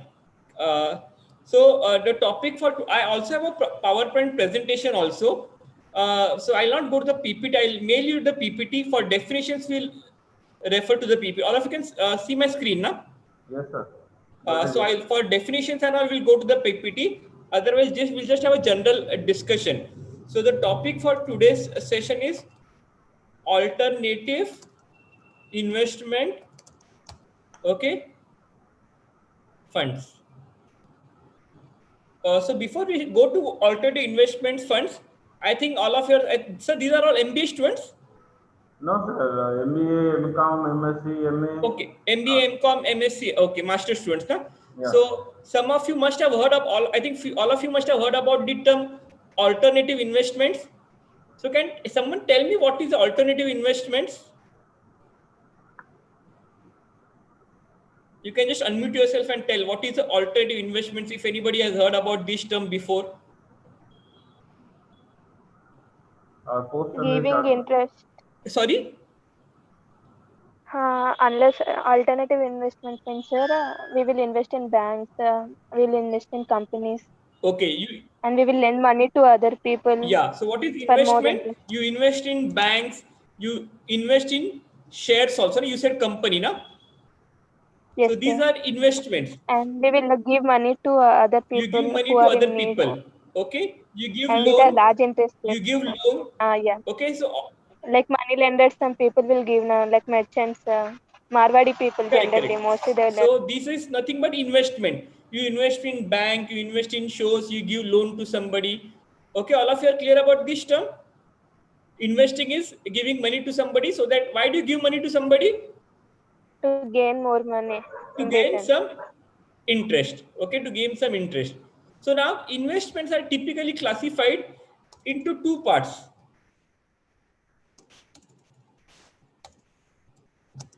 Traditional and alternative.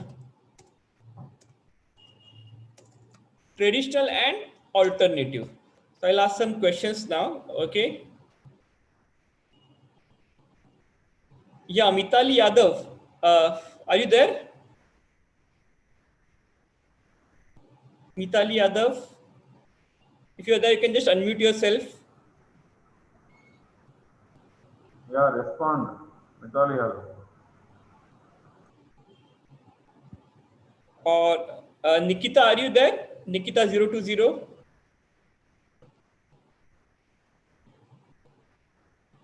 Some of you are not there. Okay, anybody would like to answer this question? What is a traditional investment? What is a traditional investment? Sorry? Sir, traditional investment is buying gold, sir. Gold, okay. Yeah, it's a tradition in India. So you buy gold. Any other traditional investment? Buying land, properties. These are generally middle class families. Property. Okay, you want to reside in a house. So house for residence.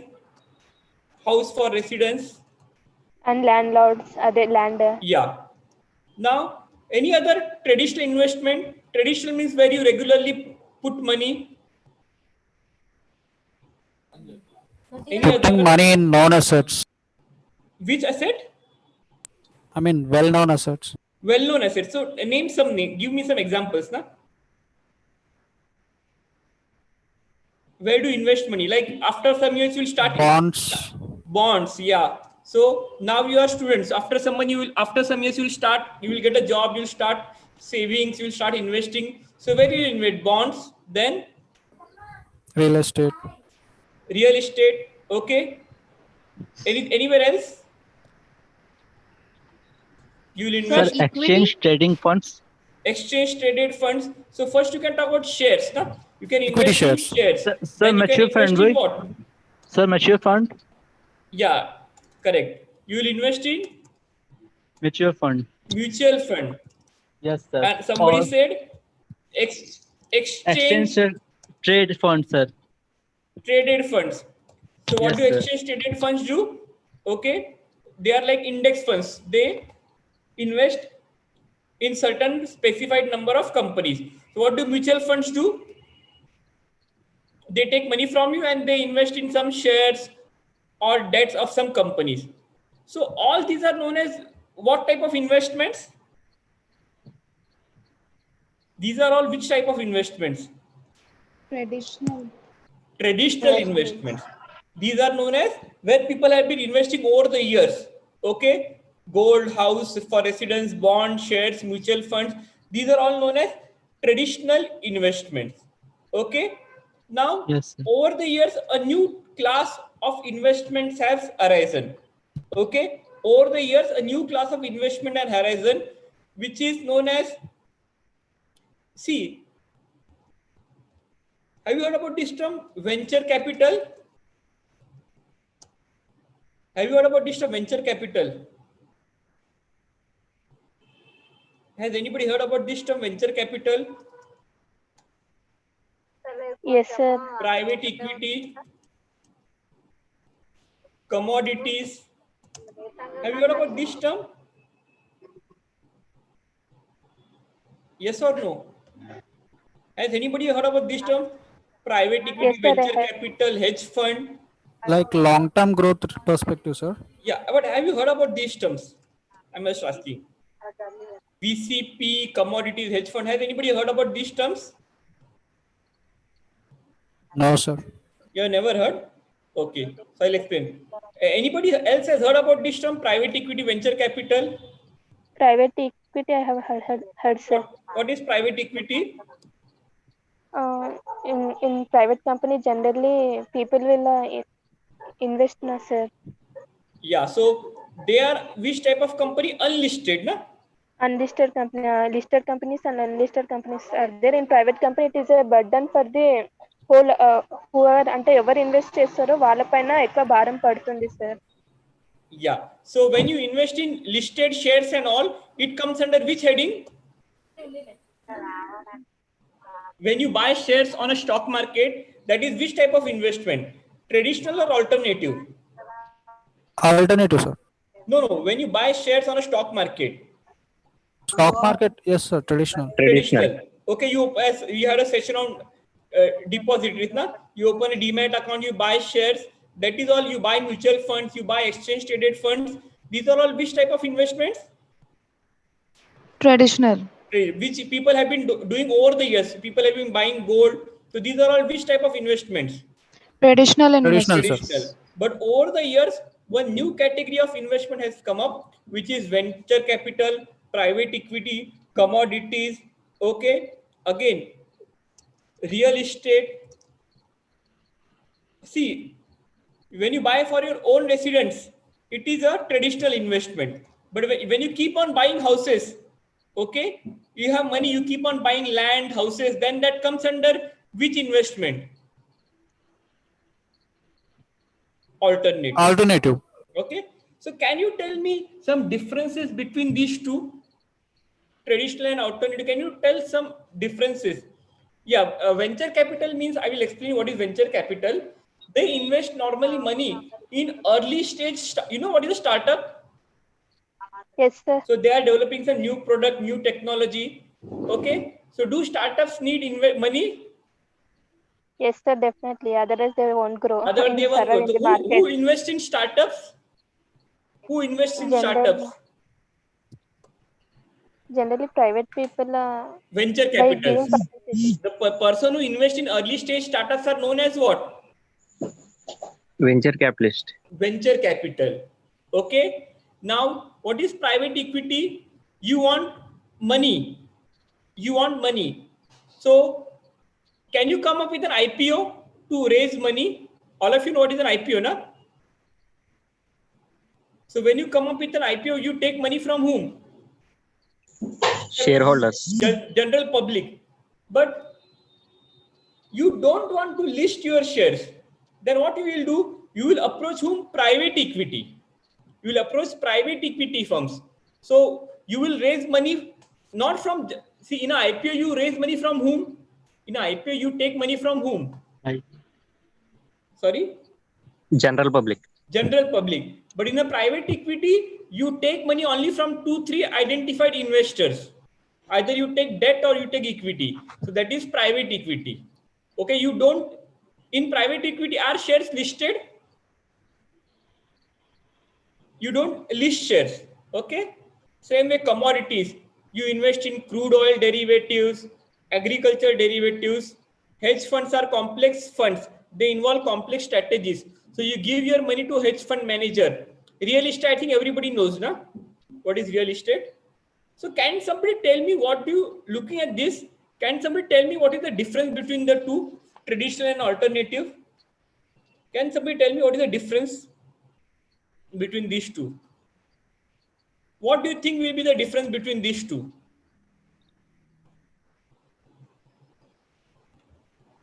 Yeah, can somebody tell me what is the, looking at these examples, can you tell me what will be the, what is the main striking difference between traditional and alternative? Anybody can tell me any difference you think is between these two? Sir, source. Source what? Can you please elaborate? Source means? I mean, alternative capital. It's named See, from either source, no, sir. Either the source of capital. see, I am an investor. I Yes, have sir. money. I can invest in bonds. Bonds means government bonds, shares, mutual fund, exchange traded fund, or I can invest in real estate, hedge fund, private equity, VC. I have money. I have 10 crore rupees. So what is the difference when I invest in this and when I invest in this? So, sir, in traditional investment is there, those are the fixed things that we were in the ages we used to invest, but now we have alternatives also to invest in these things. Correct. So Like, what is the one, can you say some, identify the basic difference between these two?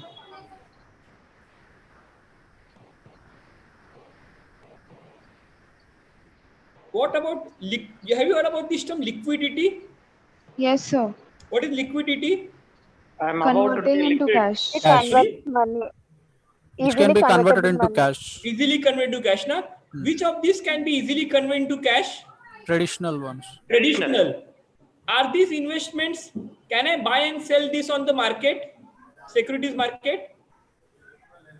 No, Can I sir. buy and sell this easily in the securities market? No, Traditional sir. Only investments, sir. Yeah, alternative. traditional. Can I? Alternative we Yes, can sir. done, sir. We can Traditional, sell it them, is. sir, and get that can traditional investment can be converted into liquidity, like gold So and house. there is high liquidity in which investments? Traditional, Traditional sir. investment. Traditional. Traditional. There is low liquidity in which Yes, sir. investment? Alternative investment. Are these bought and sold over the market, securities market? No. No, sir. No. No, sir. Okay. So that is the one major difference between the two. What about investors who invests in these?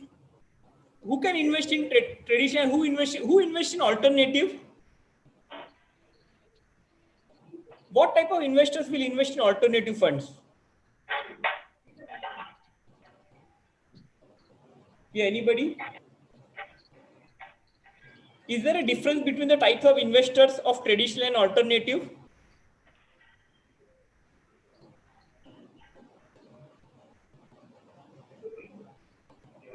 Sir, Traditional common alternative people. Yeah, tell me. investor Yeah. think of profits in the long run, sir. Alternatives think of profit in the long run. So Long run, sir. alternatives are normally for which period?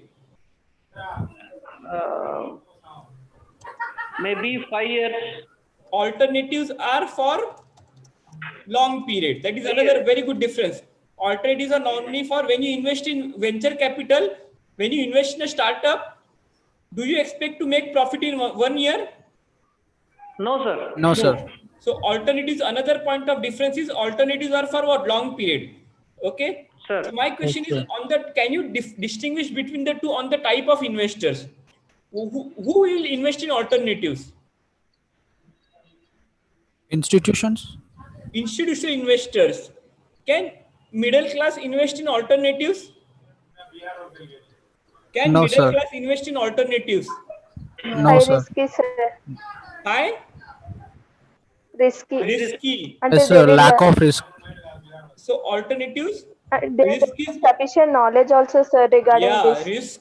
risk is, They will be easily cheated by the people. risk in alternatives is More. high. Yes, sir. Okay. Knowledge. Yes, sir. Do you need good knowledge for investing in alternatives? Yes, sir. Yes, sir. Knowledge requirement is high. What about this? We are basing investors. Somebody gave me the answer. Investors, who are investors in alternatives?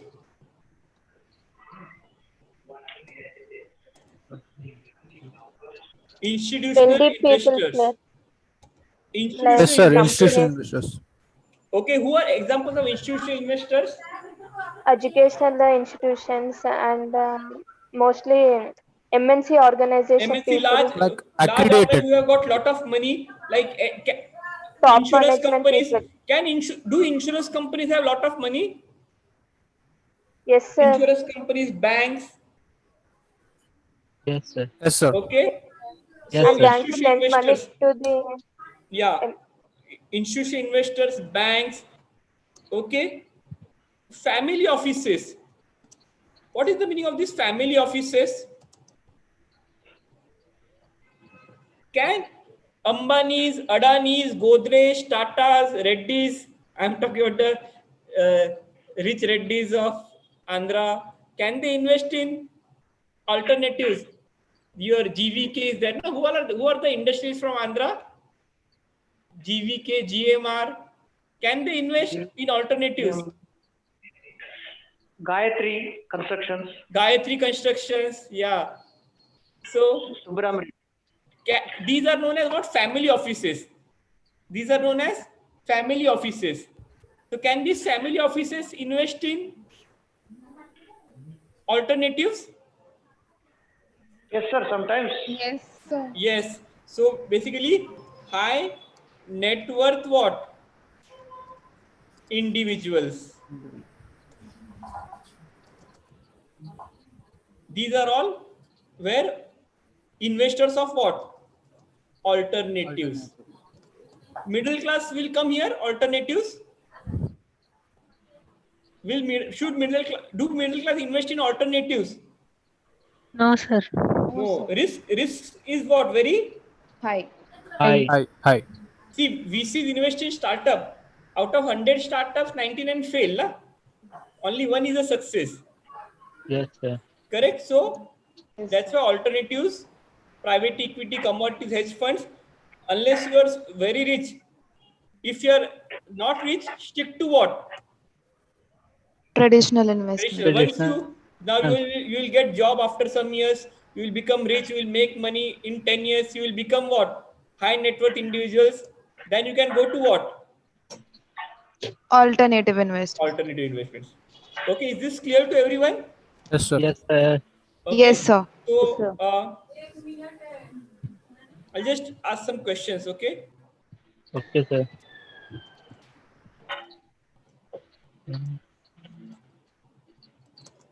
Private investment in unlisted shares. This will come in which category? Private investment in unlisted shares. Which category? Alternative. Alternative. Clear, everyone? Yes, sir. Yeah. Then simple derivatives. You know what is derivatives, na? Why do we take derivatives? For what purpose? to calculate how much ratio we will get benefited through it. To hedge risk. Uh, Yeah. Because of derivative, your risk reduces. So simple derivative hedge risk is traditional. Okay. Traditional. Okay, sir. Yeah. Public shares. Public shares will be what? Traditional or alternative? Traditional. Traditional. Traditional. Traditional, sir.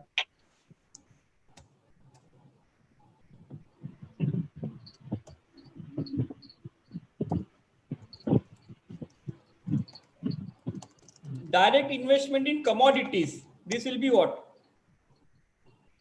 Alternative. alternative. You are Sir. buying crude oil. Directly, what about direct investment in real estates? You are buying properties. That will be what? Alternative. Alternative. Okay. So, Yes, sir. which are the different? So, alternative. Everyone is clear. What are alternative investments? Yes, Yes, sir. Yes, sir. Examples are clear. Which are the examples of alternative investments? Yes, sir. PVC, okay, private equity, venture capital. These are all examples of alternative investments. Okay, real estate. You can invest in real estate in different ways. One is buying real estate, buying property, or you can also give money to whom? A real estate developer. Instead of buying flats, you can directly give money to whom? A builder who will buy the flat. Is this clear to everyone? Yes, sir. Yeah. So basic difference is clear between alternatives and this, na? Exchange Yes, sir. traded for mutual funds. So Yes. globally now, is alternative funds a new phenomenon or it has been there earlier also?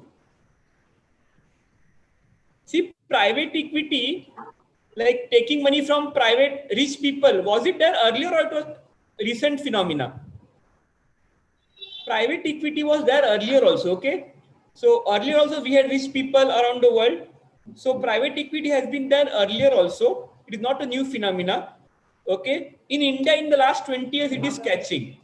Now, especially after in which year global financial crisis happened? In which year global financial crisis happened? 2008. 2008. So in 2008, you know what is asset under management, na?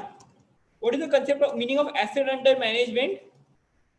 The total funds, the total money in alternative investment was $3 trillion. And in 2019, the AUM, the asset under management was $9 trillion. Has there been a substantial increase in investment in alternative investments? Has there been a substantial increase? Yes or no? Yes, sir. Yes, sir. Yes. So in the last 10 years, the total investment in alternative investments has gone 3 times. Can anybody give any reason for this? Why are now people investing more in alternatives? Why are people investing more in alternatives?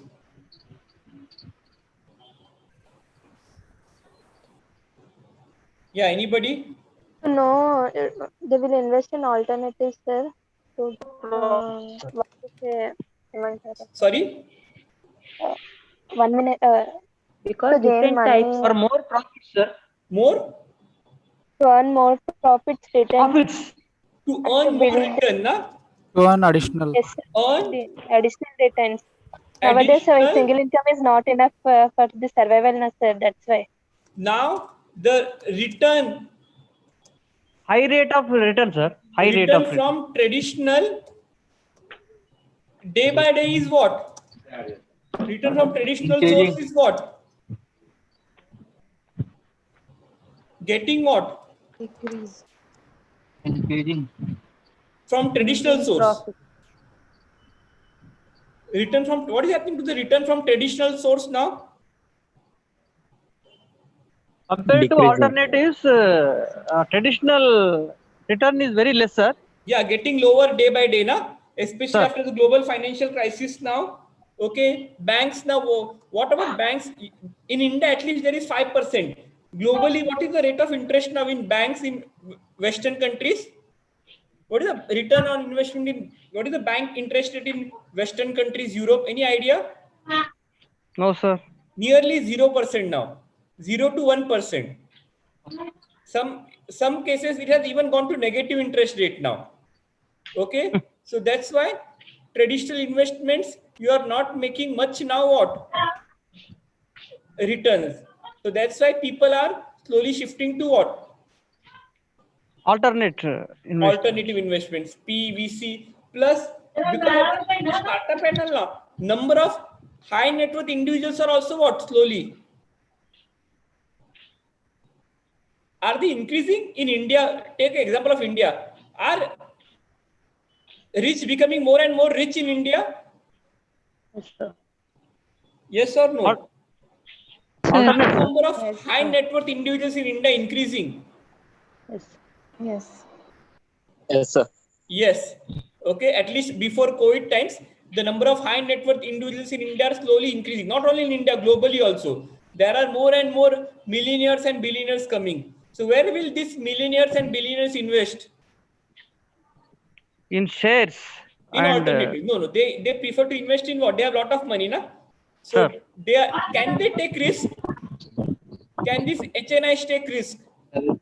Yes, sir. Yes. So Yes. that's why Risk. over the years, the investment in alternatives is steadily what? Increasing.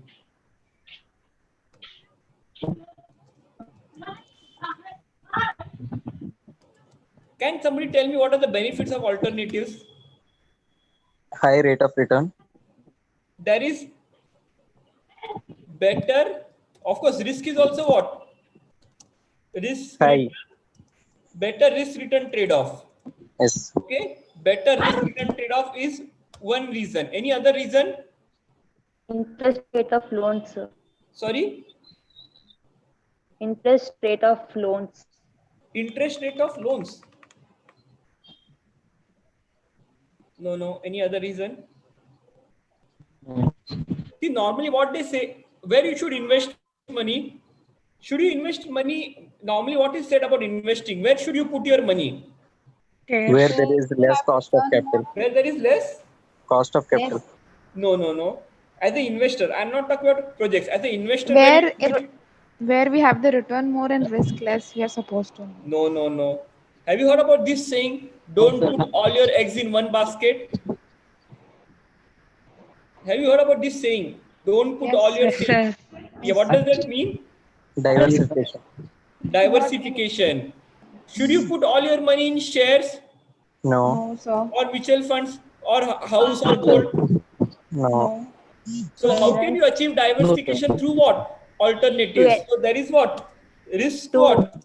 to enhance returns and low income. Yeah. So another reason for alternative is you can Risk what? diversify the risk. Diversify the returns by investing in. So HNI will not put all money in alternatives. Where will HNI put money? Bank. Both traditional and what? Alternative. Alternative. Okay, so another benefit of traditional is risk diversification. Then any other benefit of alternatives? Any other benefit of PVC? What happens when I give money to a private venture capitalist?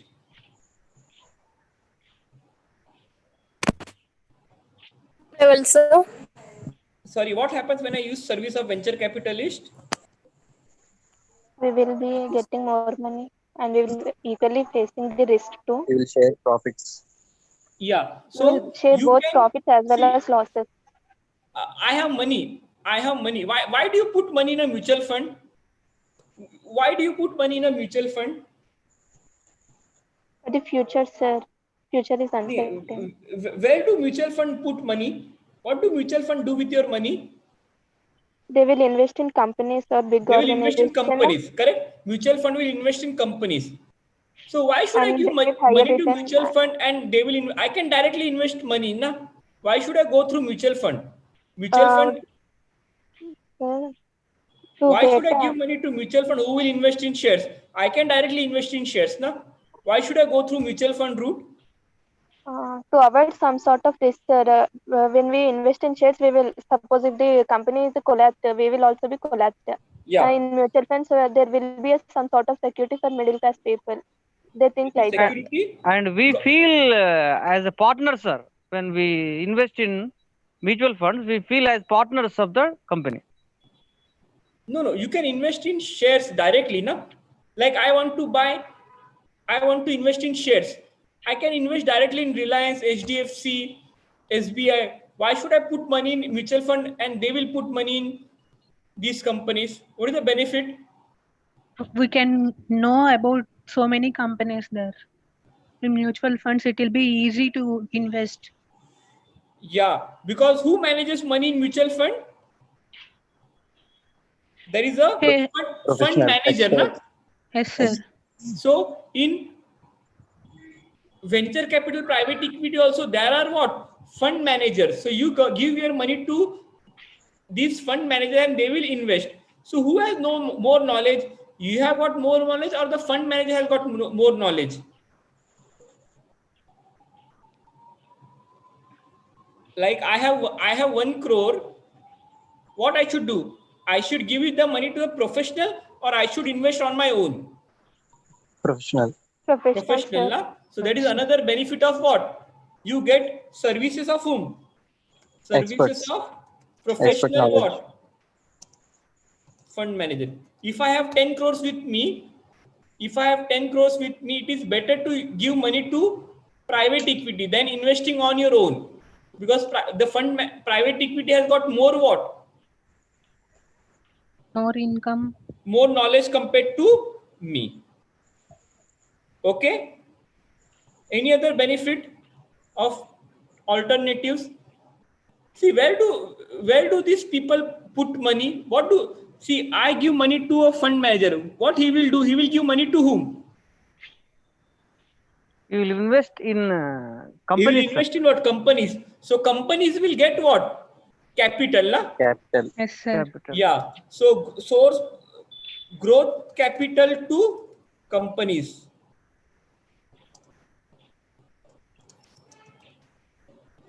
See, today Facebook is one of the top companies of the world. Why Facebook became so big? Because some venture capitalist what? Invested what? Money. Would Facebook have become so big without money? No. No. Facebook would not have become so big without money. So from where they got money? Venture capital, private equity. Mutual funds will not invest money in startups. Who invest money in startups? PVC. Entrepreneurs and venture capital, private equity. That's why there is another benefit of alternatives. Okay, you give money to a private equity and he will invest in these startups. So startups will also get money. So benefits of private equity are clear. Benefits of alternatives. Yes, sir. Yes, sir. What are the drawbacks of alternatives?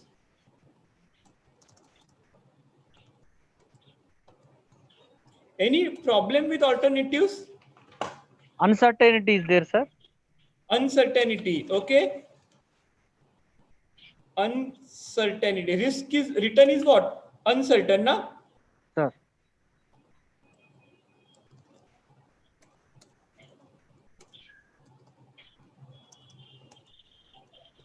Which is more complex? Traditional or alternate? Which is more complex? Alternative. Alternates. So complex fund structuring. Complex fund structuring. Is this clear? It is very complex fund structuring. For a common man, is it easy to understand? No, sir. For a common man, understanding all these terms, okay, is very complex. Okay. So complex fund structuring. What about returns? When do you get returns? Long term. Immediately.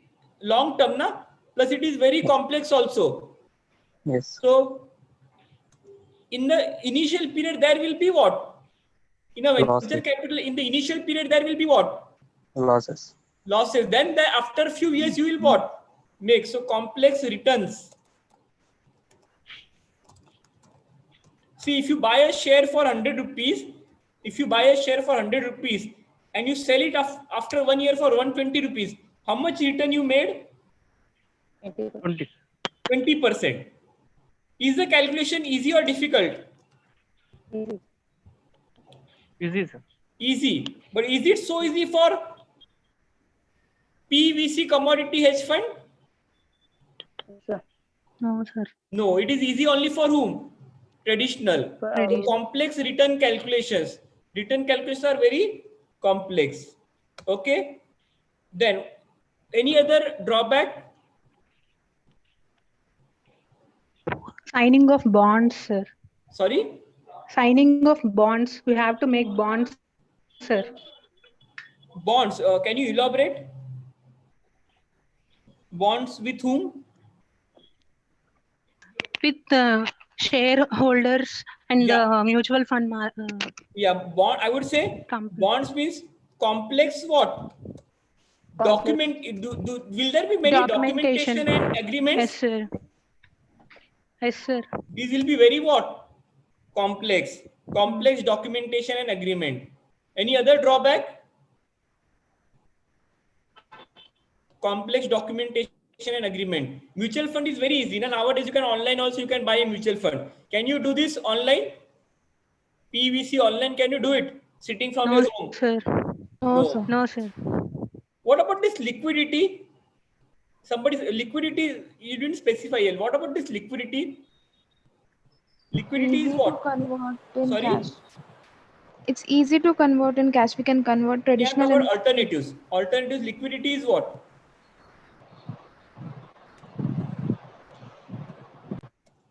Alternative liquidity is what? High or low? We can Low. higher. Low, sir.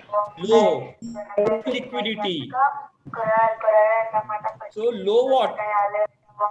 Liquidity. Is this clear? This is another drawback. Can you sell this tomorrow? Can you sell this tomorrow and get back all your money? No. No. Can you sell shares and get your money? Can you sell mutual funds? Yes. So is this a drawback of alternatives? Yes. Of course. Yes. Any other drawback? No what? If you keep money in bank, do you get regular interest? No, sir. In banks. Yes, sir. We Yes, get sir. regular. Yes, Banks, bonds, if you put money in government bonds, do you get regular income? Like shares, I will get what? What will I get on shares regularly? Dividend. Will you get regular income from this? Yes or no? No, sir. You will not get regular income from this. So are these drawbacks of alternatives? Yes, sir. Yes, these are some of the drawbacks of alternative investments. Yes, sir. Okay. So all of you are clear about these alternatives? Yes, sir. So alternatives examples are what? Venture Sir, capital. once you tell, sir, network issue has been. Venture capital, private equity, okay, hedge Commodities. fund, commodities, real estate. These are some examples of alternatives. Are these more risky compared to traditional? Yes, sir. Yes. Who invest in them?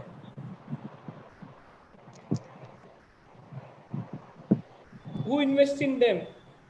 Who invests in alternatives? Those who have excess money than their expenditure, sir. Yeah, not everyone, high net worth individuals. Yes, sir. HNIs, family offices, Tatas, Birlas, Godrej, Reddy's, okay, they invest in what?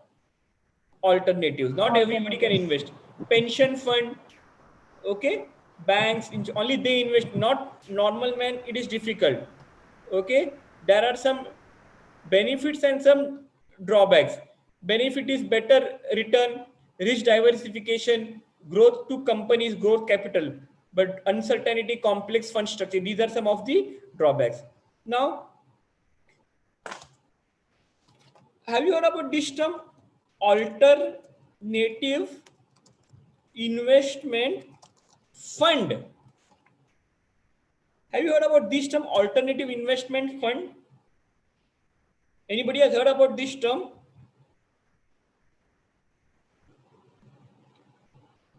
Okay. Have you heard about this term? No, sir. No. Have you heard about this term? Mutual fund? Have you heard about this term, mutual funds? Yeah, I'm sure Yes, everybody sir. has heard about this mutual fund now. What is Yes, sir. mutual fund? What is mutual fund? What is mutual fund? Yeah, tell me somebody. Like such as stocks, Sorry? short-term debt. stock. What does the mutual fund do? What does the mutual fund do? Yeah, anyone? What does the mutual fund do? Invest the money in securities, sir. Invest the money in securities.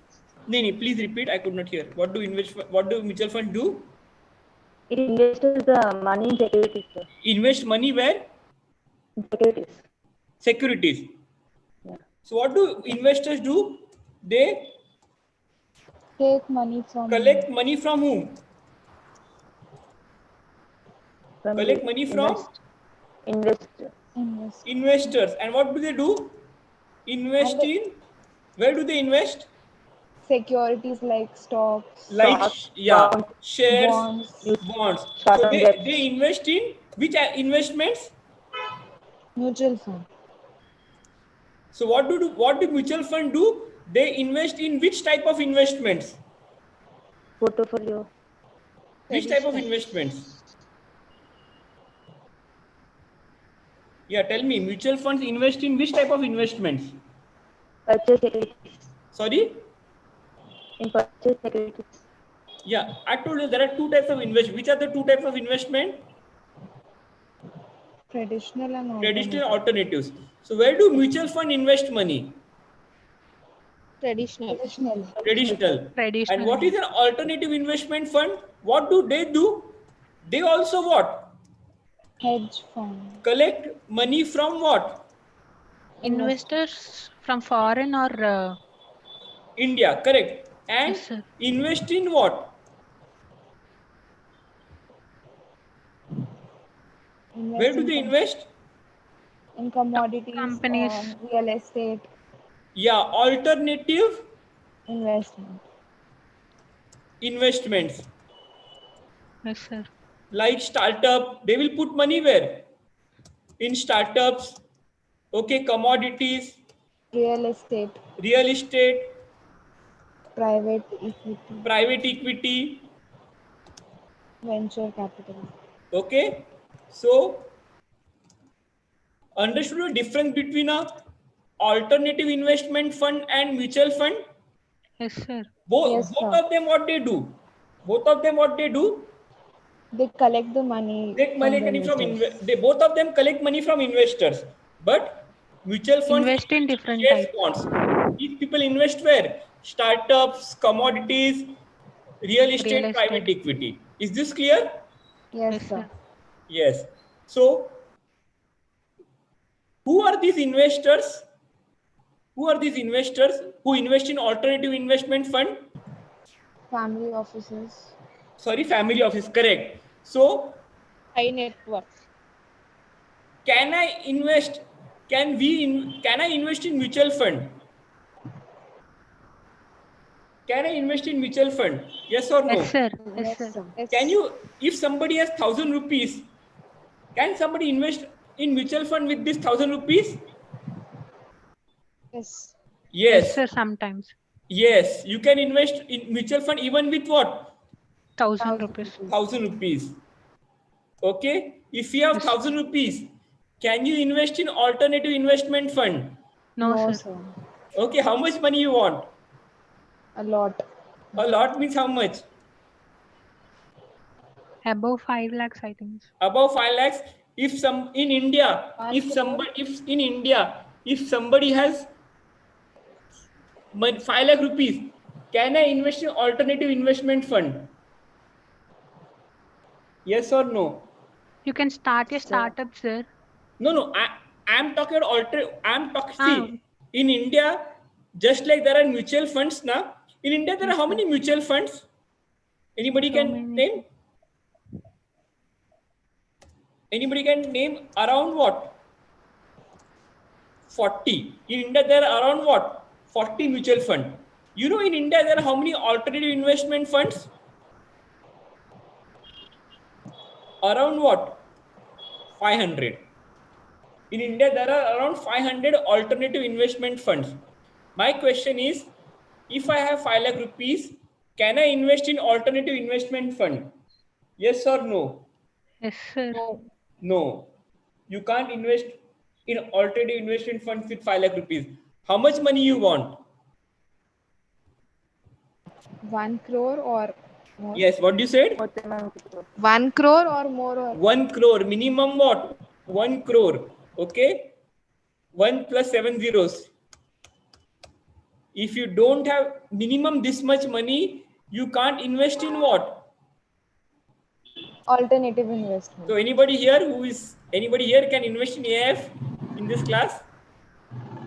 No, sir. No, nobody in this class has this No, much sir. money. Okay, No, so sir. let's hope that after a few years you become capable of investing in what? Alternative investment. Okay, and if you have 1 crore, don't invest in alternative investment funds. You should have minimum what? 10 crore, so that 1 crore you can keep in AIF, 1 crore in mutual fund, 1 crore in somewhere else. Okay, so as per who has decided this 1 crore limit? Who has decided this 1 crore limit? See, you know this concept of regulator. You know what is a regulator? Who are the regulators in India? Can somebody name some regulators in India? SEBI, RBI. SEBI, Insurance Regulatory Development of Authority. RBI, IRDAI. These are some regulators. So all these come under which regulator? Finance regulator. Name of who? These come under which regulator? Name of the regulator is what?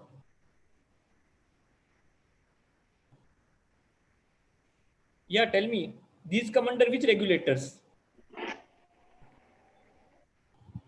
Who regulates mutual fund in India? Who regulates mutual fund in India? Tell me. SEBI, sir. Correct. Yeah. Please repeat. Who? SEBI. SEBI. Yeah. Who regulates alternative investment funds in India? Again, what? SEBI. Okay. So both mutual fund and alternative investment fund both are regulated by who? SEBI. SEBI. So if you want to start a mutual fund, you will have to approach who? SEBI.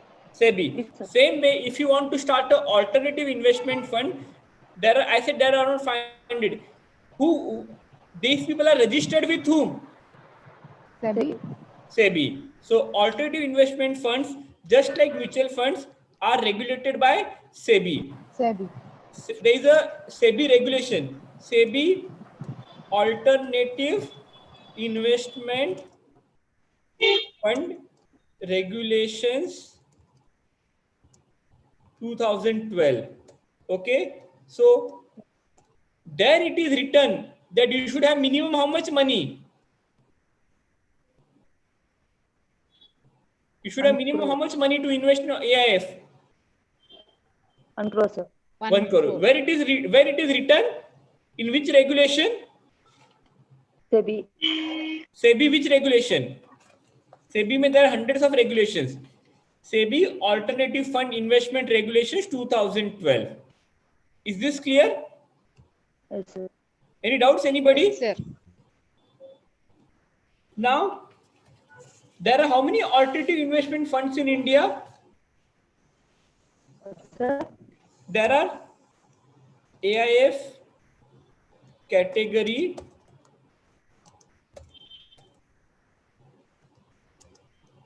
1.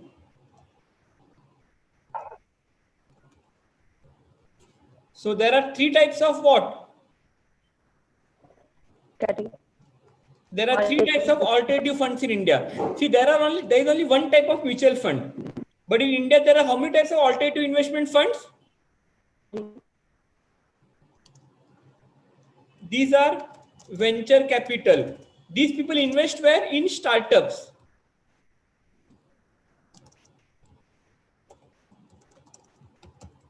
See, does India need infrastructure? Does India need good infrastructure? Yes or no?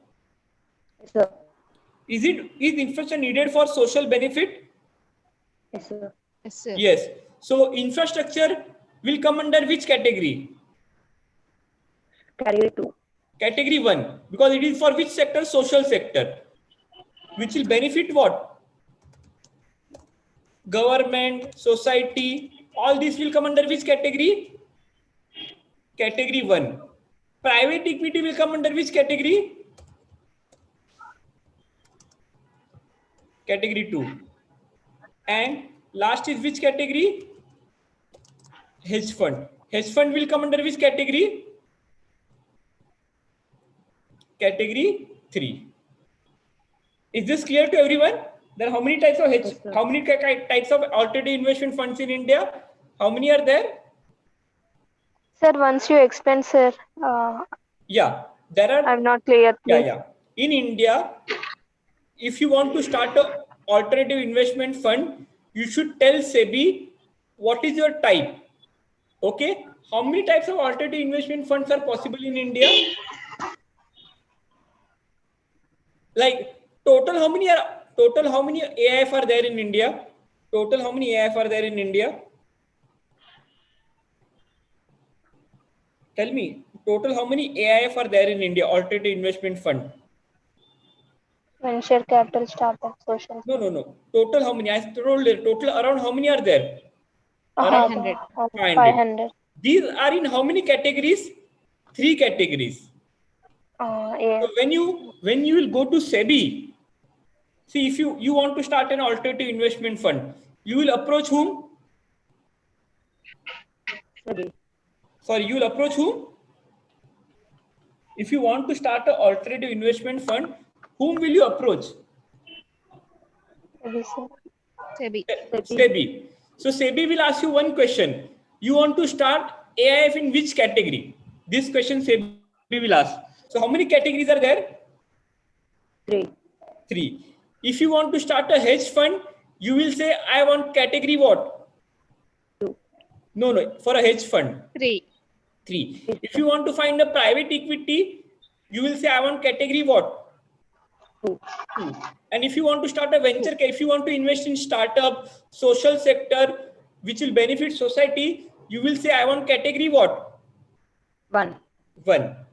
Okay. So when you are taking money from the public, you will tell them whether your AIF is category 1 or category 2 or category 3. So rules for all these 3 categories are what?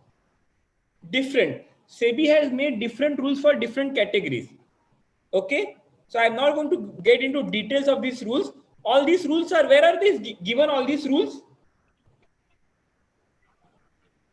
Where are all these rules given? Here. Where are these given? SEBI Alternative Investment Fund Regulations 2012. Okay. So what are the different categories? Who can invest where? All these rules are given in Alternative Investment Regulations 2012. Is this clear? So how many types of AIF are there in India? Yeah, how many types of AIF are there in India? 500. No, types of AIF. 3. Which 3? Category 1, 2 and 3. 3. Okay. Yes, sir. Normally, which is more risky? This is more risky because they invest in what? Startups. Okay. Now I will go to some of the. So basically, what does the AIF do? What does the AIF do? They collect what? Money from what? Investors. And they what? Invest in what? Which is, where? Alternative what? Alternative investment. Investments like PVC, okay, unlisted shares, commodities. Okay. So I will talk about some of the concepts in AIF. So who is the investor? Who is the investor? Who is the investor in AIF? What does the investor do? What does the investor do? In an AIF, what does the investor do? Sorry? He invests the money from the. Yeah, he will contribute what? For the company. He will contribute money to AIF. Who is the sponsor? Who is the sponsor in AIF? Sponsor is someone who will start what? AIF. He will start the AIF. Okay. He will write to whom to start AIF? This sponsor will approach whom to start AIF? Sorry? To SEBI. SEBI. Yeah. Who is the investment manager? SEBI is the investment management. Sorry? SEBI is the investment manager. What is the role of what is the role of investment manager?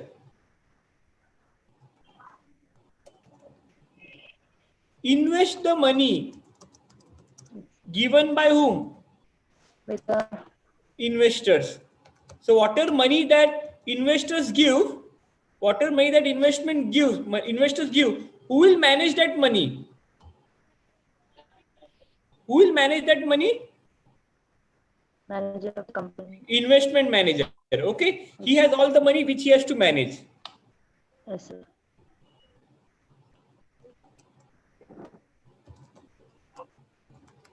Distributor and placement agent. Who are these distributor and placement agent? What do these people will do? They will do what?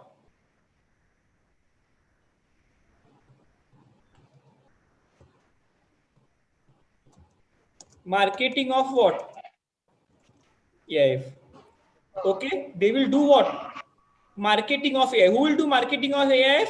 All these distributors and what? Placement agent. So who will approach these rich people to give money? Who will approach these rich people to give money? Yeah, who will approach the rich people to give money? Who invest the money to the investors? Sorry? Who invest the money to the investors? Yeah, but who will approach this rich money? This job is of whom? Distributor and placement agents. Agent. Okay, these people will go to these rich people and all for approaching money. So up to now it's clear what is alternative investment? Yes, sir. Yes, sir. So alternative investments are what? Anything other than what? Traditional. Traditional means what?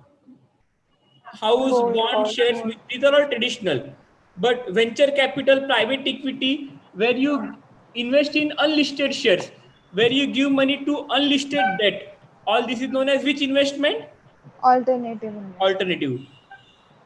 These investors, what does hedge fund do? They involve complex trading strategies while investing. So where risk is more, traditional or alternative? Alternative risk is high, liquidity is low. Okay, normally who are the investors? All high net worth investors, family offices.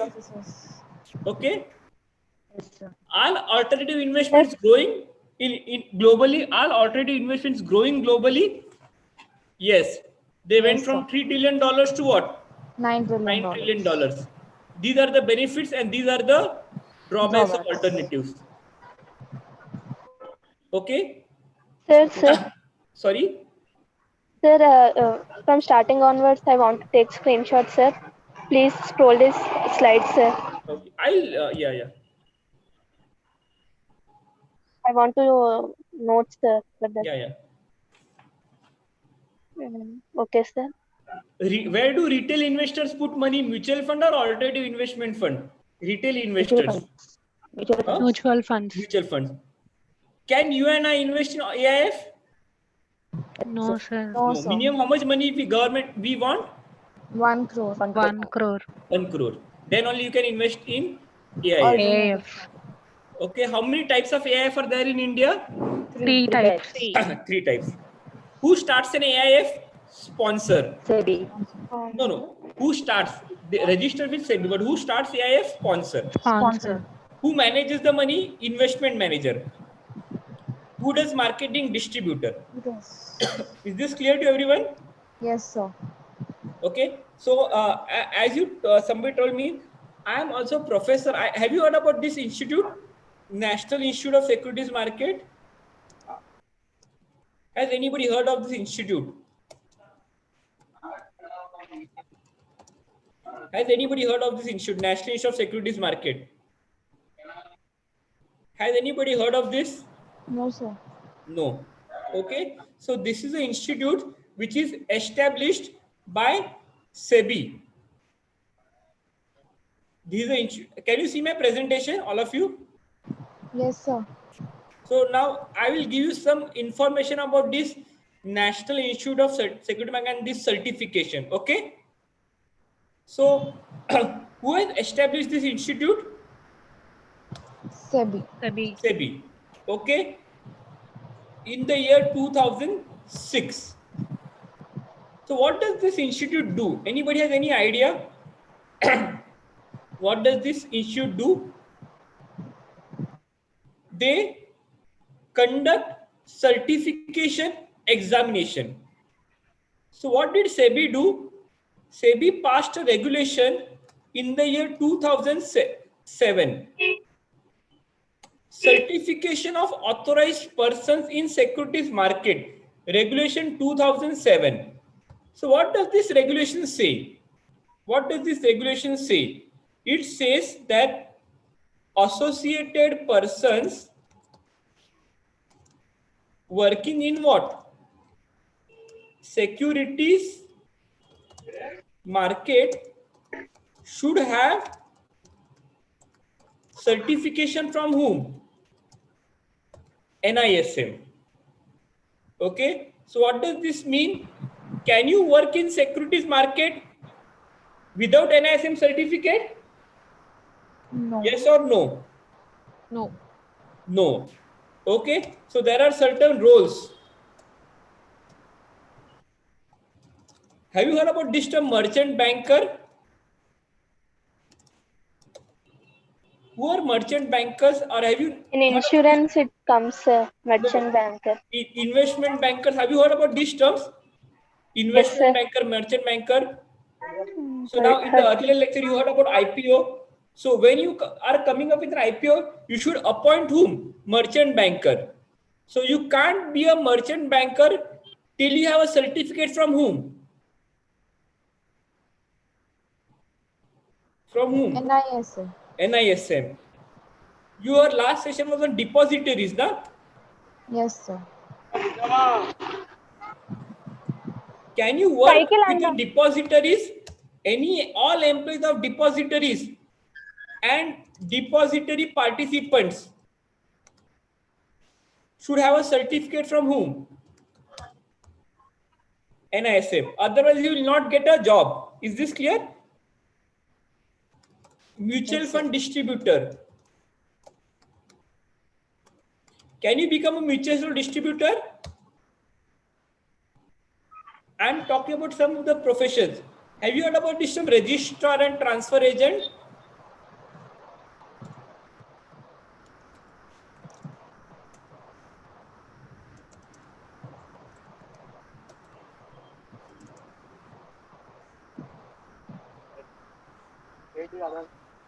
Have you heard about investment advisor?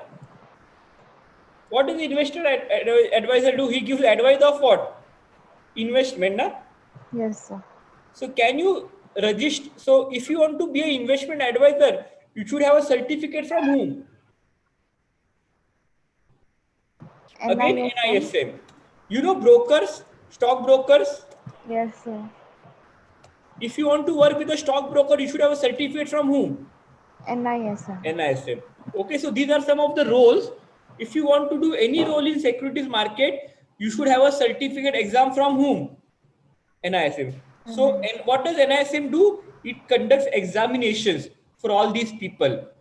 Okay, so if you want to have knowledge, see, why did SEBI come up with this rule that you should have a certificate from NISM? What is the problem if you don't have certificate? Yeah, can somebody tell me? Why did SEBI come up with this rule that you should have a certificate from NISM? Any idea? Papu, నువ్వు exam రాస్తున్నావా? Yeah. Sorry? Sir, if without knowledge we will go, na sir. Without Then we knowledge, will- you will go. Then what will happen? Can you give proper advice to your investor? No, sir, we can't give na that. You can't. You invest. Can you do your job of a stockbroker? No. Can you work at the depositories? No. So there is a need for do this profession need some knowledge? Yes, sir. Yes. So who will check whether he has knowledge or not? NISM. NISM. So SEBI has given the job to whom? NISM. So to conduct examinations, and that's why NISM conducts examinations throughout the year. Has anybody of your, I don't think anybody has given NISM exam right now, no? So there are around right now 23 examinations. If you go to our website, you will get the list of all examinations.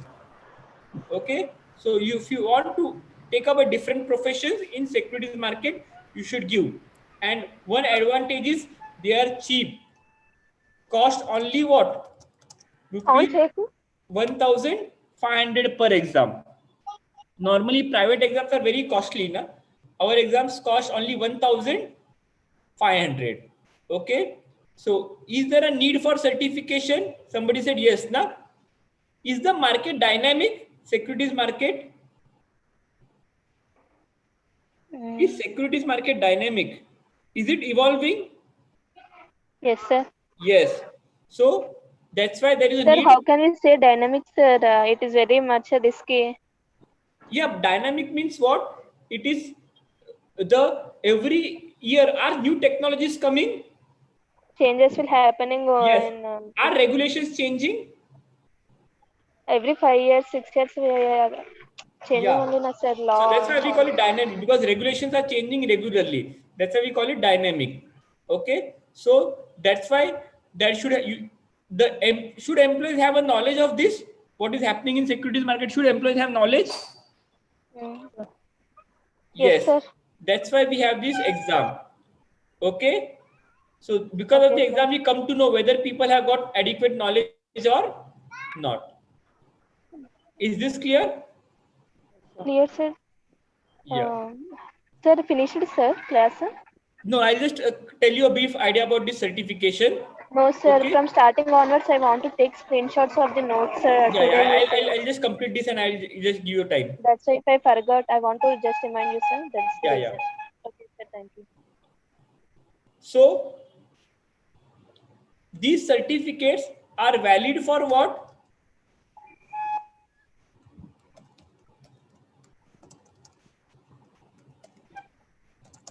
Valid for 3 years. After 3 years, you can attend what? Continuing professional education program, CP programs you can attend. I'll give you a list of certifications. See, because of this COVID time now you can even give exam from your home also. You can appear for NISM exam, just register online, and even from your home you can give the exams. Okay, so what is the benefit of NISM exam? Your chance of getting jobs are what? Higher. Why? Because in securities market you can work only if you have a certificate from NISM. So if there are two candidates, one has a certificate, one is not having a certificate, who will get a job? The one who has the certificate. So getting a chances of jobs are more. This will be a significant added value. How many are studying finance? Like there are many finance students also. MCom, BCom students are there now. So if you want to make a career in securities market, it is better to have a certificate from NISM. Okay. They are cheap also. Plus NISM is established by whom? SEBI. So you know there is a guarantee that certificates are of good quality. These are the list of NISM certifications. We have, all of you have studied derivatives. Some of you must have studied derivatives, no? Have you studied derivatives? Anybody here? So if you have studied derivatives, you can give NISM's what? Derivative exams. If you want knowledge of mutual funds, you can give mutual fund exam, investment, depositories. These are some of NISM's exams.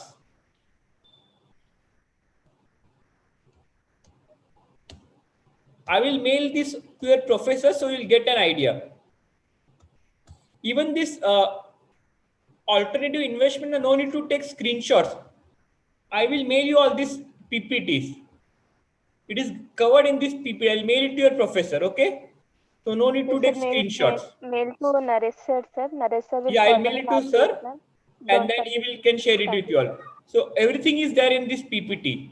Types of AIF, risks, benefits, all this is covered in the PPT. So I'll mail it to everyone. No problem. Give your email ID too, sir. We will be in touch I'll give with it to you, sir. Naresh sir, na? Mail it to him. Okay, sir. He has Thank my you so email much, address. sir. Sorry?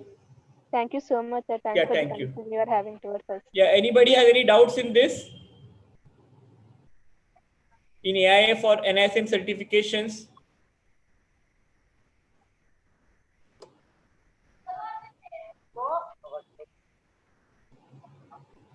So NISM certification is clear?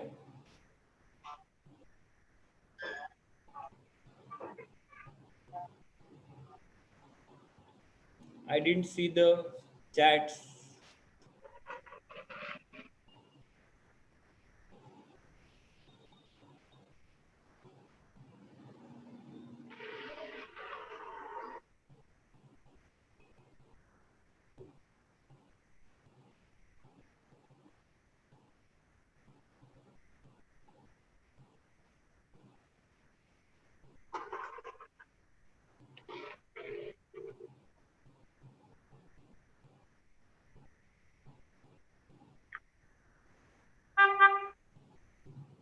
Okay. So that's it from my side. If you have, thank you, sir. Thanks for inviting me, sir. Anybody? Any question Yeah. or doubt? Request the participants to ask. Over to Nareshwari, sir. I'm here only. Anybody? Yeah, okay, sir. Yeah.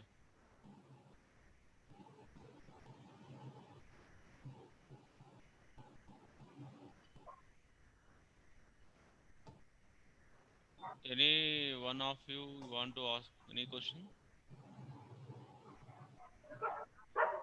Okay. No, Sir, sir. they are saying that thank you. They are also telling that there are no questions to ask. Okay, anyhow, thank you, Abhay sir, for your excellent coverage and presentation. And you have covered two important aspects. One is alternative investments. Another is how to get this NISM certification like. So this certification is very much useful to the students in addition to their post-graduation. This is an added advantage. Somebody they may interested to go for this certification, they can also apply online and get some material and pay the fee and write the examination and get the certificate like. So whatever the area they may be interested, so according to that they must select the certification. It may be equity market, derivative market like mutual funds. Yeah. Yeah, thank you, sir. Not only that, I am very much grateful to your Professor Narasimhan, Dean, NISM, Yes, sir. and Narasimulu for sending resource persons from NISM. Yes, So sir. we are very much grateful to you, sir. I thank Thank you. on Thank my you, students, for attending the session. Thank you very much. yeah, I Thank you. thank on behalf of the Department of Commerce and my personal behalf. Yeah, thank you, sir. We will see in the next program, coming programs like we will go by series of programs from the Center for Promotion of Financial Literacy, Department of Commerce. Yeah. Thank you, sir. Thank you. Thank you. Bye. Bye. Bye, sir. Bye. Bye. Right. Thank you so much, sir. Venkat. Hello. Who is this? Ravi. Hello, dear participants. Feedback form is available in chat box. Please fill the chat box feedback link. Yeah, completed the feedback form. That is there in the chat box.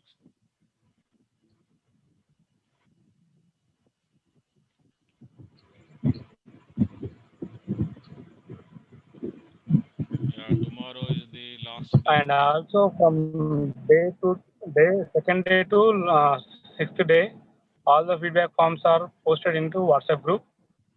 Please check your WhatsApp group.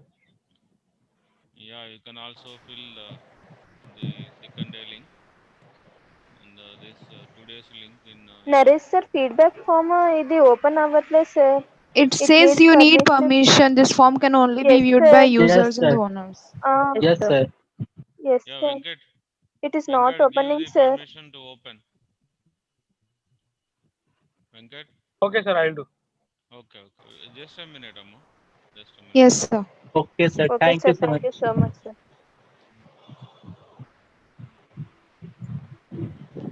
Sir? Yeah, tell me. No, no, you have Sir. not given your names. Who is going to speak on the wild literary session? Like, I want some 3 to 4 students, those who participated all the sessions. Like, I want to speak, sir, yeah, for a few. please give your name. Jyotirmay, sir. Oh, Jyotirmay. Jyotirmai.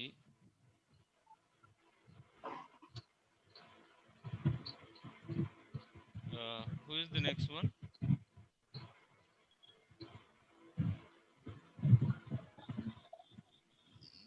Three. Sir, 1 second, sir. Hari Anand Reddy, sir. Sir, 1 second, sir. Yeah. To open Google form, it will take some time. I will post a link into your WhatsApp group.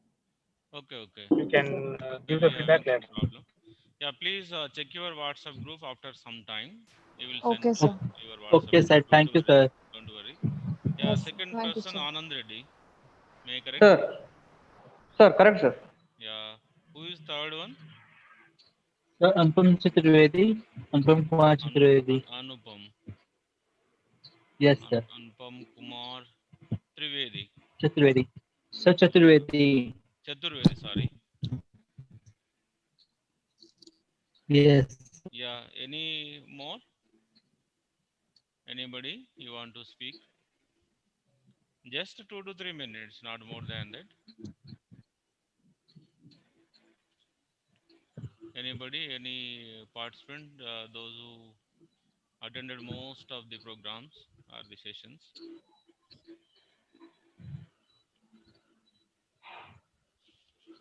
I have identified some names like Pravalika is not there. Pravalika, she attended most of the sessions. Uh, what about Mayank Agarwal? Some is Mayank is there? No. Okay. Okay, you can also give tomorrow another 1 or 2 students, not more than that. Sir, can we leave now, sir? Yeah, Link you will can be leave, posted. Amma. Thank you. Thank you. Good night. Take care. Thank you, sir. Thank you, WhatsApp sir. లో Good post night. చేస్తారు Thank please. you, sir. Thank you. Thank you. Okay, sir. Right. Good night and take care. Sir? Same to you, sir. Yeah, tell me, Amma. Sir, some of the PPTs are shared in the group from the resource person, and rest of the PPTs you will share it in the WhatsApp or email. Let us know. Yeah, The that I will share later. okay, sir. I'm collecting from the resource persons, but few resource persons they are not permitting me to send Okay, because sir. their copyrights. Like some of the resource persons, they are happily wants to share with you. Those PPTs I can send to you. Don't worry. Okay, sir. Thank you, No, sir. now not only PPT, Amma, you can go with all these lectures once again or whenever you want. Yes, All sir. On the YouTube. yeah, YouTube. All these lectures are available in YouTube. Okay, You sir. can also see the PPT also, right? Yes, sir. Whatever PPT they are showing, you can also get from YouTube. Yes. We Those can links listen it again and again, again and so again, that we if you don't want to forget. listen, you can listen. What is there in it? Yes. Okay, sir. Hmm? Right, Yes, right. sir. Make use Thank you, of sir. YouTube. That Yes, is sir. best source. That is much better. Yes, sir. Okay, Much sir. better, much better. Okay, sir. Thank you, Right, sir. right. Bye, bye.